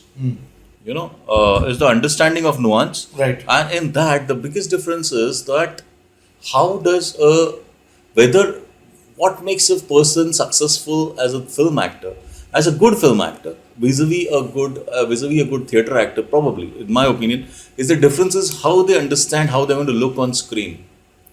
Okay. Like for example, I remember Javed Akhtar Saab's one of his, and he says that when you give Bachchan a gun, it looked like if bloody owned the gun, and then you could give it to some other actor, and then you feel, "Arey, boss, संभाल के चल जाएगी यार." Rajesh Khanna, for example. Yeah, probably. But I'm saying it is the way Javed Akhtar Saab is a great man when he talks. He said, "Arey, संभाल के चल जाएगी." But in a Bachchan's hand, the way he held the gun, the way it's a way you understand the medium. That same thing might not look very good on a theater, but the same thing will look very different on screen. 100%. It's like what I think Pankaj Tripathi, for example, does. I think he's a theatre actor, but what he does on screen, he's a very nuanced actor on screen. I don't know, I've never seen him in theatre, so I don't know. But I'm saying that on screen by itself, he's a very nuanced actor. Sir Michael Caine said this about this. He was talking about when you are doing a scene, where the camera is on your profile, right? So the camera is on your profile, say on your right, and there's an actor in front of you and you're acting. Human tendencies, we shift. I cannot look at both your eyes together, right? I either look at your left eye or your right eye. So he says, when you're doing it on screen, you need to make sure if the camera is on your right profile, you look at the right eye. You don't look at the left eye, because then the camera can see what you are doing with your face when you're looking at the right eye. And that piercing of the right eye that you can see, that is translated on camera. Wow. Are you understanding? And But this is nuance, no? Exactly, In acting, exactly. I'm just how supporting the what you're camera is saying. going to behave. That's Right. what I'm saying, that it is not an actor's medium, because it is, you have to, if as an actor you understand the technique that is Right. cinema, that is when you can become a better actor. Exactly. And I think that this what you're saying, no, comes with experience. This what you're saying. Absolutely. But if you're a non-actor and I give you all these tips, कि यार आँख को ऐसे देख, face ऐसे कर, make sure that you know कि अच्छा तेरा पहला shot is a wide, second shot is going to be a profile from here, not from there, है ना? So you make sure that you're standing in a particular way so that I get a better shot in your profile, for example, right? Right. He will know the technical aspects of it, but he still won't be able to act. Because that's also practice. Yeah, no, but again, you may disagree and that's fine. Acting is an art, so whatever. You cannot act if you're not an actor. It's simple, okay? And there are plenty of examples in our industry where there are non-actors who over the years have continuously disappointed in their performances because they're not actors. Okay, they may be stars, they may be celebrities, but they are not actors.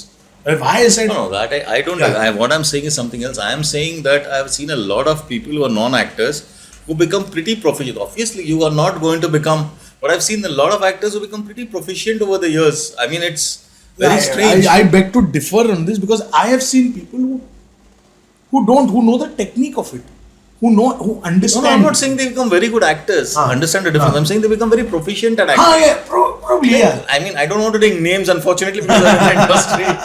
So, and I may work with all these people. And I just want to clarify, for me, the best actor in the country right now, for me, when it comes to stars, is obviously I think Ranbir is in a league of his own. Yeah. And for me, Alia is leaps and bounds above anyone in this country. My personal opinion. Yeah. And I'm talking about, films like Highway, Udta Punjab, as you mentioned, and even what she did in Darlings, I think was fabulous. She's one of the best. But Student of the Year, if you would have told me that she's going to do this, I would have been like, nahi yaar. नहीं इतनी जल्दी नहीं करेगी. Yeah, and so she evolved so much as an actor. Yeah. matlab so much. There's so much depth to what she does. It's ridiculous how good she is. And I think she does not take. Most actors, at least most stars in this country, even most actors that I have also worked with, they take a lot of things like makeup or ये सब बहुत seriously. Instead of taking the script and the craft of it seriously, they take a lot. Like I saw a more recent interview of Suraj Barjatya, okay, who's done these iconic films, what are big box office films. Whether you like them, dislike them, but Exactly. I don't think there's a bigger director than Suraj Barjatya when it comes to box office in the country. And he was talking about this film called Main Prem Ki Diwani Hu, which was a remake of Chichor. Now, Chichor is a completely different film if you've seen Chichor, which is Amol Palekar and Vijendra Ghatge, and and it's a completely different. And it has an Amol Palekar kind of thing. It has this whole simplicity that was there in a Rajashri film. And then he did a film called Main Prem Ki Diwani Hu, which is with Kareena and Kareena, Hrithik, Abhishek. So when there was some song, and he had had a very simple understanding of that song, and he said, when I came on the set, and Kareena just left, and she didn't meet him, and then he went back and he thought, oh, she wants a more complicated dance thing. So he got it to be made it more complicated. That's what it was. It's in this interview, and I found it pretty strange, because it's a like a lot of actors will take this makeup or ये वो बहुत seriously. But boss, तुम craft कर रहे हो, तुम craft करो ना. Because my view about actors is that if you act well, you'll look great. That's what I've seen with any actor that I've known, that तुमको अगर acting करेगा तो तुम बहुत अच्छा लगेगा. What happened with you then? I mean, after theatre. So I did theatre, I enjoyed it, but then I didn't go back to it because I didn't get any. I got called for a few plays, but then I didn't see the sense in me doing it because I genuinely wanted to focus on movies. I wanted to focus not even on advertising, on movies. And I've done a fair bit of movies, but I've never been successful in movies. A very close friend of mine, Omkar, and we have this term for my career and his career also, that we are almost there, but not there. I've been. You need great directors to give you those kind of. I think also perception. No, I think very interesting thing, Atul. I remember, I think in 2014 or 15, I had a meeting with a director who had come down from the US, Indian, who wanted to make an indie film. So the casting director got 4 or 5 of us. And he spoke about how he wants to make the film and the parallel to the Mahabharata, but in present days, and how he wants to break the norm of the way people see things. And very passionate, very good. Okay. And बहुत सुना है मैंने. But I'm saying 2014 mein, you get called for a meeting with 3 other guys who are doing really well in advertising, and you feel, and you've desired to do this, so you hear it, and so he says, okay guys, this is the script, why don't you pick the characters that you want to read? And I said okay. So I picked up, I said the other 3 guys were my friends. I like, चल देखते हैं how much पानी में है ये. नहीं, whether there is any balls to what he's saying, या ये ऐसे ही बोल रहा है. Exactly. Yeah. So the lead actor जो था, मैं बोला I will read for this. So like no, actually I was thinking about him for this. I said, but you just said no, you want to break the norm. Why can't I be your arm in modern day? So, no, this. I said, no, I'm just playing with you. He's Ram, I'm this. So, are you understand? And what has happened is, we are such a typecasted industry, Atul. It's happening to me as a director also, and even as a production house, is that people look at us as comedy film directors. Because our reel has a lot of comedy, and because we get work because people know me as an actor, and I've largely done comedy, people think and assume कि यार ये लोग comedy करेंगे. So our reel is 80% comedy films, which I love. I would not change it for anything in the world. But is there a way that you can see me as something more than I am? Okay, yes, I am fat. I've got a peculiar look. I've done only funny thing, but is there a chance that I can be a dark character? Is there a chance that I can be a hopeless lover? Nobody is willing to take that chance, and it is not the director's fault. It is not the producer's fault. It's because we are so sensitized to seeing actors in a particular way. Johnny Lever, for example, right? Just a funny guy, okay?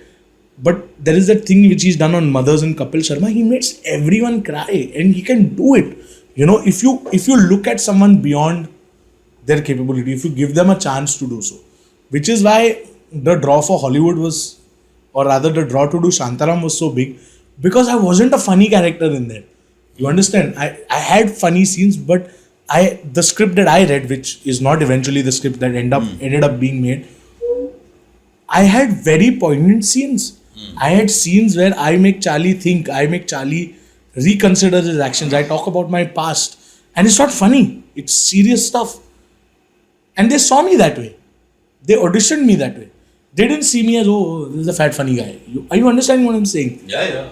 And you get typecasted here. Like tomorrow, if I meet a director, if they've got something which I know I can do, I will audition for it, for all this. But I will never even get an opportunity to audition for it, because they'll be like, nahi yaar, funny. We need something funny. No, I don't think it's like that. It is, Atul. No, I'm saying something else. I'm saying it's not like that. It's all success driven. Probably. It's not about whether you're fat or thin and all that. It's simply success driven. The day you're successful in something, then people will start looking at you differently. Agreed. It's very simple. No. Like you look at Bhumi, no? Bhumi, Right. Yeah, Bhumi. So look at her. What she started off as a fat girl, and It's not about fat. Even when she No, that's not my point. I understand what you're saying, but I'm saying something else. I'm saying that it's a very success-driven industry. It works on the basis of, nobody is going to cast you or anybody else based on because they think you can do this or they think you can't do it. That's not the point of casting at all in this country or anywhere in the world. The whole point of casting is what is acceptable to a lot more people. So then let me counter this. Till people have not seen you, okay, as something else, how do you know whether it is acceptable? No, but why will they put in so much money behind you? That is exactly the only thing here. Fair enough. There's nothing else. Which is where I beg to differ. We come to Jonah Hill. You know Jonah Hill? Yeah. He's got a repertoire of Superbad, Pineapple Express, and whatever, all these films that he did, right? 40-year-old virgin. Yeah. And then he gets casted in Moneyball. Are you understanding? And it's not because... No, but that is where then they break the casting stereotype, but he was already Jonah Hill. Because he was successful. Understood. That's what I'm trying to say, that he gets forget movies. Advertising. Advertising is the worst. Advertising, if you are accepting non-stereotype calls, then it's not going to happen. No, but what I'm trying to tell you is, even if you're a successful actor here, unless you take a drastic pay cut, for example, unless you're doing a film which is, which doesn't end up becoming a film, it's like an indie kind of a thing. Like, for example, what Sanjay Mishra does, he's having a film that is coming out, which is a revenge story, right? And we see Sanjay Mishra as the Golmaal guy, and for example. To break that, you're right, you have to be successful, and then somebody takes a chance on you, I agree, which is what irks me. No, it may irk you. That I don't deny that it does not. Like, I feel that I can do this. Like, but nobody knows me as a director, right now. It's the same thing. Right. It's for an actor. You're talking of as an actor. I'm telling you as a director. Like somebody called me the other day and said, "Arey, I called you because इसमें मराठी का this is like a Marathi family. I said, I can direct anything, but haven't you seen Rewind? Or haven't you seen something else? Like Vartak Nagar is like that, but most of my whole upbringing is more English. Though I come from a very Maharashtrian family, but I'm saying so it's all success driven. The moment you are successful, then people say, "Arey ha, मेरे पास एक script है, अभी कोई और नहीं, चलो संजय मिश्रा के साथ एक try मारते हैं." Sanjay Mishra is a competent actor. He's a great actor, so he's obviously going to do a great job. Right. You know, so that is what, and then everybody is going to start seeing him. अरे ये तो संजय मिश्रा का range है. But some director, some production house has seen that in him, and this never happens in advertising. Advertising में तो मतलब advertising में तो because you are in advertising, I have done some amount of advertising, and it's like अच्छा तुमने McDonald's का अगर ad है तो तुमने एटलीस्ट बर्गर किंग का ad किया है क्या? You know, that is the thing. मतलब तुमने अगर it's not like it's nothing to do with filmmaking, and I don't understand how it is not. But the whole idea that because there are 20-30 people to it passes through 20-30 people who have to approve something. So in advertising, this is exactly what happens. I did my summers in advertising when I was doing my MBA, and I was at Lintas, and I remember that there was this thing where they wanted to जो उस लड़की ने बिंदी पहनी थी ढाली थी वो भी नीले रंग की होनी चाहिए because the brand is bloody blue in color. Right. You know, so this is the level of you don't want to call it nuance or stupidity. Both ways, this is how it works. 100%. So I personally believe it's more to do simply with success. तुम successful जिस दिन हो जाएगा ना, ये सारा opportunities automatically खुल जाता है. But वो arcing and all that. No. I've seen the counter of it, but I think to each his own. My whole thing was that a fair opportunity to prove yourself beyond what people think of you. For me, I have not seen it happen with me or my friends. Okay, who are there. And it will happen. It will take time. No, when it happens, I'm not bitter about it. I'm just narrating my experience. Yeah, because it's very simple. That's what I say that nepotism का सबसे बड़ा advantage is that, for example, a Ranbir or a Alia or anybody else their father can just call up Karan Johar and he will meet you. Right. But someone like you and me will take 15 years to get a 2-minute meeting with Karan. Exactly. If we make that one. So that is a huge difference. Right. So I have always found it pretty silly when actors who come from film families say, "Oh, but it's only about the first film." Boss, it's not only. It is about the first film. And the second film maybe, but I'm saying you just try to meet anyone like that. If Karan Johar does not know me, he's not going to give me that film. Right. So if he sees you and if he knows you, then that is how things start. Right. So this is something which obviously people who are and even in OTT platforms now it's exactly the same. You know, कि कौन successful है, कौन इसने क्या किया है. See, we are a very star-driven this thing. Yeah. You can't get a project out unless it's not star-driven because they are like this. I'll tell you my personal experience with this. And I agreed, and I didn't see it like that before that, but I had I made a film called Vartak Nagar. It doesn't have stars. It has stars, there is Jimmy Shergill, but otherwise it's a story of 4 13-year-old kids and whom nobody knows. And I was with my school group and we were having dinner. And there was this girl that I know, she was sitting, so उसने बोला कि trailer दिखा, तो मैंने trailer दिखाया phone पे उसको. She is watching the trailer and then there's a girl sitting beside and they suddenly start talking with each other. मैंने बोला अरे तू देखने का तो देखना. अरे क्या देखना है, इसमें कोई भी जान पहचान का नहीं है. It's the audience which is telling you that. Right, 100%. You know, the first thing that they tell me, इसमें कोई जान पहचान का नहीं है, इसलिए मेरे को देखने का नहीं है. I agree. And the trailer is engaging, non-engaging, ये तो भूल ही जाओ. It's simply that boss कि वो मेरे जान पहचान का नहीं, मैं क्यों देखूं? I completely agree. So it is something to do with that, and that comes down to your creatives, the creative heads. It comes down to your distribution heads. 100%. It's all like that because people are not going to go 100%. into a theater if there's nobody. So I mean, it's slightly more complicated than that, in my opinion. I don't know. It seems like I'm the one who's talking here. But so how is you did that first film? Which was that? Love Ka The End. Yes, Love Ka The End. Started at the top. And worked your way down. Which was it? How did you get that film? I auditioned for it. So there's a casting assistant. Who were the actors in that? Shraddha Kapoor was. Yes. So it was her unofficial launch. Technically, she was launched with Teen Patti, but this was a film she was driving. So, okay. So that was my first film. Still one of my best experiences on set. Love Ka The End. I think it was just beautiful. Yeah. Who was the director of that? Bumpy. अच्छा अच्छा bumpy का MTV वाला जो Yes, bumpy yes, right yes, right yes. Right It was my right first film. So I auditioned and I got that part, okay and then we had bigger dreams, but then it didn't film really doesn't work. do well, everything goes down. And which is what you were saying then also. No, it's about if the film does well and if people see you, the trajectory would have been completely different. You know, when people see, and even if it is doing the same thing, you know, I mean, I think success and art, I think, are two different things. I think you can be successful without being without what do you say, without really being true to your art, or wanting to be an artist, and vice versa. But success wise, if that film would have done well, I mean, I would have been in a different league altogether.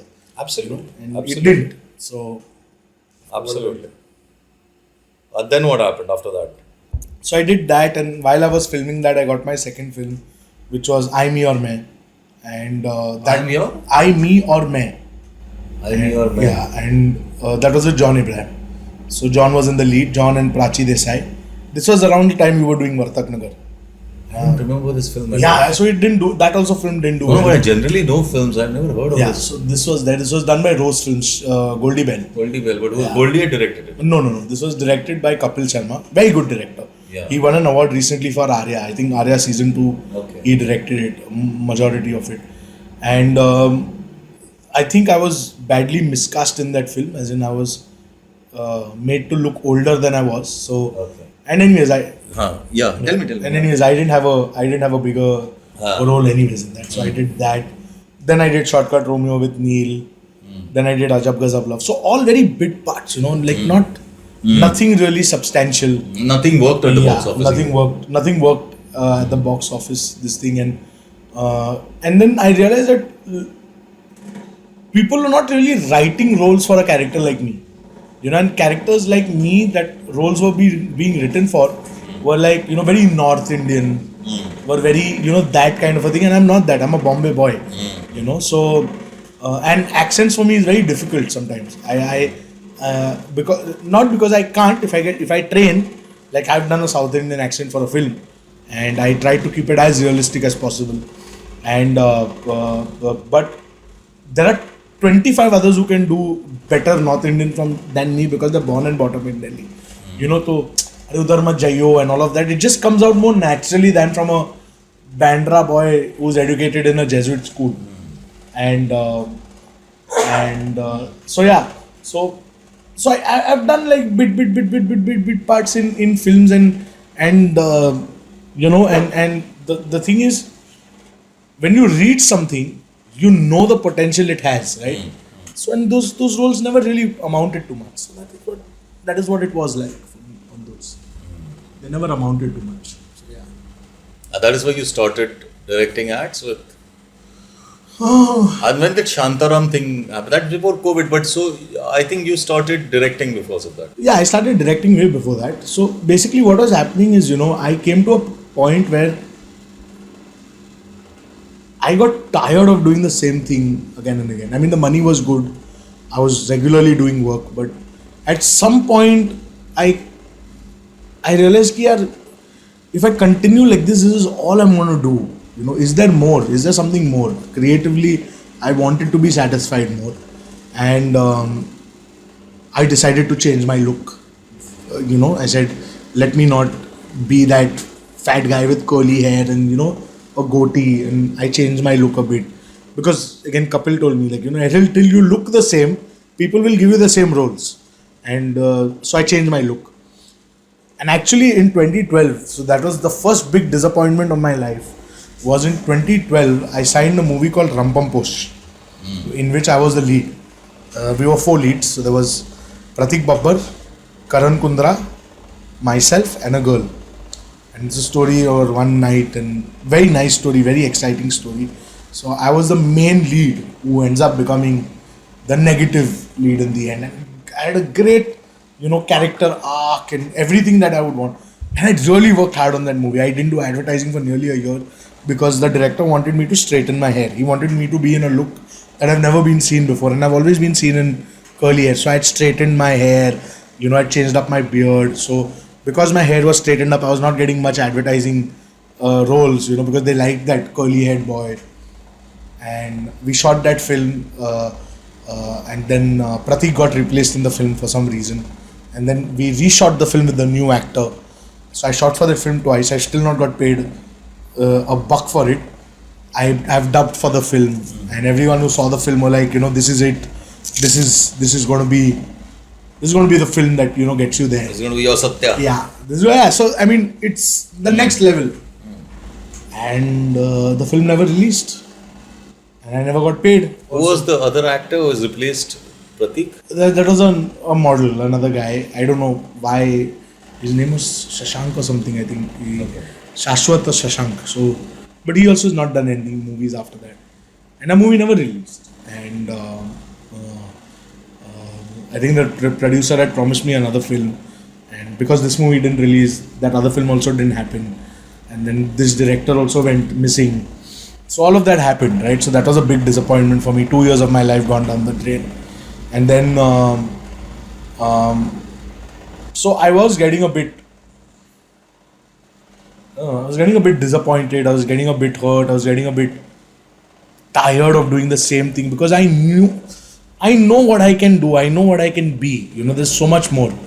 And so then obviously my mom died in 2017, and Adi and I also were talking about, we really need to, if we really want to direct films, we need to take our shit seriously.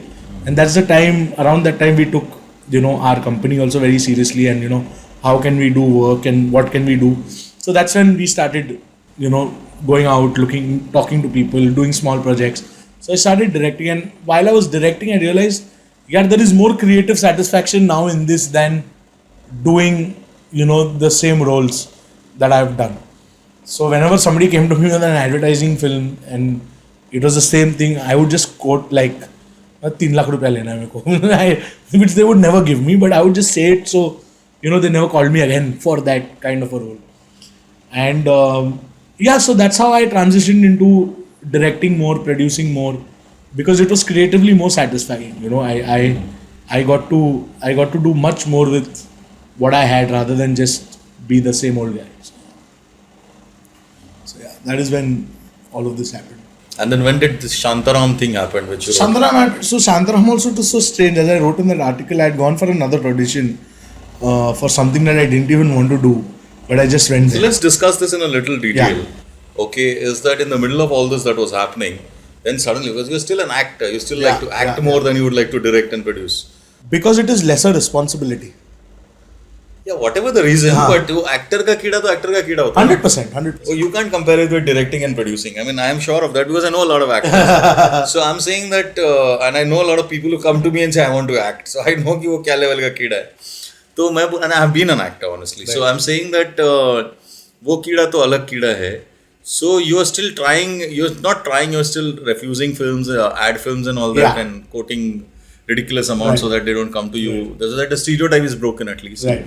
And then Shantaram, Shantaram is this people who don't know, is this very well-known book about this Australian, who was, I think, fugitive who had come to India, and then he wrote a book about his experiences in India. And there was a film which was happening for a long time, and that never, and that... The film happening 3 times. Yeah. Once with Russell Crowe, once with Johnny Depp. Yeah, once with Johnny Depp. Twice with Johnny Depp. Twice with Johnny Depp, and then it finally happened with Hunan, right? Charlie Hunnam. No, now it's a series. Now it's a series, but he was the final guy that they wanted to do it with. No. Now Apple got him on board. Okay. The last that was spoken about was Depp. And twice, one with Meera Nair and once with someone else. Right. Now I remember. You're right. And they did a recce also. And then what happened was that you almost got that a major principal part in that where you felt you're going to hit international from here.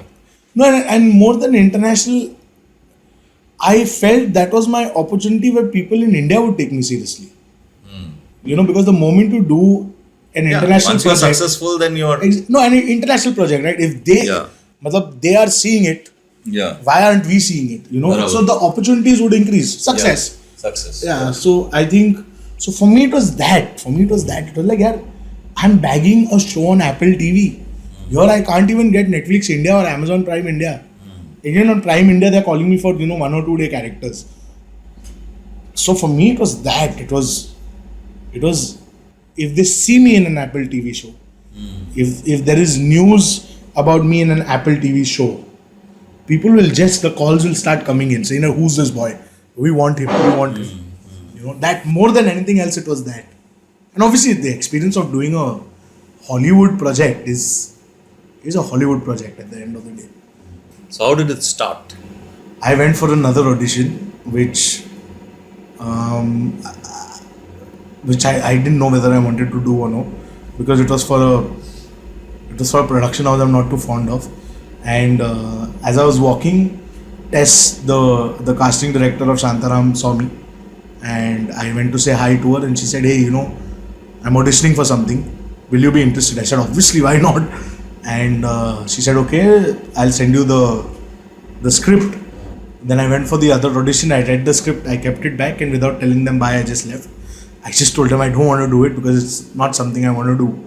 And I left, and then 1 week later, or 3 or 4 days later, I auditioned with Tess.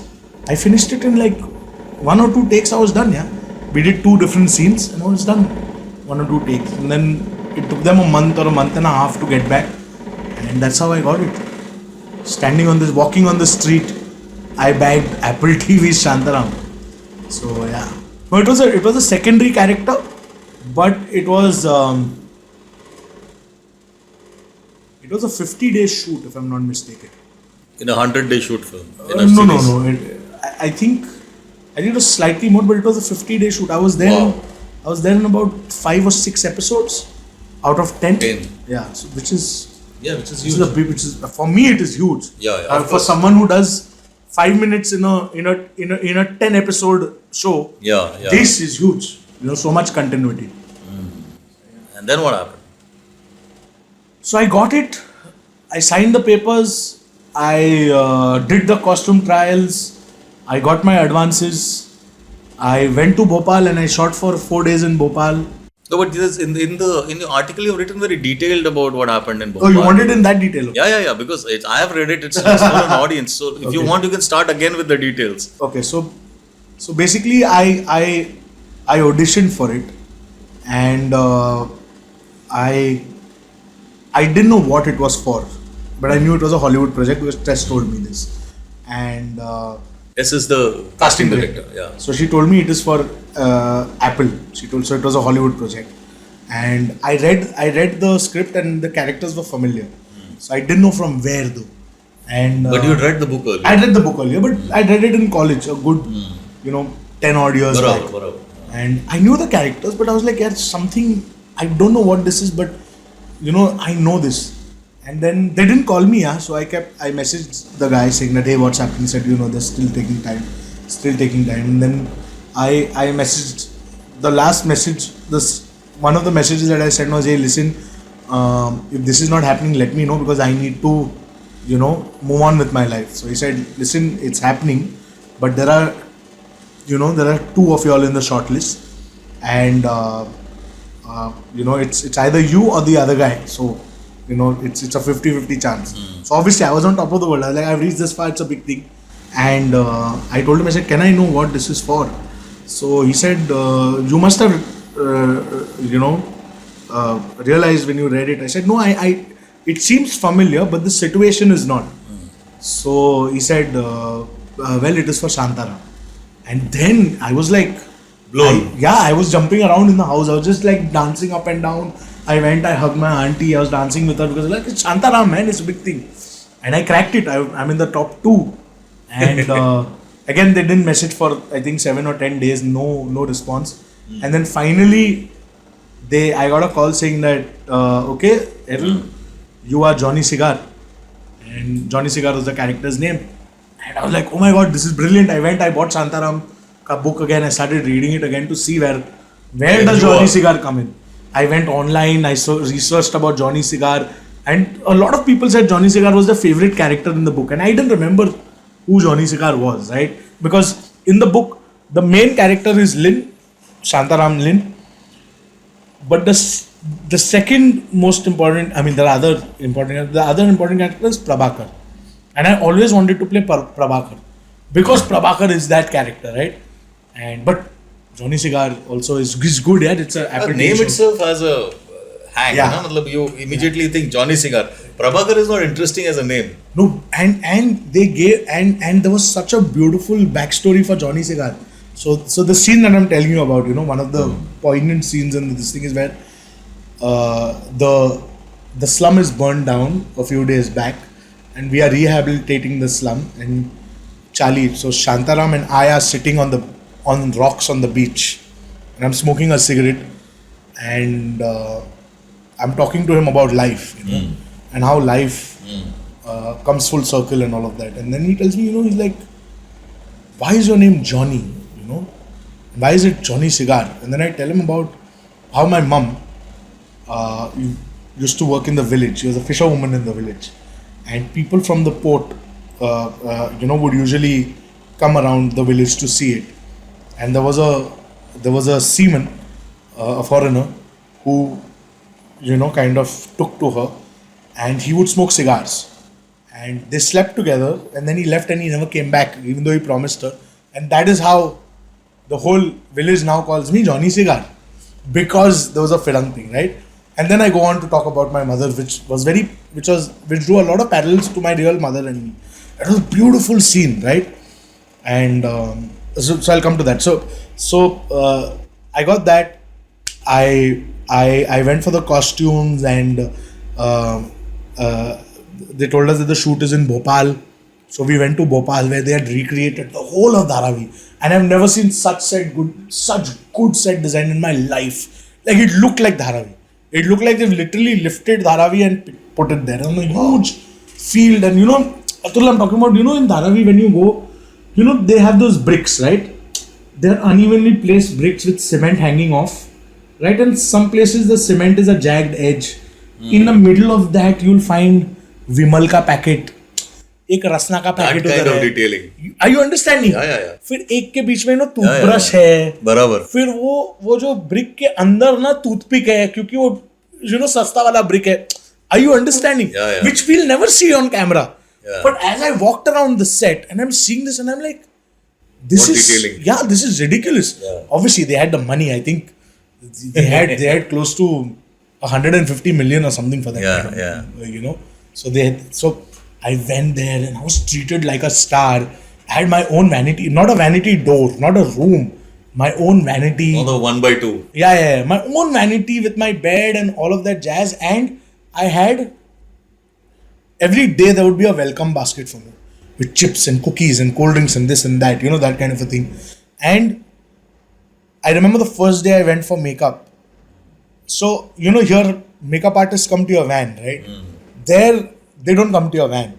You go to the makeup van, and you can be sitting next to anybody. So Charlie is sitting next to me and getting makeup done while I'm getting makeup done. It's Wow, it's that not never seen. happens here. Yeah, it never happens here. Here, the star's makeup artist will never touch you. So the chick who's doing Charlie's makeup is doing my makeup, and Charlie and I are talking about, he's talking about stuff, I'm talking about stuff. And we are discussing the scene. It was bizarre. More democratized, as well. Yeah. It's there's no star system in that sense, right? Which is refreshing to see. And there is a guy sitting next to me who doesn't even have a speaking role. He's just there for the day. They've just have him for the day, and he's playing a dead body. But we are all together, right? So we go there, and I do my first scene. So before we go to do the scene that afternoon, the director called us. He said, let's do a rehearsal. So I was very nervous because, he's a Hollywood director. He's done great films. And Who was the director? I'll tell you his name, man. It's at the top of my this thing. I'll tell you his name. Yeah, aram se, because otherwise people can check on the net. Yeah. Also, so. But he didn't end up doing the series because a lot of things changed. And Okay. so he was there, and we met, and he said, what? The writer. So the writer was the guy who wrote American Hustle, right? Okay. And so he said, the writer has written this scene, but he's not put dialogues because he wants it to be, very real.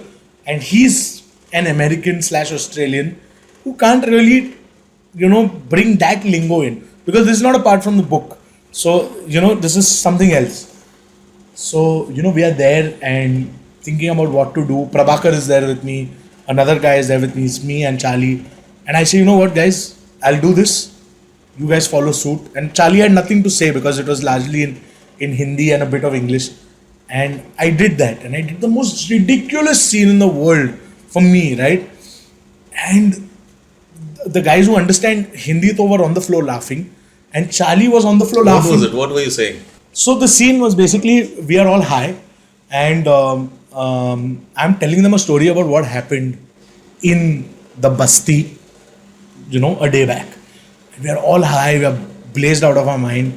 And I tell him, Javed. So like, who Javed? वो जो वो गली में रहता है, वो Javed. Like, हाँ. तो वो, he was hanging out with these guys. And he got a call at Babu Uncle's PCO. And it turned out, it was his girl. And she told him, see, nobody's at my house for the next 2 hours. So you come. So he goes. And it's dark, it's late in the night.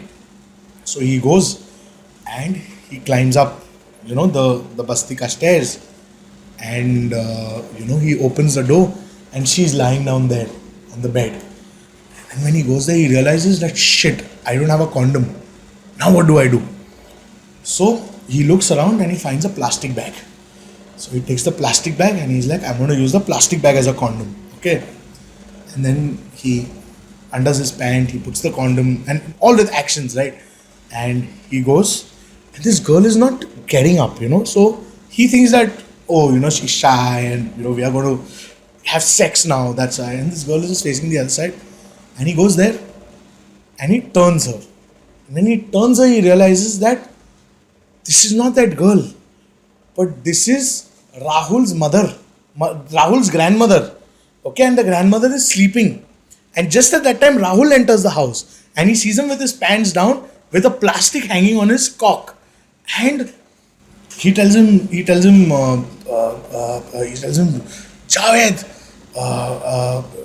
Benchod. And Javed says, Benchod nahi. Javed, mother chod. Haan, wo theek hai. So that was obviously I said it better. I don't remember the. Yeah. But this is how ridiculous it was, right? Yeah. And they ended up, they were laughing, and the director was laughing, and they said, okay, fine, this is what we are going to do. And they didn't even want to know what I said, right? Because it was that ridiculous. And then we go there, and I remember there were 4 cameras. I've never seen 4 Aries together being used. 4 cameras, pointed at different directions, one from there, one from here. And the DOP was the guy who shot Slumdog Millionaire. And, and we do this, and obviously I've done it well in rehearsals. Now the thing is, how do I recreate it? Barabar. And I did it there, and the crew was laughing as we did the scene. And we did that scene 3 times from 12 different angles. And that's it. And, my whole nervousness and all of that went away. And Charlie comes up to me, he's like, I didn't understand a word. I know what the story is, but, it just felt like it was, something else. And the next day, the director showed us the scene, what was edited. And he said, the editors loved it, the studio that saw it loved it. So for me it was validation, and what I'm looking for, I think what my fight is, I'm looking for validation. I want to know that am I really a good actor? Am I just an actor? Right now I just feel like an actor. I don't feel like I'm good. I don't feel like I've proven anything. So for me, that was a big validation. Getting Shantaram, saying that, screw you guys. I've backed an Apple TV show. You don't see my work, they see it. The second thing was, okay, these guys have loved it. Okay. So I do that. I do a few more scenes the next day. Then we come back. We shoot in Dharavi for 2 or 3 days. And, I've written in the article about how good it was, where they finished dot on time, even though there was just 1 line left. They called us again. They paid us for an extra day, because they didn't want to overshoot the time, which we never do. Which I've never done. I've never done as a producer. So what I think he's talking about, because it's going a little fast, but is that in India, what happens is that if there is, what he's saying is that in that crew, in the Hollywood crew, when it was 6 o'clock, it was 6 o'clock. So you just finish and you go home. So if there is 1 line left to shoot, you come the next day. Right. And you get paid for that next day, Right. which I don't think happens here. Yeah. And I have personally never done it. I think I've overshot and all that. So and I don't think anybody in India does it. We don't have the kind of money or the resources. We don't have the kind of resources also. But And so we shot, And then the last day we shot in town, and then we went into a production break. And they were supposed to come back in February and shoot the rest of February it. 2019. February 2019, yes. First year of COVID was 2019, right? Or was it 2020? It was 2019 or 2020. I just always. So now whichever it's was the first year of COVID, I think it was 2020. 2020. So 2019 February we started 2020, shooting. Yeah. 2020 they were supposed to come, and by that time these whispers of China and France and all that started. So COVID had hit. they halted production, and they started re-looking at the scripts. And then COVID came, right? And so nobody shot anywhere. Everything was on a hiatus. Then COVID went away, or rather, lockdown went away. Then it was still on hiatus, and then the second wave of COVID came, and that's when I got a call saying that, hey, listen, Shantaram is starting again, but this time they're shooting the entire thing in Thailand. So I'm like, oh, how long? But you also mentioned that you'd kept the same look and all. Yeah, I had kept the same look. So my look for Shantaram was long hair. So I have curly hair. So now it's normal, but when it's long, it curls up, right? So I had long curly hair and a huge beard, right? So the beard that almost covers my, entire neck at that big. So because of that, I didn't get a lot of advertising work. I anyways didn't want to do a lot of advertising work. And, but the look was a pain point for my girlfriend and, for my family. They wanted to see me. They're like, yeah, it's been so long. And I said, no, Shantaram is happening. And I can't, this is the one project in my life I can't screw up just because I don't want them to say that. See me. And I don't want them tomorrow to say that, oh, you shaved your beard, we want someone else. Because Barabar. actor hai to insecure rahega hi. Barabar. So I, And you are not irreplaceable, no? That is also the. Yeah, that is another thing. And that fear is always there. You are not Charlie, so that's the. Charlie was not replaceable. Everyone else, we realized everyone is replaceable. So, and this show also had Neeraj Kabi was playing, I think, Kadar Bhai. We had Radhika Apte who was playing something else. And we had a lot of other big names in the show. And so we got a call saying that, oh, you guys will probably go to Thailand. Do you have a passport? So they said Thailand and then maybe Australia. So I was on top of the world. I said, man, this is great. I said, how long do you need me in Thailand for? And then But this started after COVID, right? COVID's second wave. That is in the October. middle of the second wave. No, this was somewhere in March 2021. March 2021. Nothing happened for almost 1.5 years. Yeah, for almost one and a half year, nothing happened. So you're just moving around with the look. Yeah, I'm just hoping that something happens. Yeah. So anybody wants to understand what an actor's life is? This is what an struggling actor's life is. This is what an actor's life is. That you're moving around with the look. And also the thing is, you can't change your look in the middle of the film because you're in continuity. Right. So if you do that, and I've done a film where the lead actor was replaced because he changed his look. So that so that was also there at the back of your mind. That is also there. Which film was this? Rampam Push. Pratik was changed because of that. It's a long story. So hilarious story. But so tell us the hilarious story and then we'll come back to this. Yeah, Pratik will hate me for it. So in Rampam Push, basically it's a story, as I told you, it's a story of one night, right? So we all have the same look. We can't change our look. Even our clothes were the same because it's one night. And Pratik had a mustache, right? Actually, I can't tell this story, Atul. I'll tell it to you personally, but I can't tell it on this. But I'll tell you another story, which we'll come back to this, is that there's some Sanjay Dutt film, and Sanjay Dutt was crazy in his heydays, and some film, I don't know what that film was, I used to know the name also, and in that film, Sanjay Dutt had this nice floppy hair, okay, and he just hits somebody, and both of them fall down. And when they fall down, and when that villain falls down, and Sanjay Dutt bends down and goes off camera, and he comes up, he has spiky hair. This is a true story. Sanjay Dutt was a crazy bugger. So who is going to change Sanjay Dutt at that point? I have something about this. I'll tell you after I'm done with this story. I'll tell you something very funny. Rajesh Krishnan had told me. You know Rajesh Krishnan? This is DOP. No. He's a big ad film director who's now also doing films. I don't know ad film directors honestly. So Loot Case, you know the film Loot Case? Yeah. Loot Case ka director. It's a nice film, Loot Case. Yeah, I like good Loot director. Case. Yeah. So he had told me, I'll tell you that after. So anyway, so this happened, and I bought a new laptop because my old laptop was really old, I bought a new laptop. I bought 2 new big suitcases.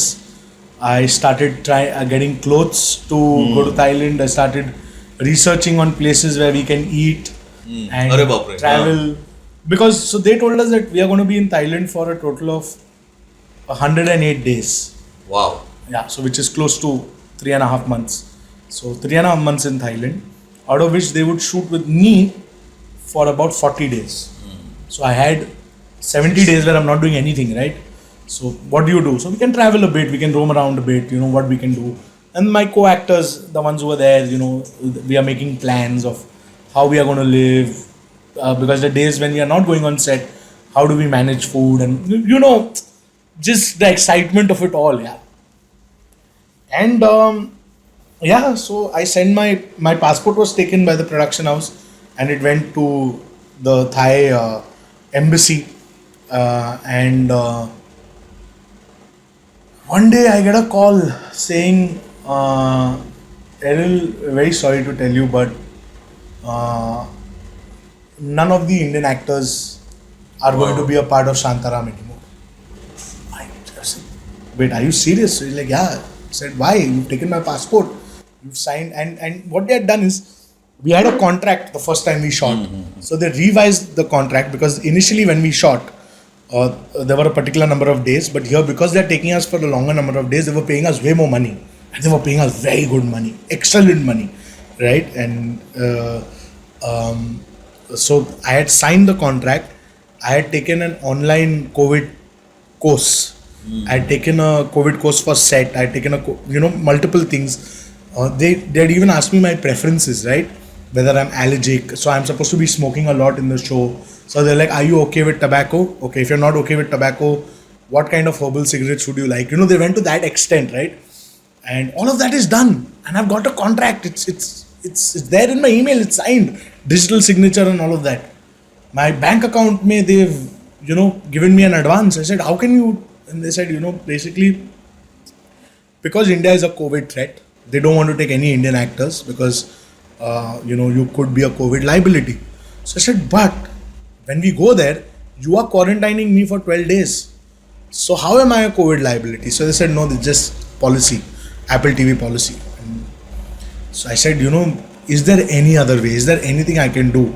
And, I kept the phone.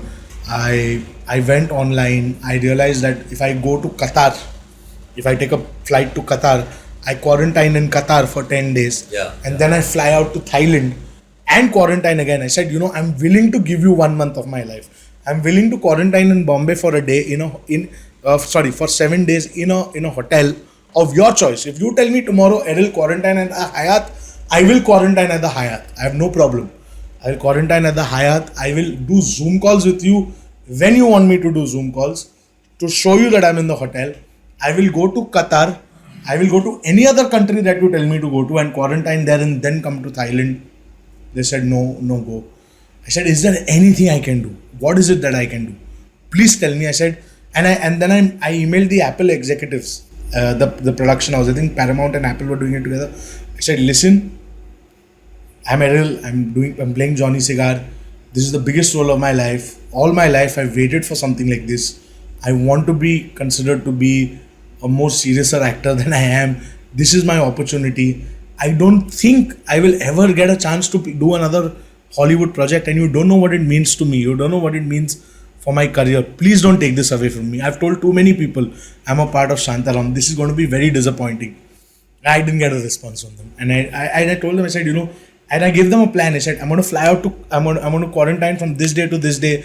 I'm going to fly out to Qatar. I'm going to quarantine in Qatar. And then I will fly out to Thailand. And I will do this at my own expense. You don't need to pay me a single penny. Nothing. They said, and then I had a call with Tess. And Tess said, Errol, it's over. And if it's over, it's over. You can't do anything about it. So I said, okay, Tess, if you say that. And that was it. I think I was on calls for about 2.5 hours. And because a lot of my co-actors called, they were very sad. One of them was even crying. And I was very sad. I can still feel what I was feeling that day. And I just sat there. I was like, and in front of me I can see my new laptop. which I've bought because I'm going to, because I'm going to Thailand. I can see the 2 new bags that I've bought, Mokobora bags, because I didn't have suitcases for such a long stay. I can see that, and I'm like, this is so cruel. And I just sat there and I didn't know what to say. I didn't know. I just, turned my phone on silent, and then my auntie came outside, and as I told you, right, I think in the last episode I told you, when you see someone you know what they're going through, and she I cried. That was, I think, the first time I cried after my mother died. It was extremely emotional. It was extremely painful, and it was painful that I lost out on Shantaram, but it was more painful that will I ever get an opportunity again to be more than people think of me? Yeah, of course. I mean, that's because in an actor's life, Yeah. to get something like this is pretty rare. Right. Yeah, I mean, even if you're a big star, Yeah. I mean, it's very rare to get good roles anyway. That's why we see such bad cinema around us. So it's I understand it completely. And I mean, it is the biggest, I think, besides Rampam Post, it is the biggest career disappointment of my life. I've not been so disappointed or so upset with anything happening as this. It was brutal. It felt wrong. In many ways, it felt very wrong.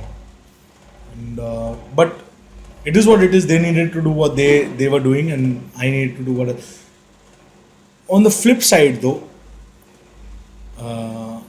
my friends who watched Shantaram have told me that in the new script, Johnny Segar doesn't have much of a role, and so I think in a way it's good. As I would have done that show, I don't know. Maybe I would have gotten a bit of, mileage from it, but whether I would have been able to display my, I don't know. Everybody's saying it's not a good show. I mean, Yeah. that's a very common thing, that it's not really a good show. Because so they changed the director and they changed the writer and they went in a different creative direction. So the script that I read was very good, was very, very good. It was darker. It had more. Yeah. It had more to the characters, and the current one, they say, I have not seen it. Probably I'll see it someday, but Do you feel like seeing it now? I'm not dying to see it, and not because I'm not a part of it. It's just, I mean, if people would have told me, my close friends would have told me, man, it's excellent, it's beyond brilliant how it is, I would have seen it. Not for anything to learn from it, because I mean, I'm pretty sure, irrespective of the disappointment, I like to watch everything. So you get to learn something, even from a bad film. You can learn so much from a bad film than from a good film, but it's a very so-so thing. So probably at some point I may see it, but yeah. So you'll see it then. I'll see it then. I saw the trailer, so yeah. But So did that make you somewhere give up as an actor, or it didn't mean much? no, it Or- meant a lot to me. Yeah. It meant everything to me. I mean, it was. But what was the process that you went in after it did happen as an actor, I'm saying? Because eventually you are an actor. I mean, essentially you're an actor. So, Conversations with Atul.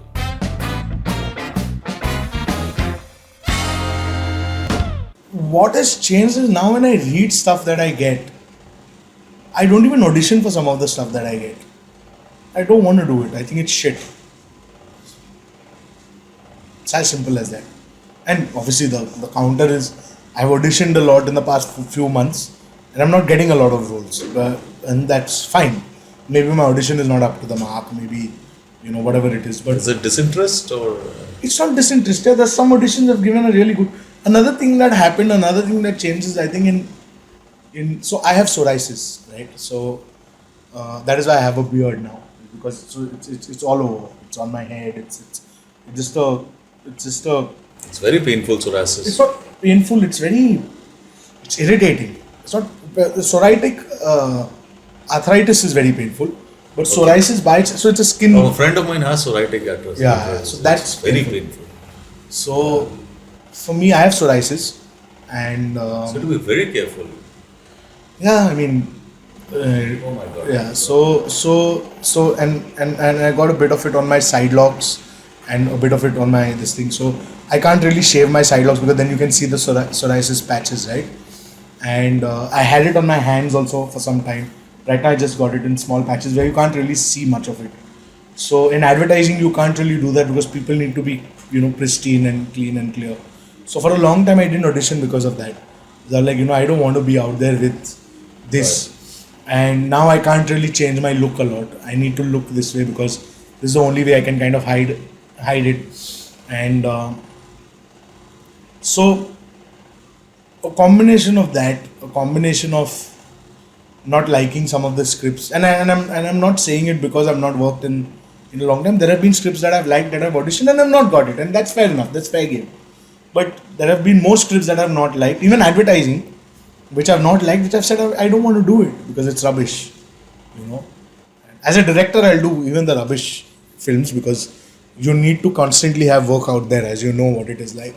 But as an actor, I just want to be choosy. I don't mind doing only one film in the next 2 or 3 years, but something which I feel good about, something which I can very proudly say. Like most of the films that I've done, I mean, I don't know if I can be proud of it. I mean, I'm really proud of what I did in Love Ka the End, even though it was again a small role, but the rest of it, But that's with, I think, everybody. I mean, it's like. yeah. So even like people who are very big stars right now, I doubt whether they're very proud of what they did. Like 70% of the time. And I'm talking the biggest stars in the country. But I'm saying, who have a choice. I'm saying for me, I wish I had only 70% regrets. Not regrets. I don't regret it. Sorry, that's the wrong word. I'm really thankful. I made a lot of money. I made good money. I live comfortably. I'm relatively decently famous.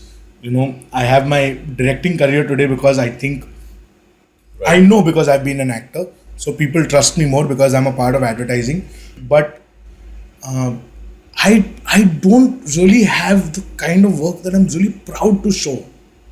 The age-old adage of, if I were to die today, would I be happy with the body of work I've left behind? Not really. Once you're dead, you're dead. It doesn't matter whether you're happy or not. You know what I mean to say, right?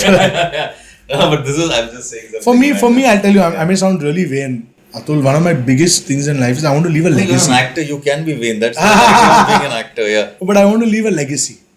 And Yeah, I don't have anything legacy worth right now. Which is, You have a lot of time. no. So I'm not saying I hope I don't And your die father's tomorrow. and your father's name is not, amongst the many names that get an audition with Karan Johar overnight. Exactly, Yeah, but I've come this far. I've done so much work. I have. Yeah. I mean, I'm really proud of what all I've achieved. But as an artist, I feel dissatisfied.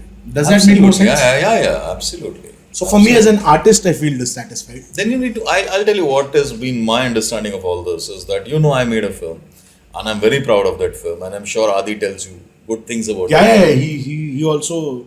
So, I mean, that never released for a variety of reasons. I can blame 20 other people. And I just kept on waiting for the release. And nothing happened. And then my parents started falling ill because they're almost 80 now. And I have a house in Thana and I used to stay in Andheri, Goregaon all my life since I've been working here. And one fine day I said I have to look after them. So I went out to Thana and I just stayed there for 4 years. And once you go to Thana, you actually get cut off from this industry. And one fine day, I just got up and I said, this is not the life I want. Exactly. And I just started writing a book. Right. And I wrote a book on screenwriting. It's called Anybody Can Write a Film. And then I said, okay, ye nahi ho raha. And then another friend of mine who runs one of the biggest podcasts in the country, Amit Verma, he runs a podcast called The Seen and the Unseen. And I said, okay, ye kar raha hai. And I heard some episodes. I said, I've always been a performative guy in college. So I said, this is something which I've always done in life. So why not try a podcast? Right. This I started a podcast. And then suddenly, when I started creating my own content and I started creating stuff which is entirely mine, then suddenly there are a lot of people who want to do work with me.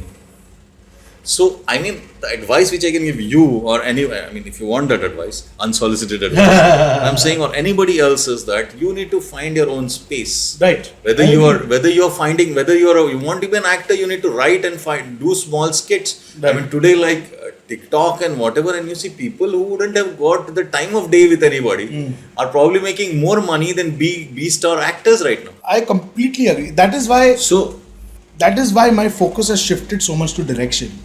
Is because As an actor, no, but as an actor, I'll tell you, as a director, I'm finding much more joy in my creative outlet than I'm even finding as an actor. And for me, and I've acted in stuff that I've directed. But you are an actor, Errol. I mean, तो कितना भी मेरे को ये सब सुना. I want to be. I can tell you that. I want to be directed. So I feel that it's important to create your own content, you know, and whatever that kind of content. So an actor like you, and I'm sure you're a writer, and Adi is there with you. So you can write shorts, you can do something which you think you need to do, and I think you have all the resources right now because you're also advertising directors, your machines. So that's a possibility. Probably. I've not written anything which is for me per se, but probably it's an avenue to explore. I've done a bit of Instagram, I've done a bit of this, a bit of that, but yeah, I like to be directed. I like to have that whole. I think there's only so much I can do if I direct myself. Again, these are all stupid excuses, but you know, like one of the ads I'm really proud of that I did was a very close friend of mine, a very big time advertising director. His name is Vishal Gupta. And I love him for this. I will forever, eternally be grateful to him for this. He was directing an ad film, which was a long format ad film, which was a 4-minute ad film, and he had just a day, 8 hours, you know, out of the 12 to shoot this film, and it was a predominantly English script, and it was what do you say? And they needed a very prim and proper, not me kind of a guy, you know, to do it, and they auditioned a lot of actors, and nobody really. And Vishal was like, you know, I know Errol can do it. We should get Errol, but they were like, you know, but his profile is, which I come to, his profile is a funny guy. Any of this, can he be mean? Can he be, can he be devious? Can he do this? You know, it's a negative, shady character.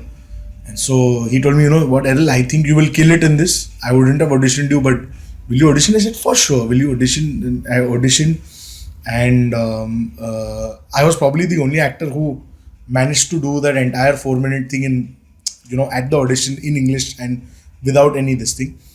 And I did that, and I got the film. Okay, very anti-casting kind of a thing. I got the film. We did the film, and that film won gold at this thing. So, and would I be able to do something like that for myself? I don't know. But having Vishal there direct me made a world of a difference, right? And also the kind of content that it was. So it is one of the few ad films that I've done where I'm not being a funny guy, where I'm not being a loser, you know, and that is something that I'm, you know, looking for. That is something, and it won't come to me on my plate as nothing comes. I understand, and I think you get it also. I'm saying that, but then you still need a Vishal to see that in you. Exactly. You know, that is not going to be easy because it's always going to go against stereotype. Yeah. No, I'm saying that it always goes against it. I'm saying that I face it, you know, so it's not something like I've done a film like Rewind and I still face it in other things, you know, so it's you forget Rewind, you've made a feature film. Yeah, but I'm telling you that people will tell you strange things, like they'll call me and they'll tell me that was because you're a Maharashtrian we called you, and I'm like, oh really? I mean, haven't you seen my work? Yeah. You know, so it's like this. So, but my thing was that since I started doing my own stuff, now suddenly I have a feature film starting, I have other things starting, you know. So it happens only when you present yourself, because right now it's not like you are dependent on somebody, and the world has changed. Right. This is something which you and me couldn't have done 10 years back. Right. You know, because 10 years back, before the smartphone, all this was not possible. Right. Now it's suddenly the kind of people who are successful, who make more money. It's amazing. Because I think that all this is slowly going away.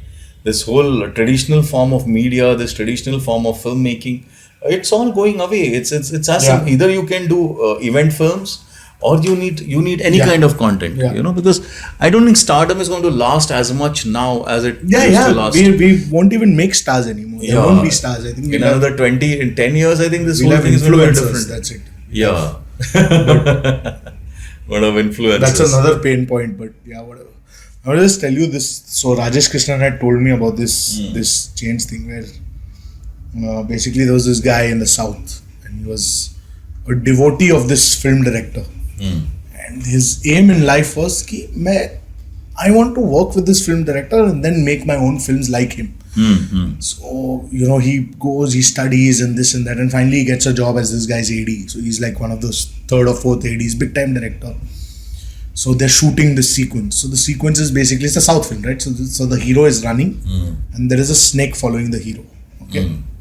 And they shoot the running and the snake, you know, following the hero. And the hero gets into a house. Okay, cut. And then they break for lunch. Then they resume where, you know, the snake has followed him. And the hero comes out from the other side and the snake continues to follow him. And they shoot, they're done for the day, director's very happy, everyone's happy, and they sit in the evening to see the rushes. Okay, कि क्या shoot किया है, क्या missing है.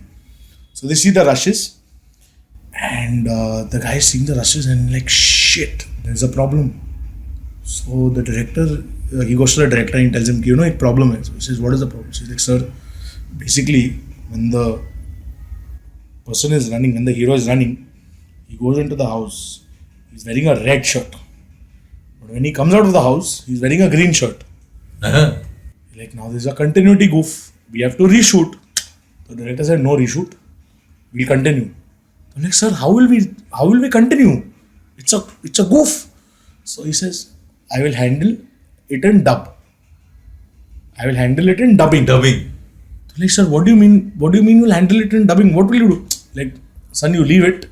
I will do it. You prepare for tomorrow. So this guy is like, forget it. This director knows nothing.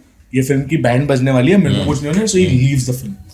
So he leaves the film, and you know, 6 months later the film releases, and everyone's raving about the film. Everyone loves the film. You know, blockbuster. ये वो. True story. This is a true story. Yeah, Rajesh Krishnan told me. I don't know how true it is, but blockbuster. It's raving. Like, he says, he tells his friends, you all watch the film with me and I'll show you why this film is stupid and unbelievable and it doesn't make sense. So they say, okay, so they all go to the theaters and everything, and they come to this scene. And you know, the hero is running and the snake is following him. और वो भाग रहा है, you know, and red shirt पहना है, and he goes in, okay, and he says, Dick, now you see, now I'll tell you why this director is shit and he doesn't know his work, see. And cut में, the guy comes out, he's running and he's got a green shirt. What he did is, फिर सांप का close और सांप का VO. सांप का view. इसको लगता है ये शर्ट चेंज करेगा तो मैं कंफ्यूज होएगा, पर मैं कंफ्यूज नहीं है. I know it is the same person. Chess continue. सांप का view. So then the same thing in No Entry. Salman Khan is with some 4 different girls inside the mall. When he comes out, there are 4 different girls. Oh, really? Yeah. I didn't notice that. Because you don't notice the girls at all. Yeah, I mean, it's high, right? It's high. And they're all white, so... Yeah. Just like, Because you don't know the girls, actually. Yeah. Yeah, maybe. Yeah. Oh, but I've heard strange things about Salman Khan. Like, he like long shot mein he'll do 1, 2, 3, 4, 1, 2, 3, 4 and all that. So he'll not take that much. But he's also a very committed actor also. That also I heard. कि वो आएगा वो काम भी करता है. I have so many stories about Salman that painful to hear as a producer, but hilarious to hear as an audience.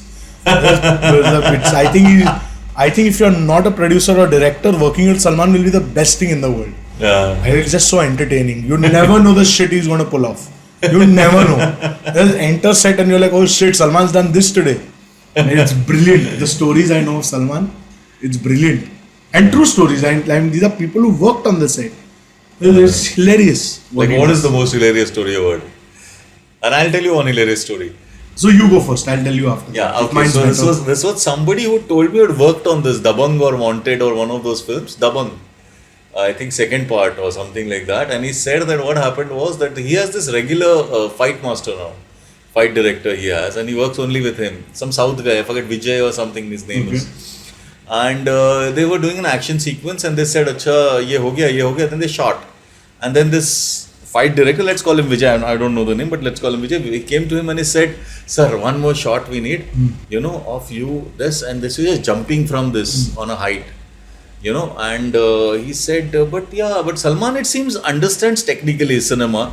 He said, yeah, but you took that and you took that, so it cuts like this. And he told him, oh, ye cut aisa. So he said, nahi, sir. So kept on insisting, the fight director, sir, one shot. Salman finally gave up and he said, theek hai, le. So he said, okay. And he camera laga diya, lama diya. It's like a 8-foot height, जिसमें से Salman has to jump on boxes or something like that. And now who knows whether the story is true or false, but I've heard this from somebody. He said, वहाँ से jump मारना है sir आपको. हाँ, तो Salman climbed up and he said, यार ये बहुत ऊंचा है यार, इसको थोड़ा कम करो. तो उसने और कम किया तो 6 फुट हो गया. He said, नहीं ये बहुत ऊंचा है अभी भी, इसको और कम कर. तो ऐसा करते it came down to 1 foot. Camera लगा हुआ है कहीं से, तो Salman just 1 foot से he just jumped and he just went away, didn't even look back. So I mean, but from the stories I heard, this seems like a true story. So, this is the one that I heard was that Salman was supposed to do a detergent brand का head. तो detergent brand का head था, and he had got the script 3 months back. His dates are booked and all of that. So on the day of the shoot, everyone's on set at 7. Bhai is supposed to come at 9.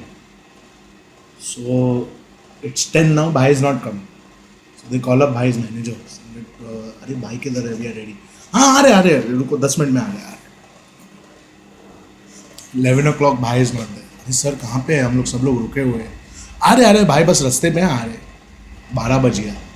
भाई किधर है? अरे बस वो आ रहे हैं, रास्ते पे ट्रैफिक था तो फंस गए रहेंगे. 1 o'clock को कॉल नहीं किया क्योंकि लंच ब्रेक बोल दिया. 2 o'clock, अरे सर सलमान सर, अरे नहीं वो रास्ते में कोई मिल गया उनको तो बस वो बात कर रहे हैं, अभी आ जाएंगे. 4:30. सर कहाँ पे है सलमान भाई? डे लाइट का शूट है. तो लाइक सलमान भाई आज नहीं आएंगे, वो कल आएंगे. तो मतलब नहीं वो कल आएंगे, आज नहीं आ सकते, वो थोड़ा बिजी हो गए.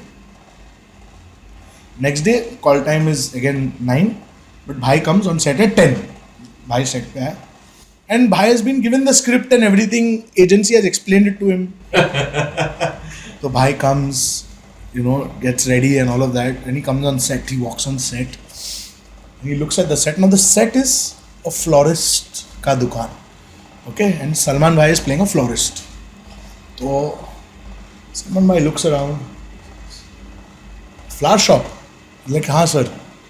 He's like, sir, the script I told you na, and I sent it to you 1 week back. Also I sent it to you. Florist? Me? So like, हाँ भाई, you are playing a florist. Then she comes and then this happened. But me, florist? Seriously? So like, हाँ भाई, you can do whatever you want. I mean, you are भाई, you can be florist. शेरा, मैं दिखता हूँ क्या florist? शेरा भाई कुछ भी कर सकते हैं. That kind of a thing. मेरे को मज़ा नहीं आ रहा है. एक काम करते हैं, मेक मी अ मैकेनिक और ये गराज है, ओके कल शूट करेंगे. And he walks off. He walked off. He changed the whole thing. This what I was saying, एक शॉट माउंटेन ड्यू का ऐड था. Mountain Dew again, no this is your say. Mountain Dew का ad था, तो Salman drinks Mountain Dew and he says Mountain Dew का line. So तो advertising वाले now, so you didn't hold it properly, can you hold it proper like this? So Salman's like, okay, one. Salman does that and the director is like, fantastic shot, we got it. So the agency is like, no, he has to say it in this way. So the director now knows कि सलमान देख 2 shot से ज़्यादा देगा नहीं वो. So he goes to Salman, he's like, भाई agency को ये चाहिए. अच्छा मैं देता हूँ, एक और शॉट देता हूँ.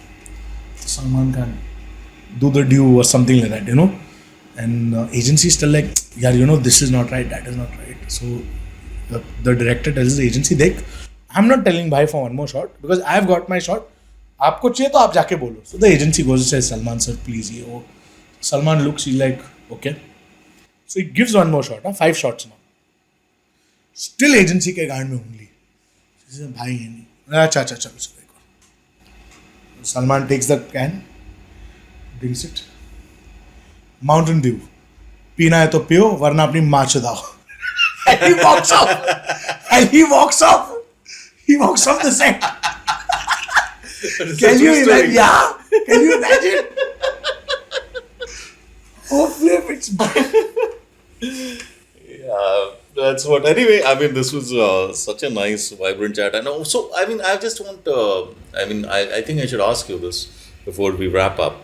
Is that how difficult do you think for people who keep on telling me that I want to be an actor, and they don't really understand what it is to be an actor and how tough it is and how tough it is to be really successful, where you get choices, So, what would you like to say to them? I mean, with your own, and so many other actors also, because You may not agree with this, but no, I don't have to agree with anything. no, but I'm telling you But I now want to keep everything. before you hit me. So, one is I think it's very important to know if you are an actor or you're not an actor. I think it's such a glamorous job. It's like being a cricketer. Everyone, That I agree with. Yeah, absolutely. everyone wants to be a cricketer, but are you that good? Are you that good? Can you be a Kohli? yeah. Is that right? Can you hit? Can you break into the Indian No, team? but there's a difference. I just want to stop you here. Is that not many people feel that they can play for India, but a lot of people feel that they can do acting. So I'm talking about it as a career. Let me put it this Yeah. way. So as a career, okay, chalo, Kohli to is a great. Yeah. I'm saying, can you break into the IPL, for example, or a Ranji team? Do you think you're that good enough? I think, and you need to be honest with yourself, because you can delude yourself thinking you're great. So what I generally tell actors who come up to me asking for advice is, I'm like, first do something in your school or in your college or in your local taluka, if I may use that word. Do a play in your building. See what is the feedback you're getting from your friends and from others, and ask them for feedback, and they will tell you whether you're good at it or you're not good at it, right? And obviously your family will always be like, no, very good. And then that is one. So first, I think that's the best way to know whether you're an actor or you're not an actor. That's the first thing. Second thing is, I think life is very precious, and just because you can't be an actor, that doesn't mean you cannot be something else. All right. And this may not go down well with everyone. So I told this to an actor who didn't come from that great family background. And I told him, I said, see, if you come to be an actor, you need to give it time. And that time needs to be decided by you, your finances, your age, and your family. What I mean by that is, I had very clearly told my mother 2 years, but I had given myself 4 years. Saying कि अगर मेरा 4 साल में कुछ हुआ तो great, नहीं हुआ. So what I tell people is, you need to set for yourself a time. Saying that I'm going to come to Bombay when I'm 23, after I've educated myself, and I'm going to really work hard, give auditions and see अगर मेरा कुछ होता है कि नहीं. And how much time you want to give is completely up to you. So say you want to give yourself 3 years or 4 years. Yeah? 3 years or 4 years. And in 4 years, you realize कि नहीं हो रहा है कुछ. It's not working out for me. Go back from wherever you came from. Get a job. Support your family. Support your parents. Make a family if you want. And if you still feel dissatisfied, come back 10 years later. Make money. Create a little, what do you say? Base. Yeah, create a little fund for yourself where you know you're also protected, your family is also protected, and try on as an older actor. Like for example, what Baman did. Baman wasn't really successful as a young actor or like a 30 something actor. It's in his 40s. I'm just giving you an example. Baman never acted before that. No, but Baman always wanted to. He never, went out there. Yeah, I think this guy, what's his name, the dance choreographer, South based, मतलब South Bombay based कौन है रे वो उसका नाम क्या है जो दिल तो पागल है किया Shamak told him that you can be an actor. Right. That's when he started acting. So hear me out. I'm saying what I mean by that is Baman was 40 when he became an actor. Cracked it. Right? Come back when you're older. When you're slightly more sorted in life, and try again. But that comeback may never happen. I mean, see, what may happen, what may not happen is up to you. I'm not trying to, I'm saying that this is what, I'm just giving my point of view because this is a conversation, but I'm saying that this is exactly what he's saying, and it's perfect. But only thing which I think I have a slightly different viewpoint on is that I don't think there's anything called as age. is that people take age very seriously, in my opinion. कि अरे like I'll tell you what used to happen. When I was in FTI, I used to teach for MBA entrances, and I had gone to FTI when I was 27. Right. After I had an investment banking career and all that, and when I was teaching for CAT and all this, MBA entrances for CAT and all this, and I used to have 20-year-olds come and tell me कि sir मेरे को इस साल crack करने का है क्योंकि ना मेरे पास टाइम नहीं है. And it was like 20 साल का है, तेरे पास टाइम नहीं है. So people take age like that. I personally don't take it like this. I feel that जब तक करने का है करो, जब नहीं करेगा तो तुम्हारे खुद की जब फटेगी तो तुम वैसे ही चले जाओगे. Look, what I mean by that is, make something of your life. Right. Okay. I think becoming an actor or not becoming an actor is not the be all and end all, or becoming anything. And I said, if you're really passionate about it, you will come back to it again. You will do it in your own form. Or maybe never leave if you're really passionate about it. And if you suffer can, through it. And if you can do it, great for you. See, for me, I think a big part, maybe because as a kid I've been told that is that I need to take care of my parents. Like right now I have my aunt, so I need to do whatever I can to take care of her, right? Because she's my responsibility. And tomorrow if I have a wife and kids, how do I marry my passion and this, right? So I know a lot of actors who are there who do advertising work regularly, but they've got sub jobs. So what is the sub job is they teach acting in schools, right? Right. I get it. I get your point. I know of an actor who made it big, but he used to act and he used to teach in Rizvi College. He used to teach economics in Rizvi College. Who's this actor?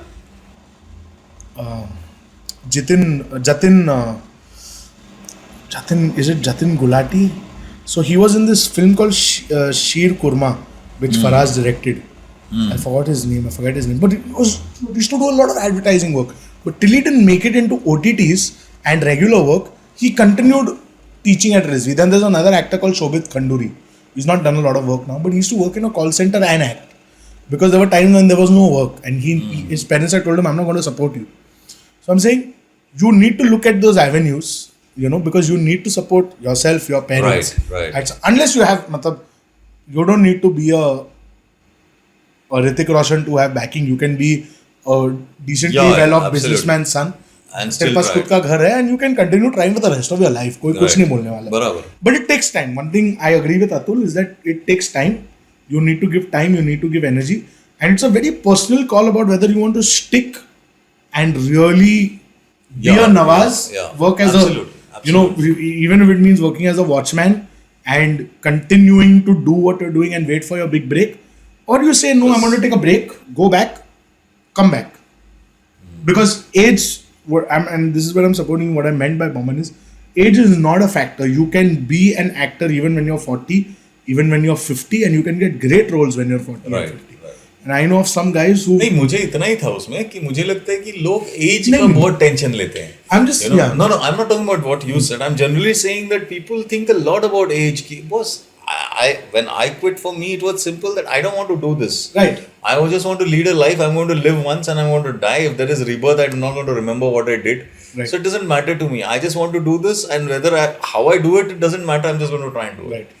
So I mean, I'm just talking from my perspective. And you're absolutely right, because this perspective can't be the same for different people. Right. And so और आदमी क्या खुद को अपनी औकात मालूम रहती है. Most people. Exactly. End of the day. वो भी है. Like you feel you're a good actor, you're a good actor. If people feel that they're bad actors and they may be good actors, but they will still feel they're bad actors, and vice versa. So वो है. Anyway, it was I think this was a wonderful conversation. Same here. And it was pretty deep, and it was nice. I know people understand the only thing, more important thing that people, and I hope understand, is that it's not an easy job to be an actor. It's a long process, and it's not your medium, so it becomes a bigger process because you also direct now, so you understand how it works. And competition. And somebody has to write for you, and all these are long, and then to see that character in you, it's a very long process to actually become successful as an actor. And continuously get work. Yeah. I think you may crack 1 or 2 ads, but to continuously get work, to sustain till you're 50 or 60 is not easy. It's not easy at all. It's not. And even if you look at nepotism like that, I mean, I know of so many, because sat in Kunal Kohli's office. I'm telling you, I've seen so many kids who are star kids, or not star kids, but say very well-known character actor. Right. कुछ नहीं होता है उनका. कुछ नहीं होता है उनका. So it's not that easy just because you are, तेरे family में कोई है तो हो जाएगा. हाँ तो हो जाएगा. वैसे भी नहीं होता है. Somewhere all that matters. It's not an easy thing. And I definitely, from the bottom of my heart, I wish Errol all the best, and I hope he continues to be, and he finds his dream, and I'm sure he may talk about directing, but he essentially wants to be an actor. No, that though even my partner knows that deep down, and as you said, not too deep also. No. An actor is always an actor, bro. Yeah. Clint Eastwood will always want to be. So not too, like he keeps on deep down. इतना deep भी नहीं, थोड़ा peripheral, superficial level पे only he wants to be an actor. So I am sure from from my audience who listens to my podcast pretty regularly, we wish you all the best. Thank you so much. And thank you so much for this conversation. Thank you very much. And all the best for your film. I hope जल्दी से start हो जाए and I hope release भी हो जाए. That is the most release हो जाए, दूसरी वाली स्टार्ट हो जाए. नहीं जो होने वाली है hopefully. And all that is thank you so much. Thanks man. I hope you enjoyed this episode. I drop a new episode every Friday night at around 10 p.m. I will also end this and every episode by recommending a film or a web series. But before that, here is a small message on how you can help to keep this podcast alive and growing. This episode is free and we intend to keep it that way. But it does take a lot of time, money and effort to produce the show. We research, write, record and edit before we finally present it to you. So if you wish to support our effort, you can help us produce the show by contributing any amount you wish on our website, conversationswithatul.com. Please note that the word conversations is plural with an S. So do visit conversationswithatul.com. And here is my film record. The film I recommend today is The Fabelmans, loosely based on Steven Spielberg's adolescent years while growing up post-World War II in Arizona. The Fabelmans is a heartwarming film about the power of cinema. The Fabelmans rates a cinematic 7.7 out of 10 on IMDb. Do watch if you haven't already. Follow me on Twitter by following my Twitter handle Atul Taishete, spelled as ATULTAISHETE. Also, do visit my website, Conversations, that is, Conversations plural with an S. The complete website address is conversationswithatul.com. So see you next Friday at 10 p.m. with a different guest, a new episode and a fresh conversation. Right here on Conversations with Atul. Have a rocking fun week and stay safe. Thank you.